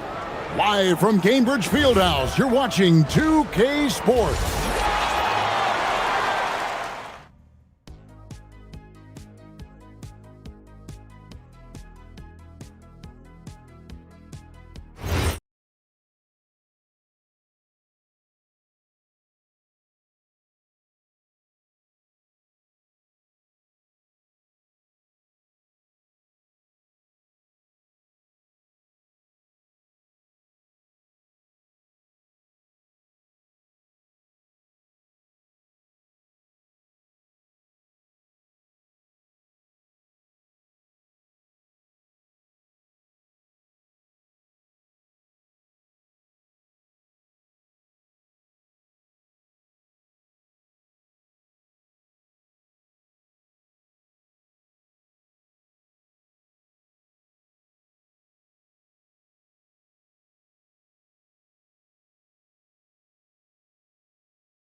Gilgeous-Alexander has been exceptional here tonight, guys. And the way that he has helped out with the ball movement has been a difference maker early on. And, you know, that's not a job they ask him to do very often, but in the first half, I thought he was in perfect sync with his teammates. Here's who Mark Daigneault is going to put out there to start the second half. The post pair form will be Williams and Holmgren. Gilgeous-Alexander runs things with Dort to his side. And it's Caruso in at the small forward position. Hard to find a more versatile forward, Clark, in this league than Pascal Siakam. Yeah, and it's been so much fun to see how... And, folks, the coach's challenge has been initiated for a personal foul. Close game. After the review, the ruling on the floor is overturned. The officials can review in closer detail what constituted the original personal foul. Getting a different angle can sometimes make it a lot easier to determine. Indeed, and the one thing with replay review is that when you see the slow motion replays, you really get a new appreciation for just the immense speed at which these players are moving at, and how fast the action really is, and how hard it can be sometimes, you know, Greg, to make the right call. And the announcement on the review is that the foul was called in error. So they have determined to overrule. And yep, we thought we might see it. And the coach's challenge has been triggered on the personal foul call. And this is the... After the review, the ruling on the floor is overturned. What constituted the original personal foul. Getting a different angle can sometimes make it a lot easier to determine. Indeed, and the one thing with replay review is that when you see the slow motion replays, you really get a new appreciation for just the immense speed at which these players are moving at, and how fast the action really is, and how hard it can be sometimes, you know, Greg, to make the right call. And the announcement on the review is that the foul was called in error. So they have determined to overrule the original call. And guys, this is what it's all about, getting the call right. And I think in this case, the video review showed that while it was a tough call to make on the floor, they got it right with the review. Gilgeous-Alexander passes to Holmgren. Just 5 to shoot. Oklahoma City needs to get off a shot. Whoops, there's the 24-second shot clock violation, so they'll turn it over. And you can tolerate gaffes like that sometimes, but in a close game, man, I tell you what, that really hurts. Pacers have gone 0 of 3 and are still looking for that first bucket here in the second half. And he made the right read on that play, but just couldn't secure the steal. You know, fellas, 1 second quicker, and that's going the other way. Caruso against Halliburton. The shot by Nembhard and nobody around. That's good, and it's Halliburton with the assist. Halliburton's got 6 assists now in the game. It's Gilgeous-Alexander with the drive. And moving with such speed, the quickness of SGA's drives, something to admire. Halliburton against Caruso. Outside, Walker. Pass to Huff from outside the arc. Knocks down the 3-ball. Huff's got 9 points. Yeah, it's such a sweet three-point stroke there, and it can really open things up inside because as good as he shoots it, it forces the opposing bigs to have to step out on the perimeter. Hey, it's typically a positive for this offense when he's assertive and looking to score. And here's Halliburton. He's got 14. Huff passes to Halliburton. Here's Huff. Indiana needs to get a shot off. And finished off by Siakam. And those are 2 loud points. Siakam flushes it without much effort. Pass to Holmgren. Not enough on that one as it misses. Surprising to see that he had so much room from mid-range.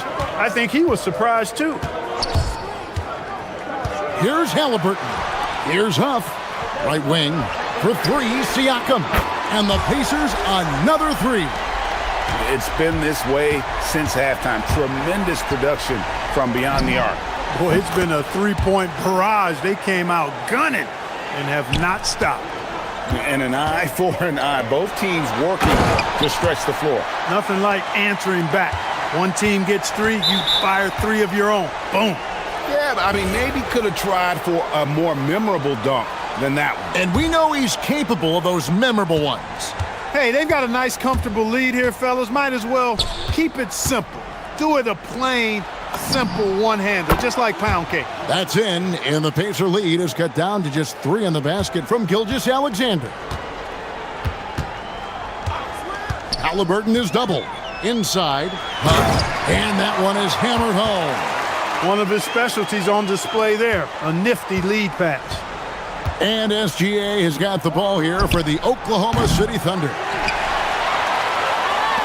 56 seconds left in the third quarter of the game. And it's Walker penetrating. And the dunk by Walker. For his size, Walker has great burst off the bounce.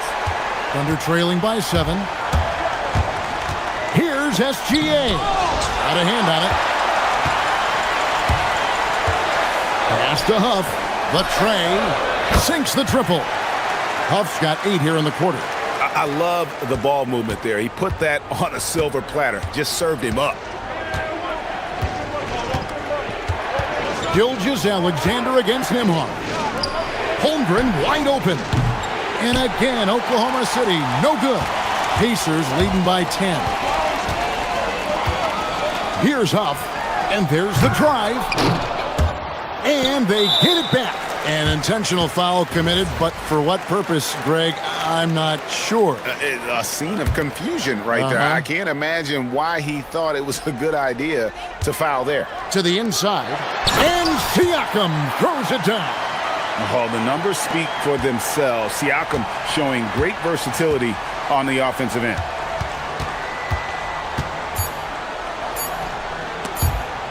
Williams, that's a two-pointer, and the last shot at the buzzer doesn't go in for him. And so it's Indiana enjoying a 12-point lead as they talk things over during the break. How about a look at today's State Farm assist of the game? And I'm glad this was the pick because I love this pass. Such a great dish. That's what I call court vision. Yeah, and with the accuracy to go along with that vision. I mean, he put the ball in the absolute perfect spot. That's how you orchestrate it. And 1 quarter to go in a game that to this point has not been an evenly fought contest. At the guard positions, Halliburton and Nembhard. Walker out there with Pascal Siakam. And it's Huff in at the center, locking down the middle. So that's the group out there for Indiana.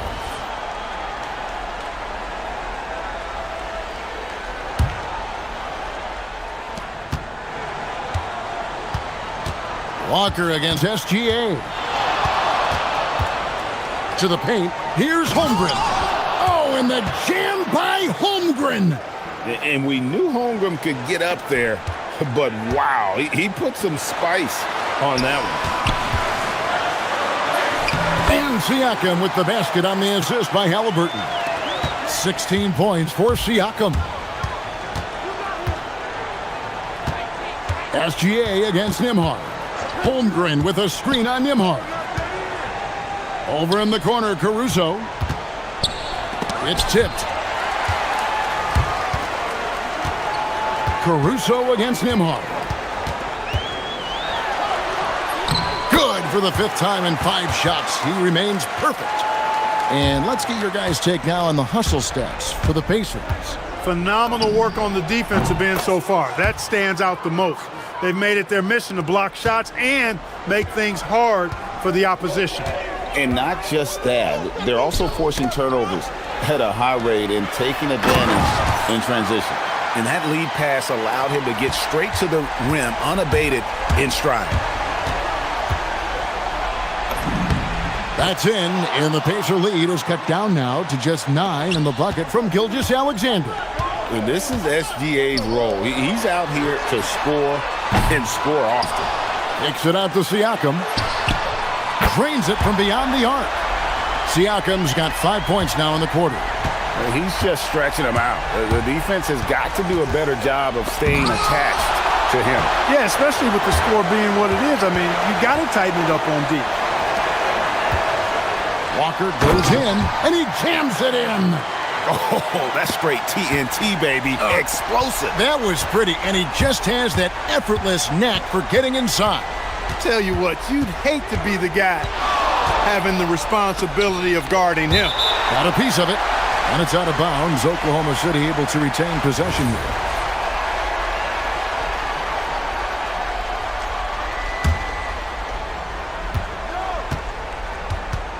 SGA against Nembhard. Clock at 6. Holmgren sets the screen for SGA. Holmgren finishes inside on the nice dish. And I know everyone's thrilled to see Holmgren scoring so well. And this is the kind of effort that could carry on well throughout the year. Now Siakam.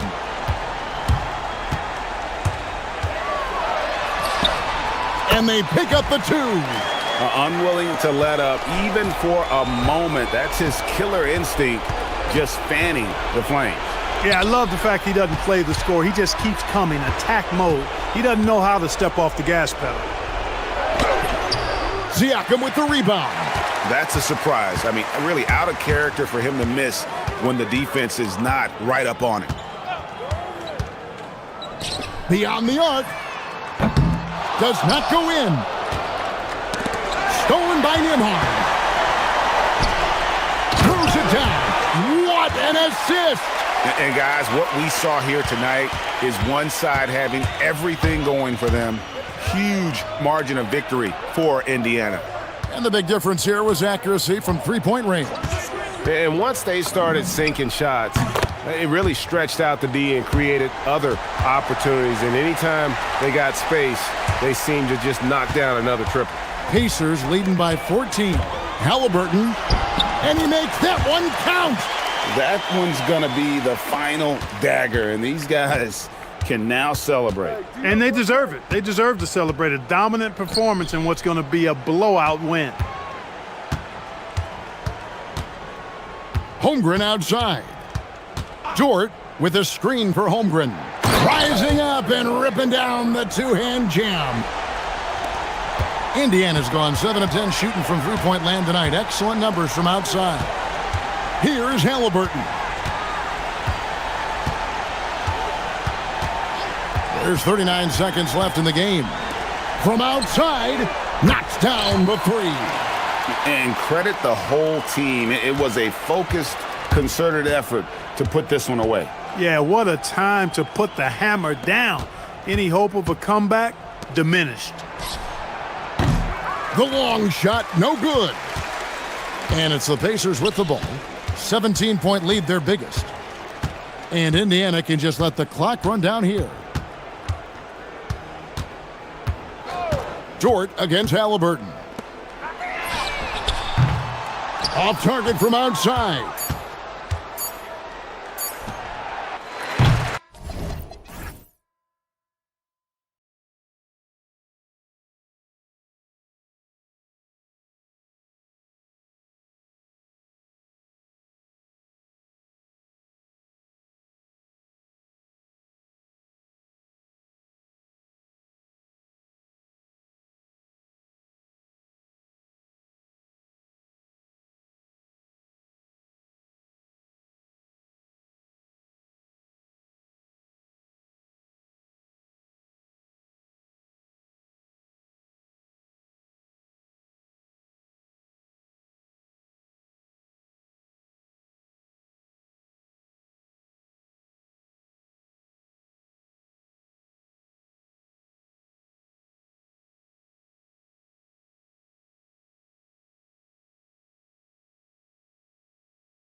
The Pacers taking on the Timberwolves. For Indiana, consistency is their goal. They want to win each half, each quarter, each possession. T-Wolves, Pacers, it's next, right after this. And now the Indiana Pacers starters. Halliburton and Nembhard make up the backcourt. Pascal Siakam out there with Jarris Walker. And it's Huff in at the center, locking down the middle. And Grant, while most didn't expect it, last season the Pacers made the second NBA Finals appearance in their franchise's history. Yeah, B.A., there's so much belief right now in that locker room. They never feel like they're out of a game, and that makes them dangerous. And here's Indiana now, following the score by Minnesota. Halliburton, the pass to Nembhard. Here's Halliburton. He takes it in. And the dunk by Halliburton. Oh, Tyrese. That is how you complete a drive. And Chris Finch wants a timeout. He's going to take a minute to regroup with his players.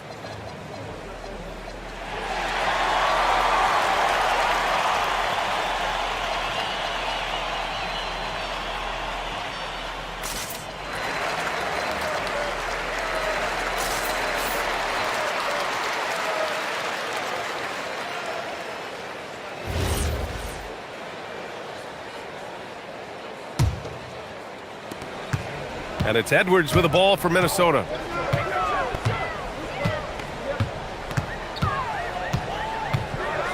And Edwards slams it in. Well, once Edwards saw his opening, it was game over. He delights in sticking it to you like this. Edwards against Nembhard. Takes it inside. And that one drops for him. Rock solid screen right there. The defender got completely lost. Yeah, you've got to lock and trail hard. You can't allow him a clean look from that. Wow, this is how explosive Edwards can be. He finishes with such force at the rim. They set the screen. Halliburton, the pass to Huff. Back to Halliburton. Drives to the hoop. Siakam, right side. Another one falls for Indiana. Using focus and balance to convert jumpers, wow. Siakam has really improved his shooting. You know, Grant, for a guy who started playing basketball at age 17, Siakam has put together quite the resume. Yeah, B.A. Pascal is a champion. He's got multiple All-Star and All-NBA selections, and one of the great developmental stories when you think about his discovery through basketball without borders. First quarter of ball, almost 2.5 minutes in. Halliburton against McDaniels. Halliburton, the pass to Huff, and he jams it home with authority. Well, he led him with the pass there, almost like a quarterback timing a route. That was impressive. A chance here to catch up with Allie from the sideline. Well, I had a chance to catch up with head coach Chris Finch. I asked him if he's focused on a particular player in the opposing lineup, and coach stressed the message he delivered to his team about Pascal Siakam. It was simple. Don't bite on his spin moves. He doesn't want his guys falling for Siakam's tricks in the low post. Back to you guys. Thank you for that, Allie. Oh, merciless jam by Halliburton. He's got some serious hops. Edwards looking it over. Gobert with a screen on Nembhard. Edwards. And Minnesota again with a bucket. Well, he's such a natural talent. Has all the skill needed to produce at a high level. Halliburton up top.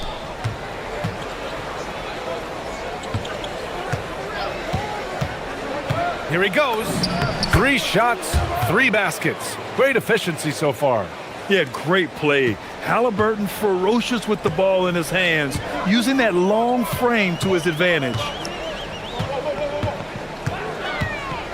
Edwards against Nembhard. Edwards, a pass to Reed. Nembhard with a steal. It's a 3-on-3 fast break. Back to Walker.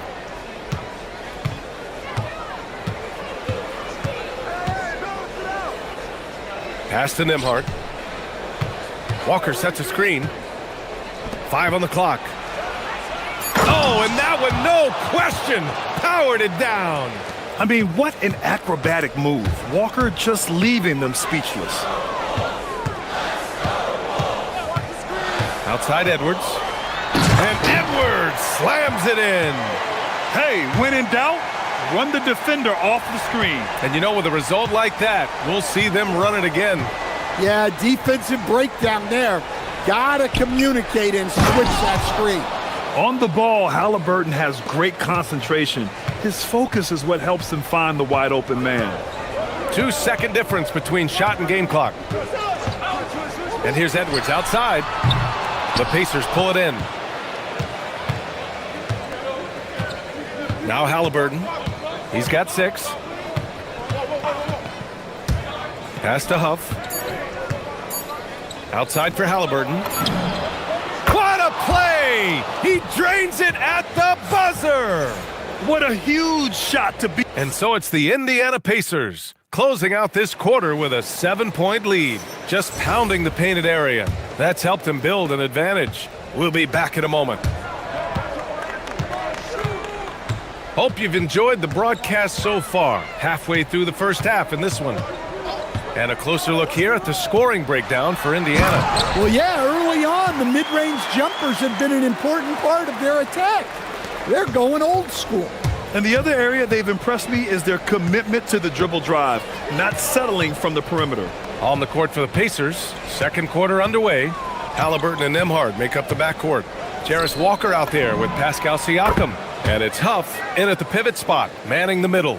Coach, I've heard you say one of the most frustrating things to watch is a team that beats itself. Yeah, B.A., I think one of the things is before you can win, you got to make sure you don't lose. And when you're doing things like turning the ball over or fouling needlessly, those are probably the two biggest areas. Those are beat-yourself types of stats, and it's hard to get away with those at the highest level. He didn't make them pay for that weak defense, but they just can't rely on him to miss those kind of shots. There's a screen. Pass to Huff. Siakam for 3. And again, it's Indiana with a 3. They're simply not missing. Unreal. Well, as a coach, this is when you enjoy what you're watching. Your team playing well and everything just flowing. Here's Gobert. Oh, ferocious from Gobert. And you know he's tough on the glass. Easy money there for Gobert. Halliburton against McDaniels.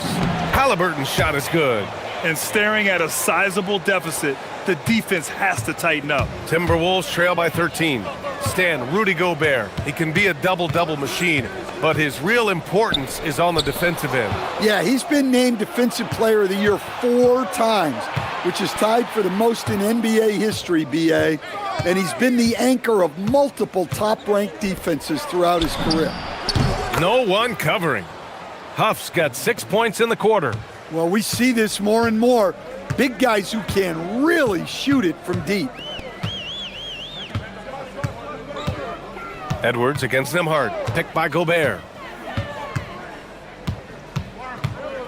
Outside Edwards. The 3 is up. No luck on that one. Excellent work defensively. That's how you guard a three-point shooter of his caliber. Halliburton with the ball. Now guarded by McDaniels. Halliburton looking over the floor. Got a piece of it, and that's out of bounds. Indiana will retain possession. Gives us a chance to catch up with Allie LaForce. Thanks a lot, guys. The Pacers have shown that they can be a threat in the East. Coach Rick Carlisle said, there's nothing wrong with high expectations. What you don't want is a situation of apathy, where expectations are low and all you're ever doing is selling hope. That's not why I came here. Back to you guys. They are for real. All right, Allie, appreciate the report. And stolen by Edwards. And for some reason, he decided to foul there. Yeah, B.A., that's an odd move. Maybe there's something else behind it. I mean, I'm just not sure what he was thinking right there. I mean, he needs to get his head in the game. Lets it go from deep. Pascal Siakam with the rebound. He's fallen into a bit of a slump this quarter. How quickly things can turn. Walker with it. DiVincenzo picks him up. Siakam in the post. Working on Reed. 6 to shoot. High post Siakam. 5 points in the game. Reed with the rebound. Well, that's the look he wanted, but the defense doing just enough to impact that shot. And prior to... Oh! Big finish! Man, what a move by Edwards. That was phenomenal. On offense, here are the Pacers. They're on a 13-4 run. McDaniels against Halliburton. Here's Siakam. He got a piece of it. Fast break, Minnesota. Here's McDaniels, and he goes in for the dunk. Well, you can't sleep on McDaniels' athleticism if you're the defense. At 6'9", he can absolutely hammer it home. Halliburton goes. Here's Huff. Down it goes, and a great assist by Halliburton. Halliburton's got 6 assists now in the game. Edwards against Nembhard. Gobert with a screen on Nembhard. Edwards for 3. Edwards connects from outside. Well, right there, Edwards uses the screen to create the space he needs. Halliburton on the wing. McDaniels covering. Huff can't get it to go. And Edwards, here we go. And Edwards slams it in. So sick, the vertical ability. That was flat out awesome. He has that effortless knack for getting to the hoop. And so it's Indiana. They have a nice 9-point cushion at the end of the quarter. Getting lots of great looks, shooting it well. That's why they're up. And more NBA action on 2K Sports coming your way right after this.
And you know, Anthony Edwards has been really making it happen, guys. Through the first 2 quarters, he's been on fire. Explosive offensive performance. Yeah, and in terms of slowing him down, I think they're going to have to change things up. Give him some different looks. Anthony Edwards. Oh, a sensational slam by Amp. Well, everything about Edwards' drive makes it dangerous. His speed, his agility, and his lack of fear. We've seen Anthony Edwards dramatically increase his rate of three-point attempts. Yeah, Brian, while also increasing his percentage. It makes him that much more dangerous as a scorer. We know he can finish around the rim, and that creates a pick-your-poison situation for the defense. Edwards. And Gobert with the stuff. You're best to get out of Gobert's way. You don't want to be on the wrong end of that dunk. McDaniels against Halliburton.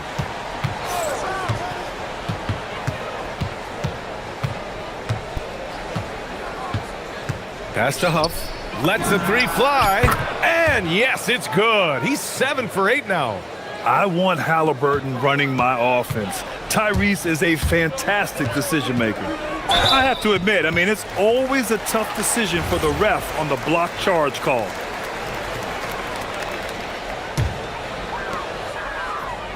And they double up Edwards. Good ball movement here by Minnesota. Back to Gobert. Here's Edwards. 6 on the shot clock. Gobert with a screen on Nembhard. Here's Edwards. Oh, Edwards just bullying his way inside. Well, when Edwards gets this hot, all an opponent can hope to do is limit the damage. Halliburton outside. Inside. Here's Huff. Pass to Walker. And Dante DiVincenzo is going to pick up the foul. That's his first foul of the game.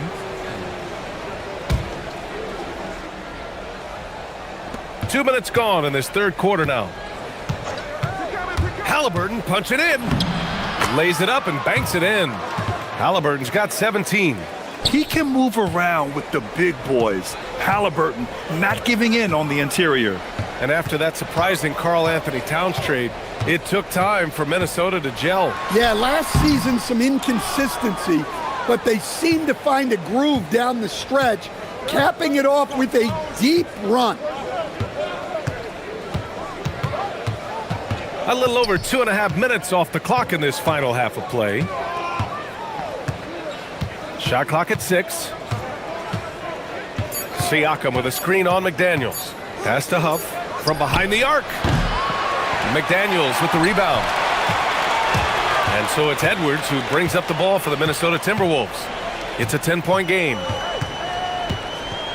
Gobert with a screen on Nembhard. Oh! Edwards packs it home. Did you guys see that? What an insane slam. Man, you got to have some hang time to pull that off. McDaniels with the rebound. For Minnesota, they've gone 4 of 6 from the floor in this third quarter. And the foul on Tyrese Halliburton. That's his first foul of the game.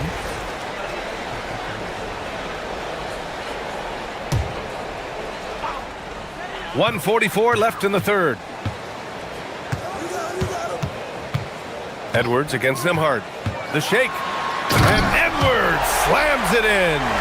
B.A., forget about attempting the long-range 3 to cut into that lead. Just attack the rim, my man. Man, that was sweet. Here's Huff. And he takes the fantastic lead pass up strong for the slam. Woo!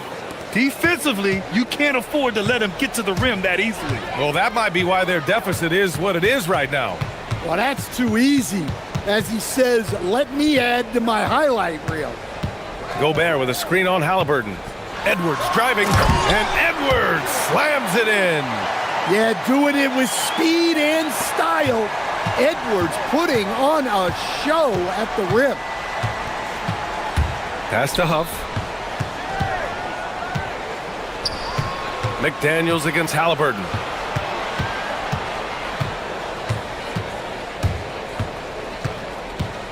Just 5 on the clock. Indiana needs to get a shot off. Huff.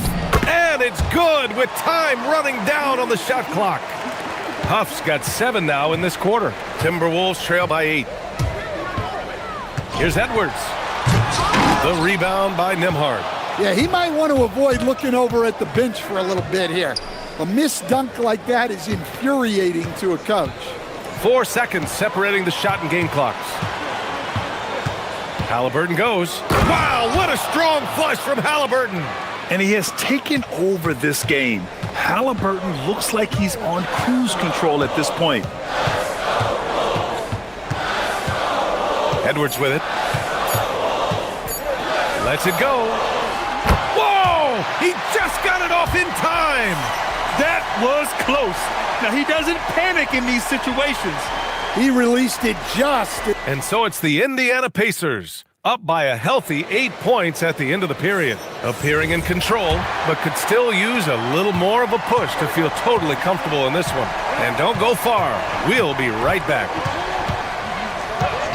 With 3 quarters behind us, let's see what this fourth period holds in store.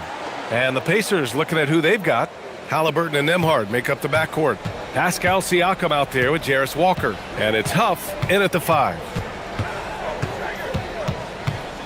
Gobert with a screen on Nembhard. To the paint. Oh, and Gobert powers it home. Well, Gobert understands how to capitalize off these sets. Great movement by him after setting the screen.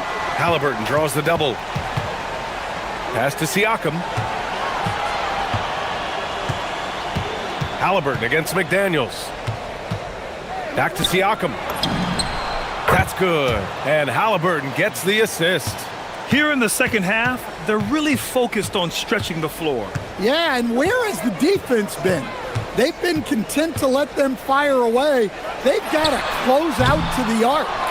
And he probably thought he was going to bury that one. Indiana leading by 12. Down low. Nice shot by Walker. And such a strong guy. Walker could live in the paint. The Timberwolves shooting 70% from the field, a performance that has been fun to watch. And the officials signal the backcourt violation. Not careful there. It's so easy to get frustrated when you make mistakes, but you have to keep battling.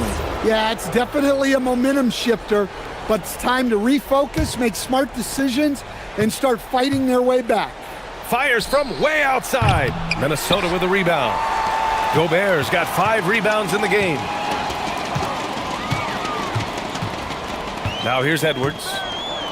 Gobert with a screen on Nembhard. And Edwards. Whoa! Oh, sweet move.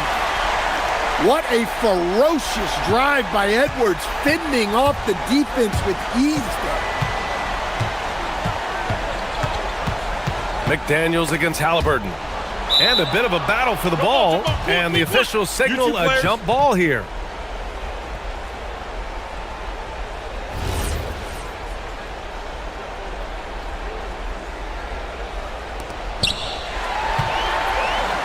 Fast break, Minnesota. DiVincenzo. Oh, what a jam! Holding nothing back. Great dime by Gobert. Scans the floor well to find his teammates. And Halliburton has got the ball here for the Indiana Pacers. Into the lane. Inside, Halliburton gets it to fall. Easy look when the defender isn't fighting over the screen. Yeah, it's certainly worth it to disrupt the offense. Coaches notice that extra effort. Edwards. Both hands there for a little extra. And right there, Edwards with a great dribble move to create space. They've got time on their side here, Grant. And if they're smart, they'll milk the clock a little.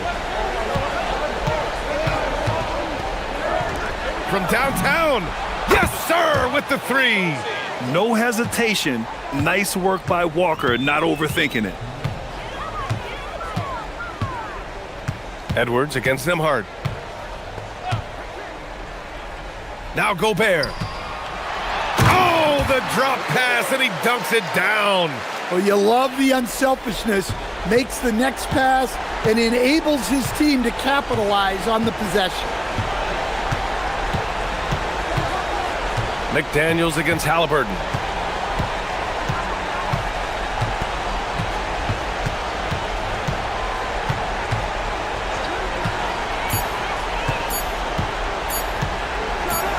Halliburton using the vertical there. What? Wait. Hey, dunks are always for the big boys. Emphatic move by the point guard. Well, in this league, you can see powerful plays from anyone and anywhere. Your position no longer dictates your scoring options. It's Edwards on the wing. He's guarded by Nembhard. Lets it fly from 18. Can't get it to go. That's a decent look for him. He just couldn't convert. Indiana's gotten 3 threes to fall out of 4 attempts here in the 4th. Well, with a comeback out of range, we can put a bow on this one. Good performance for the Pacers. When you look at their assist totals, you can see why it was easier for them to score. The ball was really popping tonight. And good things seem to happen when you're patient and willing to make the next pass. Their offense has flowed really well. And one player just stole the show tonight, doing everything for his team. A monster night for Tyrese Halliburton. Well, we saw some exceptional passes from him tonight.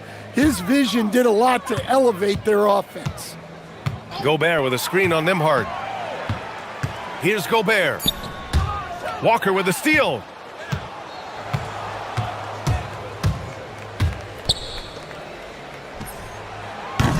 The 3 is off.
Two-way technician with calm precision. Kawhi Leonard brings a quiet, steely-eyed intensity as they wind up for action at Target Center.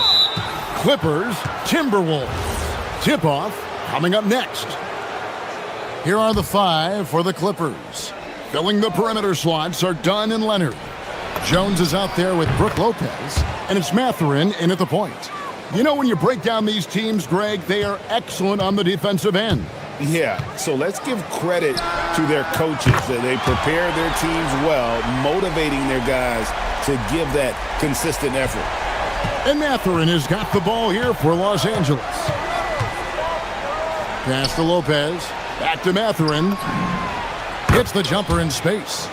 A young guy who is ready to attack. Mathurin gets the ball and goes straight into his shot. Now, let's take a minute to talk to Allie LaForce courtside. Allie. I caught up with Coach Chris Finch. The two-way star Kawhi Leonard was at the top of the coach's mind. He told me we've seen Kawhi win those finals MVPs because at his best, he is as good as anyone in the world. Leonard doesn't just score it, he can also shut down your best wing. It's really tough facing him. Back to you. Thank you, Allie. Here is Edwards. The Clippers getting the bucket. Gobert with a screen for Edwards. Rebound by Brook Lopez. The Clippers have gotten their first 3 shots to go in for them to start off this game. You know, DB, recently we've seen Anthony Edwards reach new heights as a three-point shooter. Anthony Edwards has now embraced the complete analytics of the game. He is a high-volume three-point shooter, and he's still a terror en route to the cup. Well, this guy typically a nice touch from mid-range, but obviously can't make them all. Drills it from outside.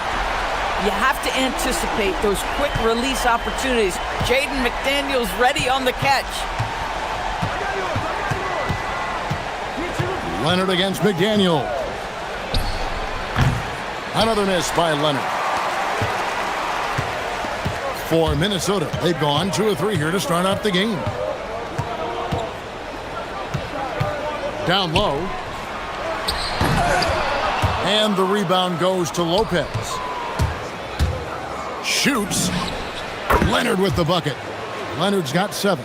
You've got to keep the defense on their heels, and Kawhi consistently able to make pull-up jump shots.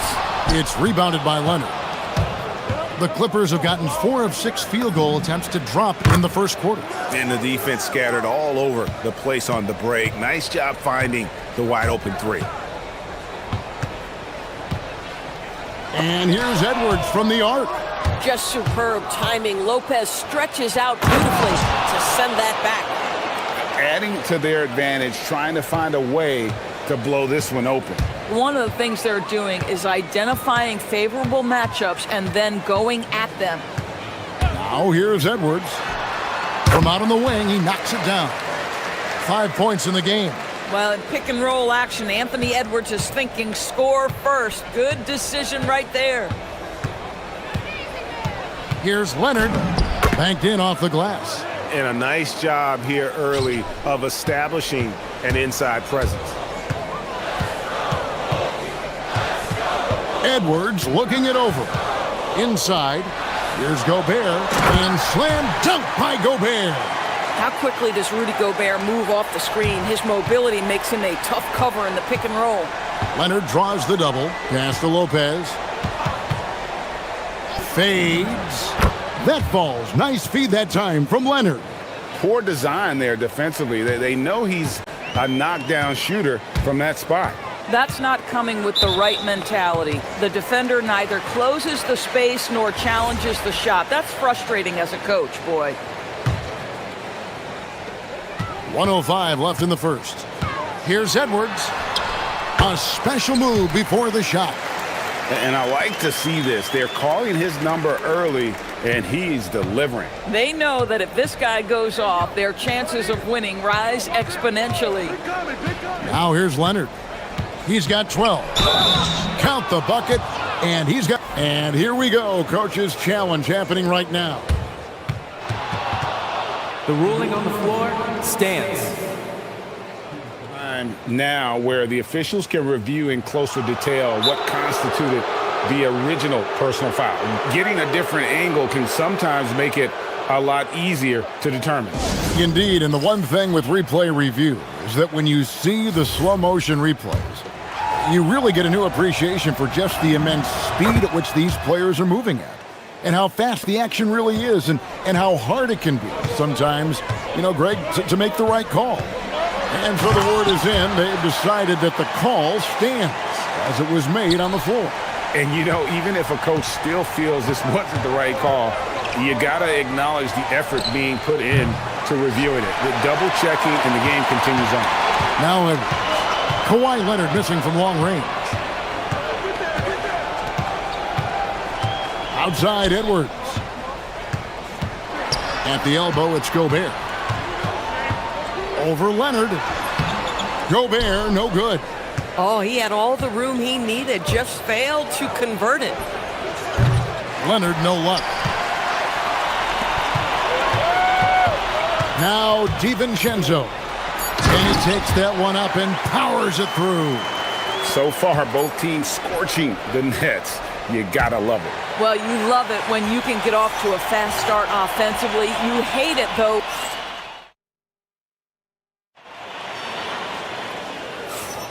And if you're just joining us, we've played through one quarter in this one. And before we move on, what do you guys think about what we've seen so far from the Clippers?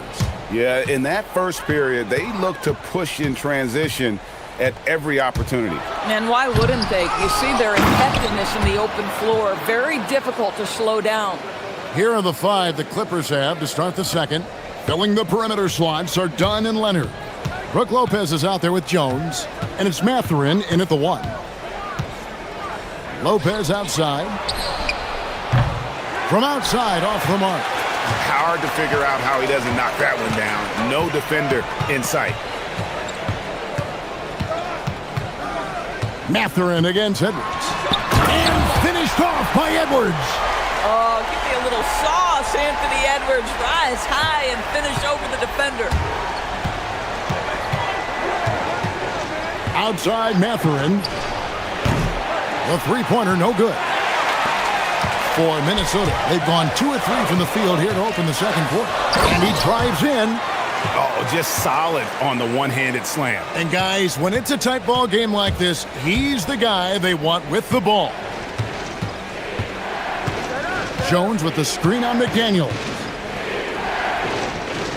Leonard kicks to Jones. Back to Leonard. Kawhi taking no chances. Kawhi all business right now. Defense better get started. It's going to be a long night. The Timberwolves have gone 3 of 4 from the floor here in the second quarter. Gobert with a screen for Edwards. Second chance shot. Three-pointer. Edwards puts in the 3. The work that Anthony Edwards is putting in as a shooter is there. That range shot so important. Nice three-point look right there. On the wing, Mathurin. Edwards defending. Mathurin attacking. Oh, going high to throw that one down. Sky high. Fantastic one-hand jam. The Timberwolves have gone 4 of 6 from the field here in the second. That's tipped, and so it looks like the Timberwolves will retain possession here. And when it comes to team building, GA, there's been a debate about whether the 2-star or 3-star approach is more effective. Kevin, for me, I think it comes down to fit more than anything. It doesn't matter how many stars you have if they don't mesh, and if they're not comfortable in the role that's carved out for them on that respective team. And it's sent back by Lopez.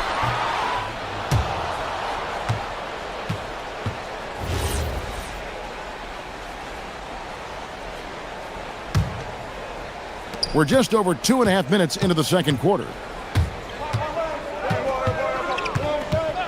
Mathurin against Edwards. Great D that time from Edwards. And here's Edwards. He'll bring it up for Minnesota. And now let's swing it over to Allie LaForce on the sideline. Thanks, guys. Anthony Edwards keeps a tight circle. He said, I've known my whole crew since I was 13, and that's the answer to everything. And the crew includes those voices of wisdom, too. He said, quote, "I keep those types of friends around. I'm not the type that always listens, but I'll listen to my elders." Back over to you. All right, Allie, thanks a lot. To the middle, here's Gobert, and finished off by Gobert. All too easy for Mr. Gobert in the painted area. Nicely done. And Doris, we saw it. Something just clicked for Jaden McDaniels and his rebounding in the 2025 season. Well, his rebounding and beyond, let's remember his team decided to put the ball in his hands a little bit more, and he elevated his game on the offensive end as well. Down low, here's Gobert, and finished off by Gobert. Really nice decision-making by Anthony Edwards. If you're going to play in the NBA, you've got to read off pick-and-roll action. Leonard against McDaniel. Outside Leonard. 6 to shoot. Jones with the screen on McDaniel. Great drive right there from Leonard. That's what this coaching staff has encouraged Leonard to do. They want him in attack mode. DiVincenzo passes to Reed. Over Jones. No good off the front iron. Oh, the analytics department is smiling after that one. Leonard on the wing. McDaniels defending. Jones with the screen on McDaniels. Bring it up for Kawhi Leonard from 3. Well, Kawhi Leonard pure from the corner. Nice delivery, Kawhi. Just 1 second between the shot clock and game clock. Gobert with a screen for Edwards. Takes a 3. Hits that one through the hole, make him now 7 of 13 in this game. Well, you can see it's a matter of pride out there for these guys. Absolutely. When someone makes a shot, the first thought is, I want my own back. Oh, an aggressive move and fantastic finish. Trying to send a message with that slam, I think. Up in time. He knocks it down, but wait a minute. The officials are getting together. They may want to review this. The ruling on the floor is Going confirmed. to halftime just yet. Officials signaling they are going to review the tape. Yeah, and at this point of the game, you know, some might say, hey, can't we just skip the replay this time around? But you just never know. Anthony Edwards has been leading the charge for the Minnesota Timberwolves. He's been a major threat from three-point range. Got 2 of them to fall in that quarter. And we'll be right back after this.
Team able to create much separation on the scoreboard yet. Kawhi Leonard really has his fingerprints all over this one. That first half looked like a dunk contest mixtape. Was just destroying the rim. This guy, he plays fast, he's aggressive, and if you let him get to the cup, there is nothing that you can do about it. Dante DiVincenzo, he's out there with Edwards. Then it's Naz Reid. And it's Rudy Gobert, and it's McDaniels in at the small forward position. That's Chris Finch's 5 as we get into the second half. And what you love about Edwards is how intense he is. Guy plays hard every minute he's on the floor. Leonard kicks to Dunn. Back to Leonard. And it's blocked. What a play as he just snatches the shot out of midair. Here's McDaniels. And foul on the shot. He'll shoot 2. And here we go with the coach's challenge. Not surprised in a competitive game like this. And he's disputing the personal foul call.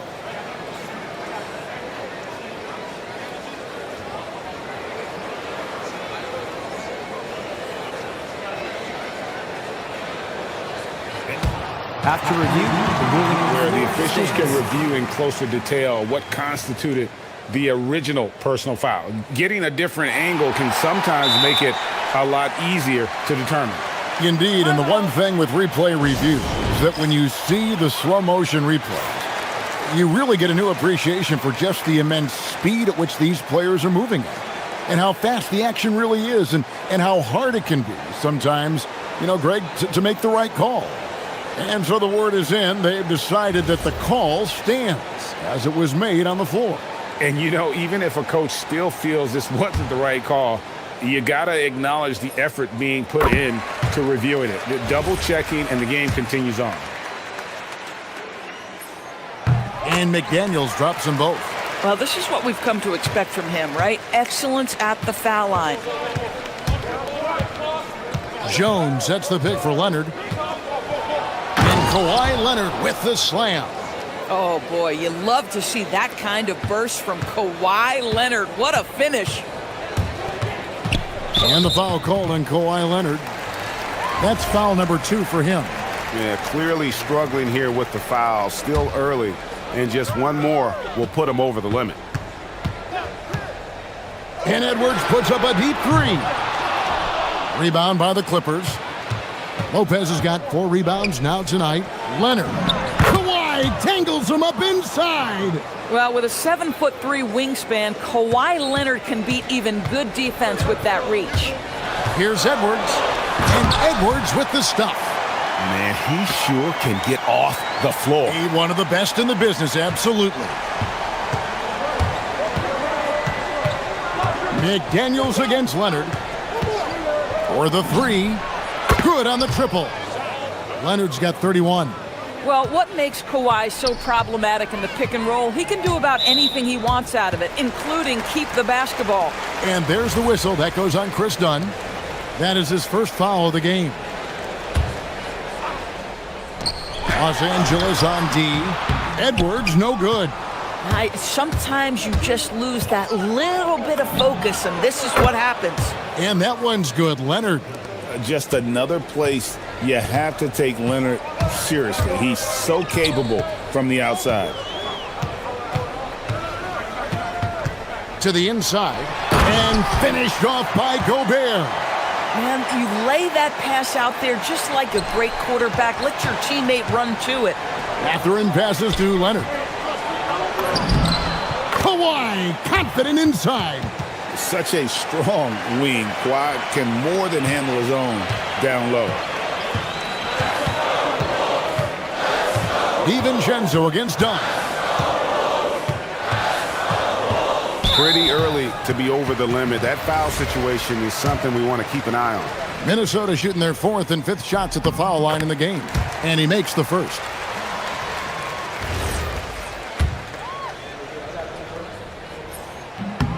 And so DiVincenzo nails both of them. Los Angeles has gone 5 of 9 when they put up the 3-point shot tonight. Mathurin, good. Boy, a lot of confidence to Mathurin's game. That efficiency has to get better, but he is not shy. Edwards against Leonard. Here's McDaniels, and that one clearly a foul. Gets the whistle, and 2 shots coming up. That's on Brook Lopez. And you don't like to concede the free throws, but it's better than getting flushed on. The Timberwolves haven't yet missed a free throw. 5 for 5.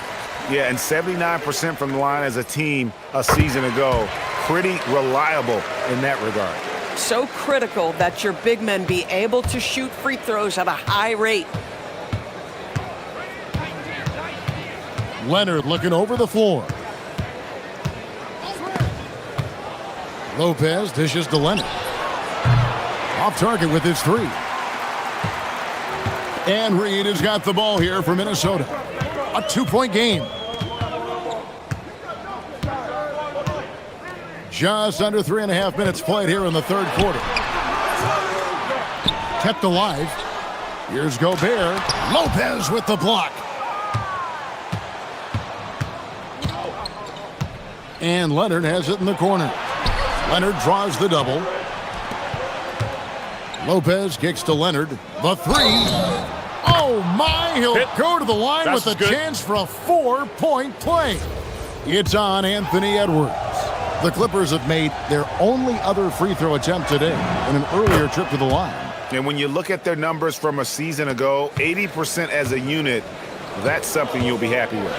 Known for his incredible defense, Leonard's huge hands and timing really helped make an impact on that end. Gobert with a screen on Leonard. Here's Edwards. Here's Gobert. Pass to Edwards. Edwards! What about that dunk? That was special. My goodness. You better get out of the way. So much power from Anthony Edwards off that drive. Look out. Leonard, no luck. Timberwolves trail by 4. Edwards drives in, and Edwards slams it in.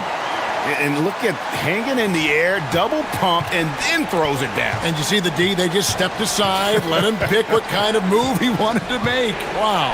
Here's Jones, and Jones slams it in. Well, we're accustomed to seeing Kawhi as the finisher, not necessarily known as a passer, but boy, what a pass right there. Gobert with a screen for Edwards. 17 seconds left to play here in the third. Shot clock at 6. Here's Gobert. Lopez with the block. Nobody near Leonard. Hits the three-point bomb. Leonard's got 43 points. Their ability, again, to stretch the floor, particularly in this second half. And guys, boy, when you're hitting, it sure does work. It obviously opens up major options. And now let's go back to a play from earlier as we show you our State Farm assist of the game. And definitely deserving of the prize tonight. How about the read he made here? Looking like a point guard, putting the pass right on the money. He's got the size to survey over the top of the defense and find the open man. That was beautiful. Fourth quarter of action is upon us. Thanks as always for joining us. So for the Clippers right now, filling the perimeter slots are Dunn and Leonard. Jones is out there with Brook Lopez, and it's Mathurin in at the 1 spot. Edwards drawing the double team. Here's Gobert. And it's sent back by Lopez. And so the ball goes out of bounds. Lopez touched it last. Here's McDaniels. 5 to shoot. And Lopez pulls it down. Lopez has got rebound number 5 here tonight. Lopez, a screen on McDaniels. Leonard, the pass to Lopez from 12 feet out. Gobert pulls it in. Gobert's got 11 rebounds in the game. Nice move. Yep, it goes, and the Clipper lead is cut down now to just 7 on the basket for McDaniels. Yeah, Jaden McDaniels with a very good sense for when he should look to score it, especially in the painted area. And Tyronn Lue calls timeout. And that timeout by coach was carefully measured, wanting to make sure that everybody is on the same page here.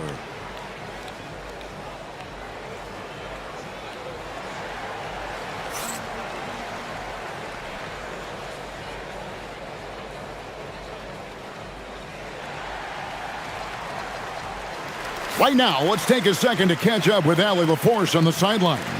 Guys, over the last break, I listened to Tyronn Lue address the team. Coach had a direct message for the team saying no matter the lead, no NBA game is ever over. Do not let your guard down. We'll see if they hold on. All right, Allie, thank you. Lopez sets a screen for Dunn. Shoots over DiVincenzo. Dunn misses. Oh, the defense very willing to live with that mid-range jumper.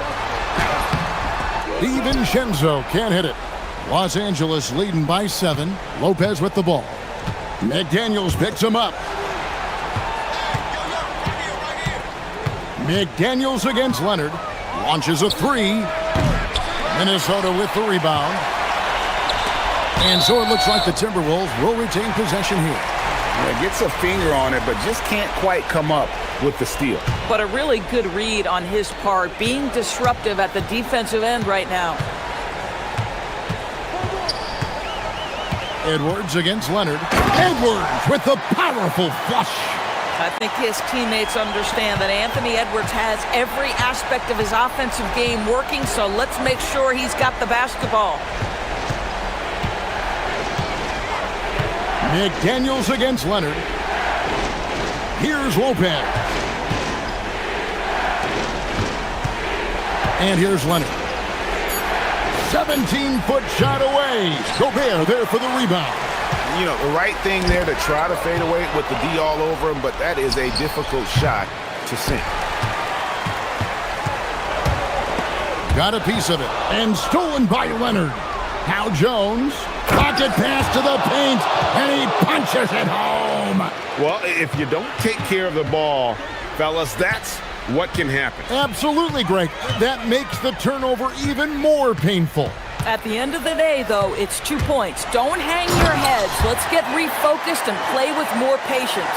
Anthony Edwards relishes big-time moments, and he delivers right there. Leonard fires. And he does not hit. Well, whether it's a defensive adjustment or he's gone just a bit cold, that efficiency has really fallen off this quarter. Just the kind of play they need in a game this close. You know, that's the kind of aggression they want from their floor leader. Boy, and not just the aggression, the ability to get to the rim, but how about the finish with intention?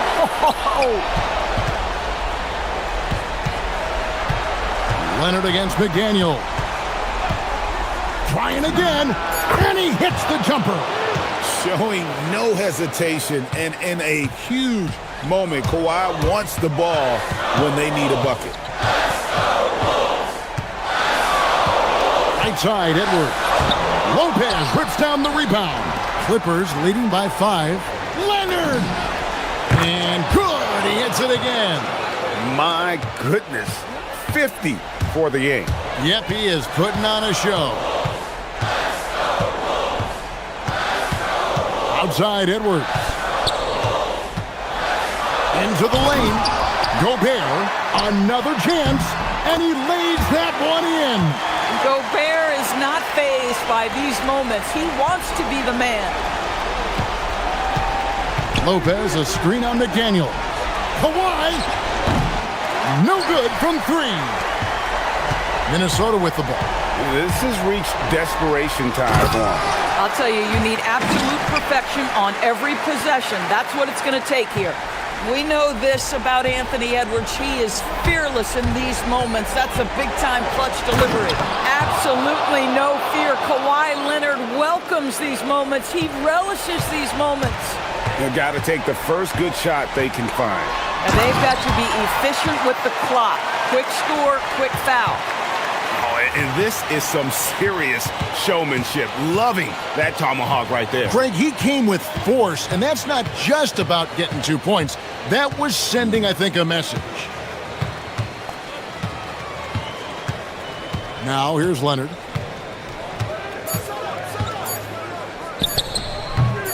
The shot is off.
Sports. We've got some NBA action coming up for you. Here alongside Tim Legler and Grant Hill, I'm Brian Anderson with Ali LaForce joining us courtside. Looking at the starting five for the Dallas Mavericks. Washington and Gafford, the combo inside. Kyrie Irving out there with Max Christie, and it's flagged in at small forward. Irving for three, on target from range. And coming into this game, Grant, is it fair to say this feels like it should be a blowout? Well, on paper, that would be the assumption. But, B.A., this is why we play the games. Anything can happen, and any team can pull off an upset. Well, that is a nice challenge at the rim. Really altered that shot. And Kawhi Leonard gets a whistle that time. That's his first foul.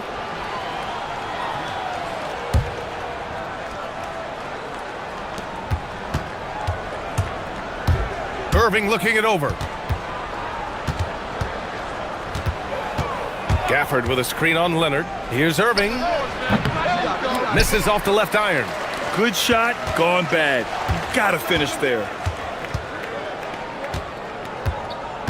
Leonard double teamed. Pass to Conan Niederhauser. It's stolen by Washington. 2-on-1 as they jump out on the break. And stolen by Jones. Gafford, Mathurin with a rebound. And it's Leonard with the ball for Los Angeles. It's a three-point game. Mathurin finds Leonard. Back to Mathurin. Now here's Leonard. Puts up a three. Pure from three-point range. And he's a selective three-point shooter. Kawhi only takes them if he feels he has a good look. Irving against Leonard. Irving, that's good. Irving's got 5 points.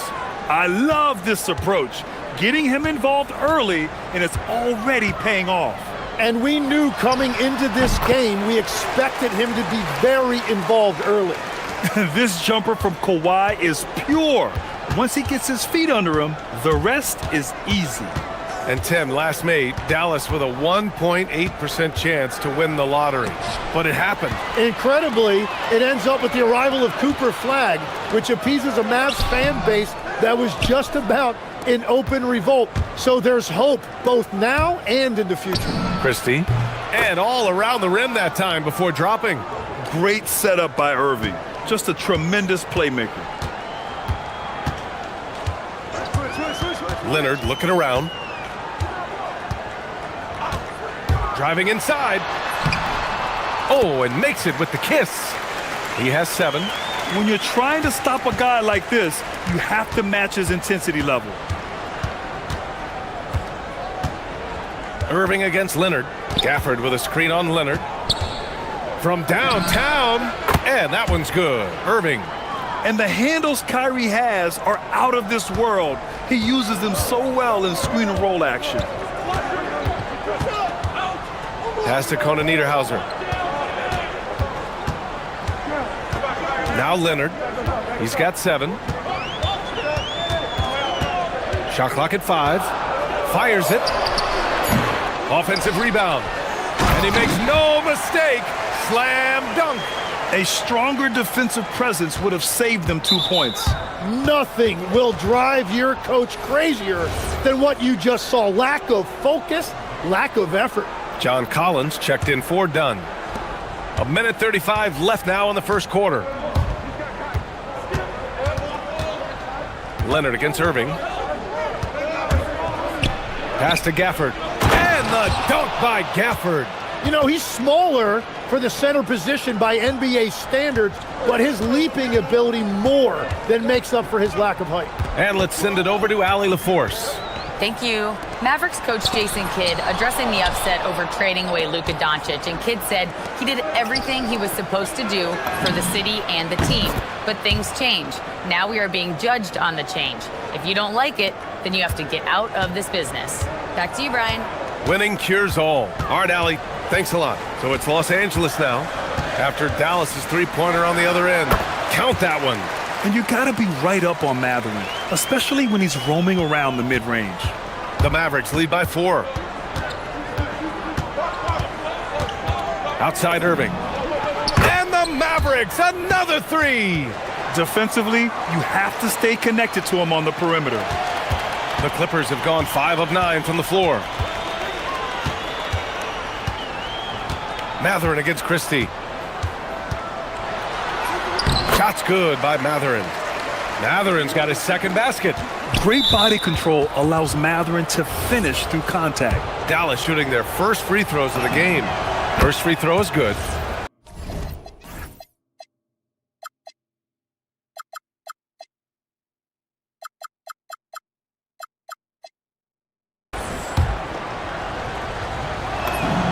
Both free throws good from Irving. Making shots at the line. You need a good routine, and he certainly has one. Pass to Conan Niederhauser. Yes, and it's Leonard with the assist that time. And that was a good read from Leonard. Noticing the overcommitment and exploiting it. Here's Irving, and here's Gafford. Banked it in off the glass. Well, the analytics would say take either that shot or something from downtown. Christie with a steal. A free-flowing first quarter. Great scoring through one. The Mavericks on top. They're up 7. And we'll...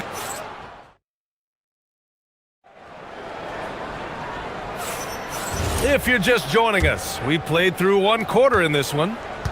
And a chance to catch up on some numbers here. The scoring breakdown for the Mavericks. Well, in today's NBA, the three-point shot is so valuable. They realize this, and that's why they're continuing to drain as many as they can.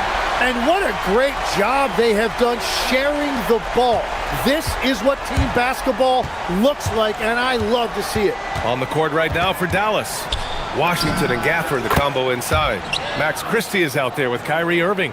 And it's flagged in at the small forward position. Just incredible. I mean, he's really making it rain out there, knocking them down one after another. This defense is trying to stay connected to him, but he is on a mission. And the bucket is good. There's a touch of artistry to the floater. Takes feel as much as skill. Gafford with a screen on Jones. Irving for 3. And Dallas hits again from deep. And Kyrie loves putting on a show. This is what makes him so much fun to watch. Here's Leonard. And Leonard powers it down. Hey, if you give him room, he's gonna score the ball. Dallas leading by 7. Outside Irving. Gafford with a screen on Jones. Irving with a deep 3. And Dallas hits again from deep. Look at Irving draining a tough shot. Not intimidated at all by the deep range. And there's the screen. Here's Leonard. Again, Los Angeles. You want to run your offense through him. A reliable scoring option. Jones against Irving. Gafford the screen. Shoots it from the high post. Again, the Mavericks good for 2 more. Yeah, Irving has a sixth sense for where to find his shot. Clippers trail by 10. Outside Matherin. Pass to Conan Niederhauser. Christie with a steal. So Jason Kidd's decided to call timeout here. He's going to take a moment to give him a breather and talk things over.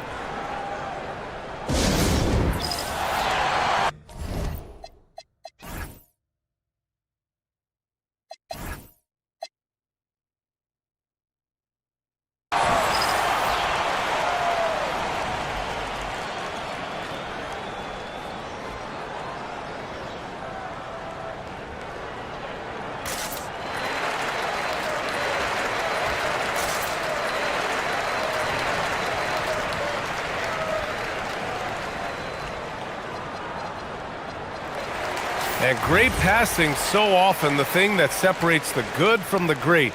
Who, for your money, Tim, is the best in the association? Well, what's crazy, B.A., is I think the top of the list belongs to a center.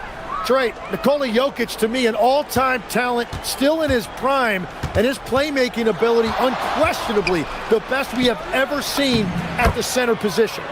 Never seen any player like him. He's amazing. Maybe never will, either. Leonard against Washington. Now here's Matherin.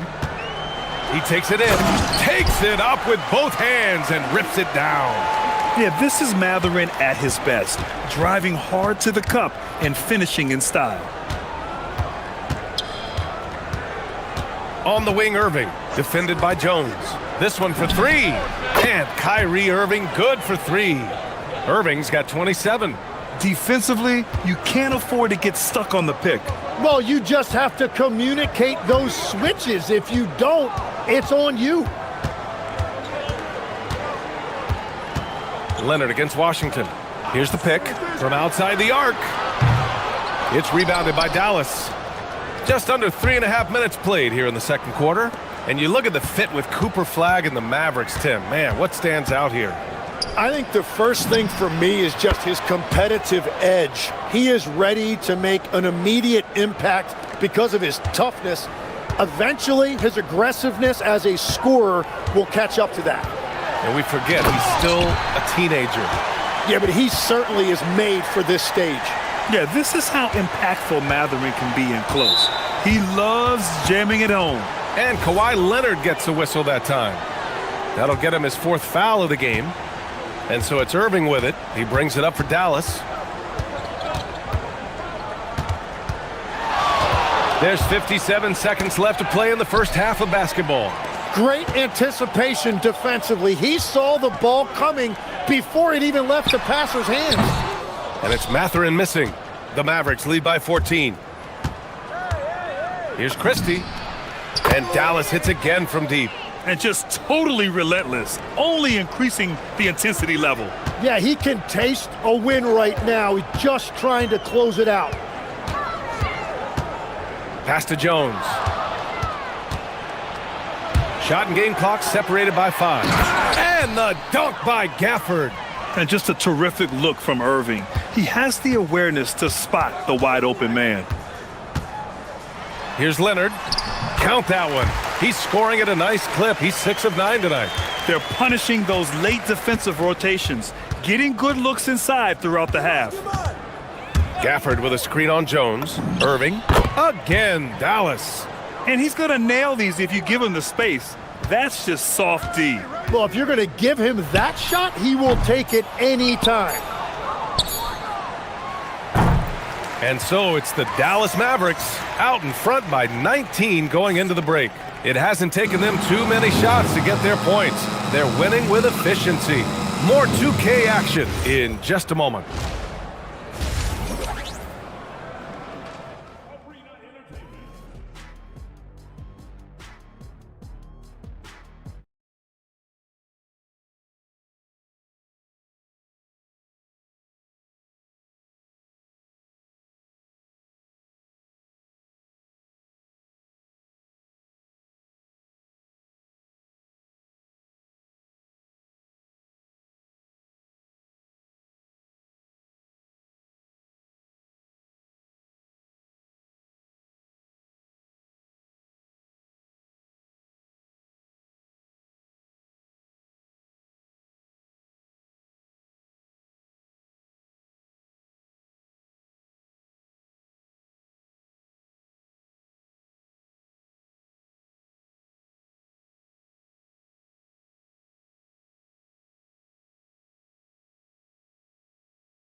Maybe things will tighten up here in the second.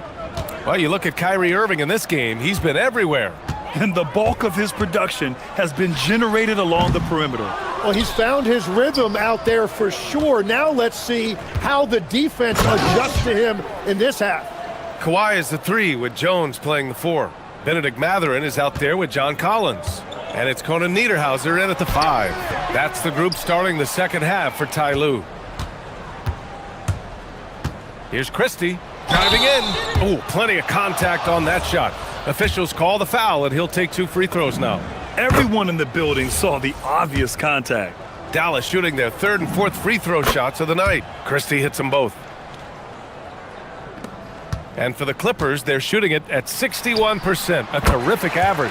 Leonard, good. And just continuing to pile it on. Leonard is such a ruthless player. The three with the tip. Outside Christie. Launches it from deep. Sinks it. What range from downtown. Christie's got 5 points now this quarter. Jones from outside. Mavericks with a rebound. Gafford's got his 6th rebound on the night. Here's Conan Niederhauser. He has 6. That shot, no good. The three. Christie's shot is off. The Clippers have gotten just 1 of 5 shots to drop since halftime. And from the sideline, let's catch up with Allie. Thank you, Brian. John Collins grew up playing soccer goaltender. He said, quote, "I've always had good hands, but goaltending helped my reaction time, being able to track the ball at fast speeds. It's an important thing for guards to trust the big fella that you can catch and finish." Guys, back to you. Terrific report. All right, Allie, thanks for the report. The ball's knocked loose. It's stolen by Leonard. Over flag. And the shot is good. Dropping it off the front of the rim. Leonard's got 17. Yeah, the versatile scoring ability of Kawhi, whether long range, short range, mid range, he can do it all. Christie against Leonard. Gafford the screen. Here's Christie. Hits the target from 18 feet. 18 points for him. I love the shot selection from him right now. He's not settling, and that's why he's shooting at a very high rate. And so Ty Lue calls a timeout. He'll take the opportunity to regroup.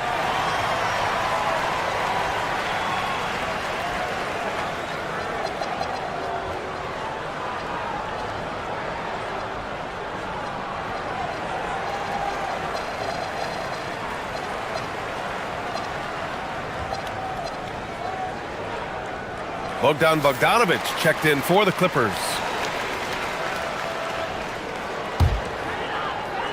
And a deep three from Leonard. From beyond the arc and then some. Leonard's got 20 points. Talk about a pure jumper. Leonard doesn't need a lot of space to rise up. Pass to Washington. Three-pointer. Rebounded by Conan Niederhauser. Conan Niederhauser's got 5 rebounds in the game. To the inside. It's good. And the assist that time from Leonard. You expect Kawhi to take the shot, but he cleverly makes a pass. And it's Derek Jones with the foul. That's his first foul of the game. And now we're 3 minutes into this third quarter of play. Inside. And the dunk by Gafford. You gotta love his unselfishness, and you know his coach does as well. His willingness to share the ball elevates this offense. Leonard against Washington. Jones with a screen on Washington. And the dunk by Jones. And that's exactly the type of pass we expect from a guy with his vision. Washington passes to Irving. Gafford with a screen on Leonard. To the middle. Man, he made sure to get his money's worth on that. And they stopped the action here. They're using their coach's challenge to see if they can... The ruling on the floor is confirmed. So many close calls in every game. The NBA was smart to adopt this challenge policy in 2019. You know, one thing this does for a coach is let his players know he's got their back. If they're adamant that the call was wrong, he'll back them up and make the refs take another look. And they've made their decision. The call will stand. And as much as it hurts to lose a challenge, I think Coach would challenge that call again if he could. He really disagreed with the foul, and he's still peeved. Take a break. Take a break. 2 shots.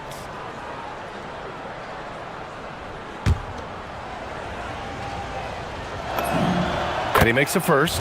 And Los Angeles making a change here. Lopez is checked in. And that's good as he hits both shots. Clippers trail by 18. Bogdanovic passes to Leonard.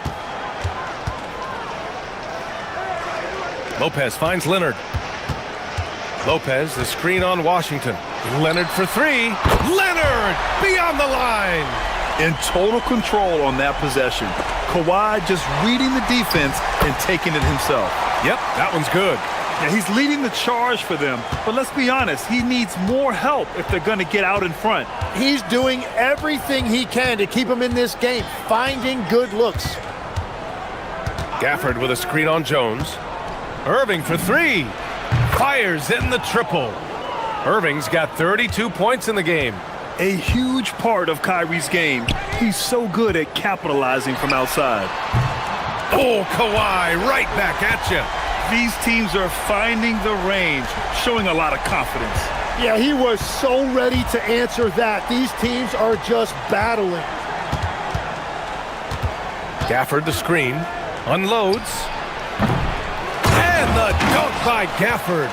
And he's battling for everything, doing all he can to help extend their lead. Just throwing down the putback with authority. Leaving some skin on the floor. Those are pure hustle points. Shot clock and game clock separated by less than 6 seconds. Here's flag.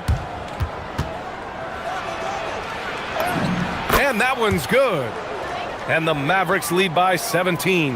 And trust me, when the D's slow to react, he'll be the first guy to make them pay. Well, the way this game is going, I'm actually not surprised it was that easy for him. Every coach in this league loves assisted baskets. It indicates your offense is flowing the way it's supposed to. And so it's the Dallas Mavericks up 15 points as this... And let's take this opportunity to show you our State Farm assist of the game. You know, I'm kind of stoked that this was a choice because I love this pass. A remarkable find. He put his court vision on full display. Well, he made it look simple, but that's not always easy to execute. And there have been two very different performances from these teams today as we get going in quarter number 4. On the court right now for Dallas. Washington and Gafford, the combo inside. Max Christie is out there with Kyrie Irving. And it's flag in at the 3. And here's flag outside. And the three-pointer goes. And breaking down some numbers here, the hustle stats for the Mavericks. Well, their D has been a major story tonight. I mean, those steals and putting pressure on the ball, clogging the passing lanes, impressive. And they've taken advantage of the turnovers they've created, pushing it every chance they get. So much easier to score when you get early looks. On the wing, Irving. And the basket is good. Irving's got 34 points. And obviously, we know so many kids dream of being a professional athlete. But when did that become a real goal of yours, Legs? Well, B.A., honestly, about the age of 8, I thought I was headed for the major leagues. That all changed with a 7-inch growth spurt in one school year. Decided to try basketball for the first time, and man, am I glad I did. And the shot's good by Irving. Irving's gotten 4 this quarter. Such soft touch on that floater. Irving has a deep bag that he empties every night. And Ty Lue has called a timeout, rallying his guys to make sure they all know the plan.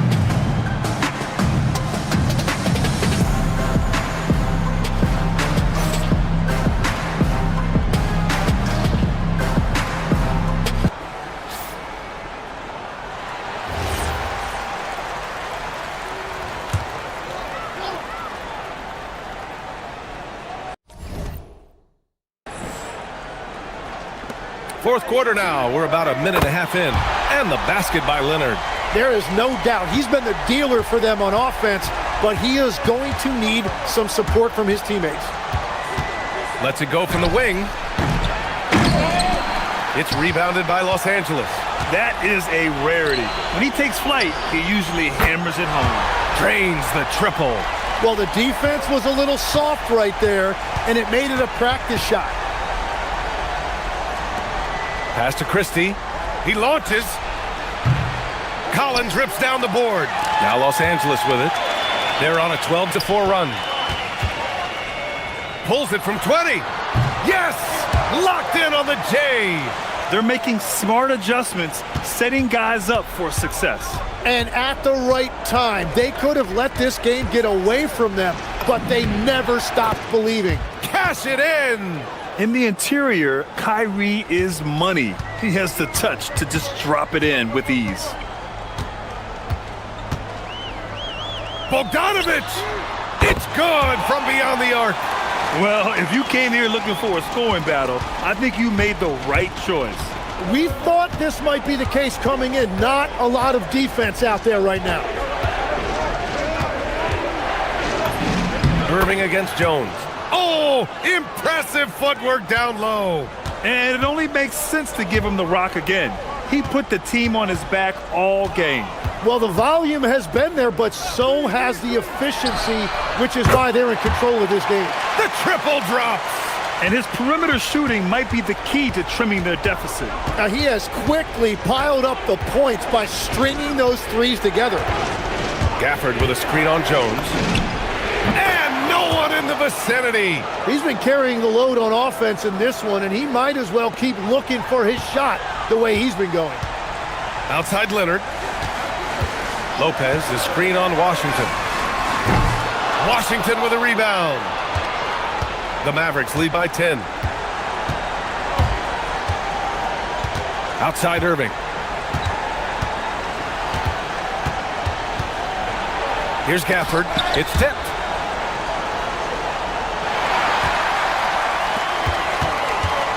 Leonard can't get the three.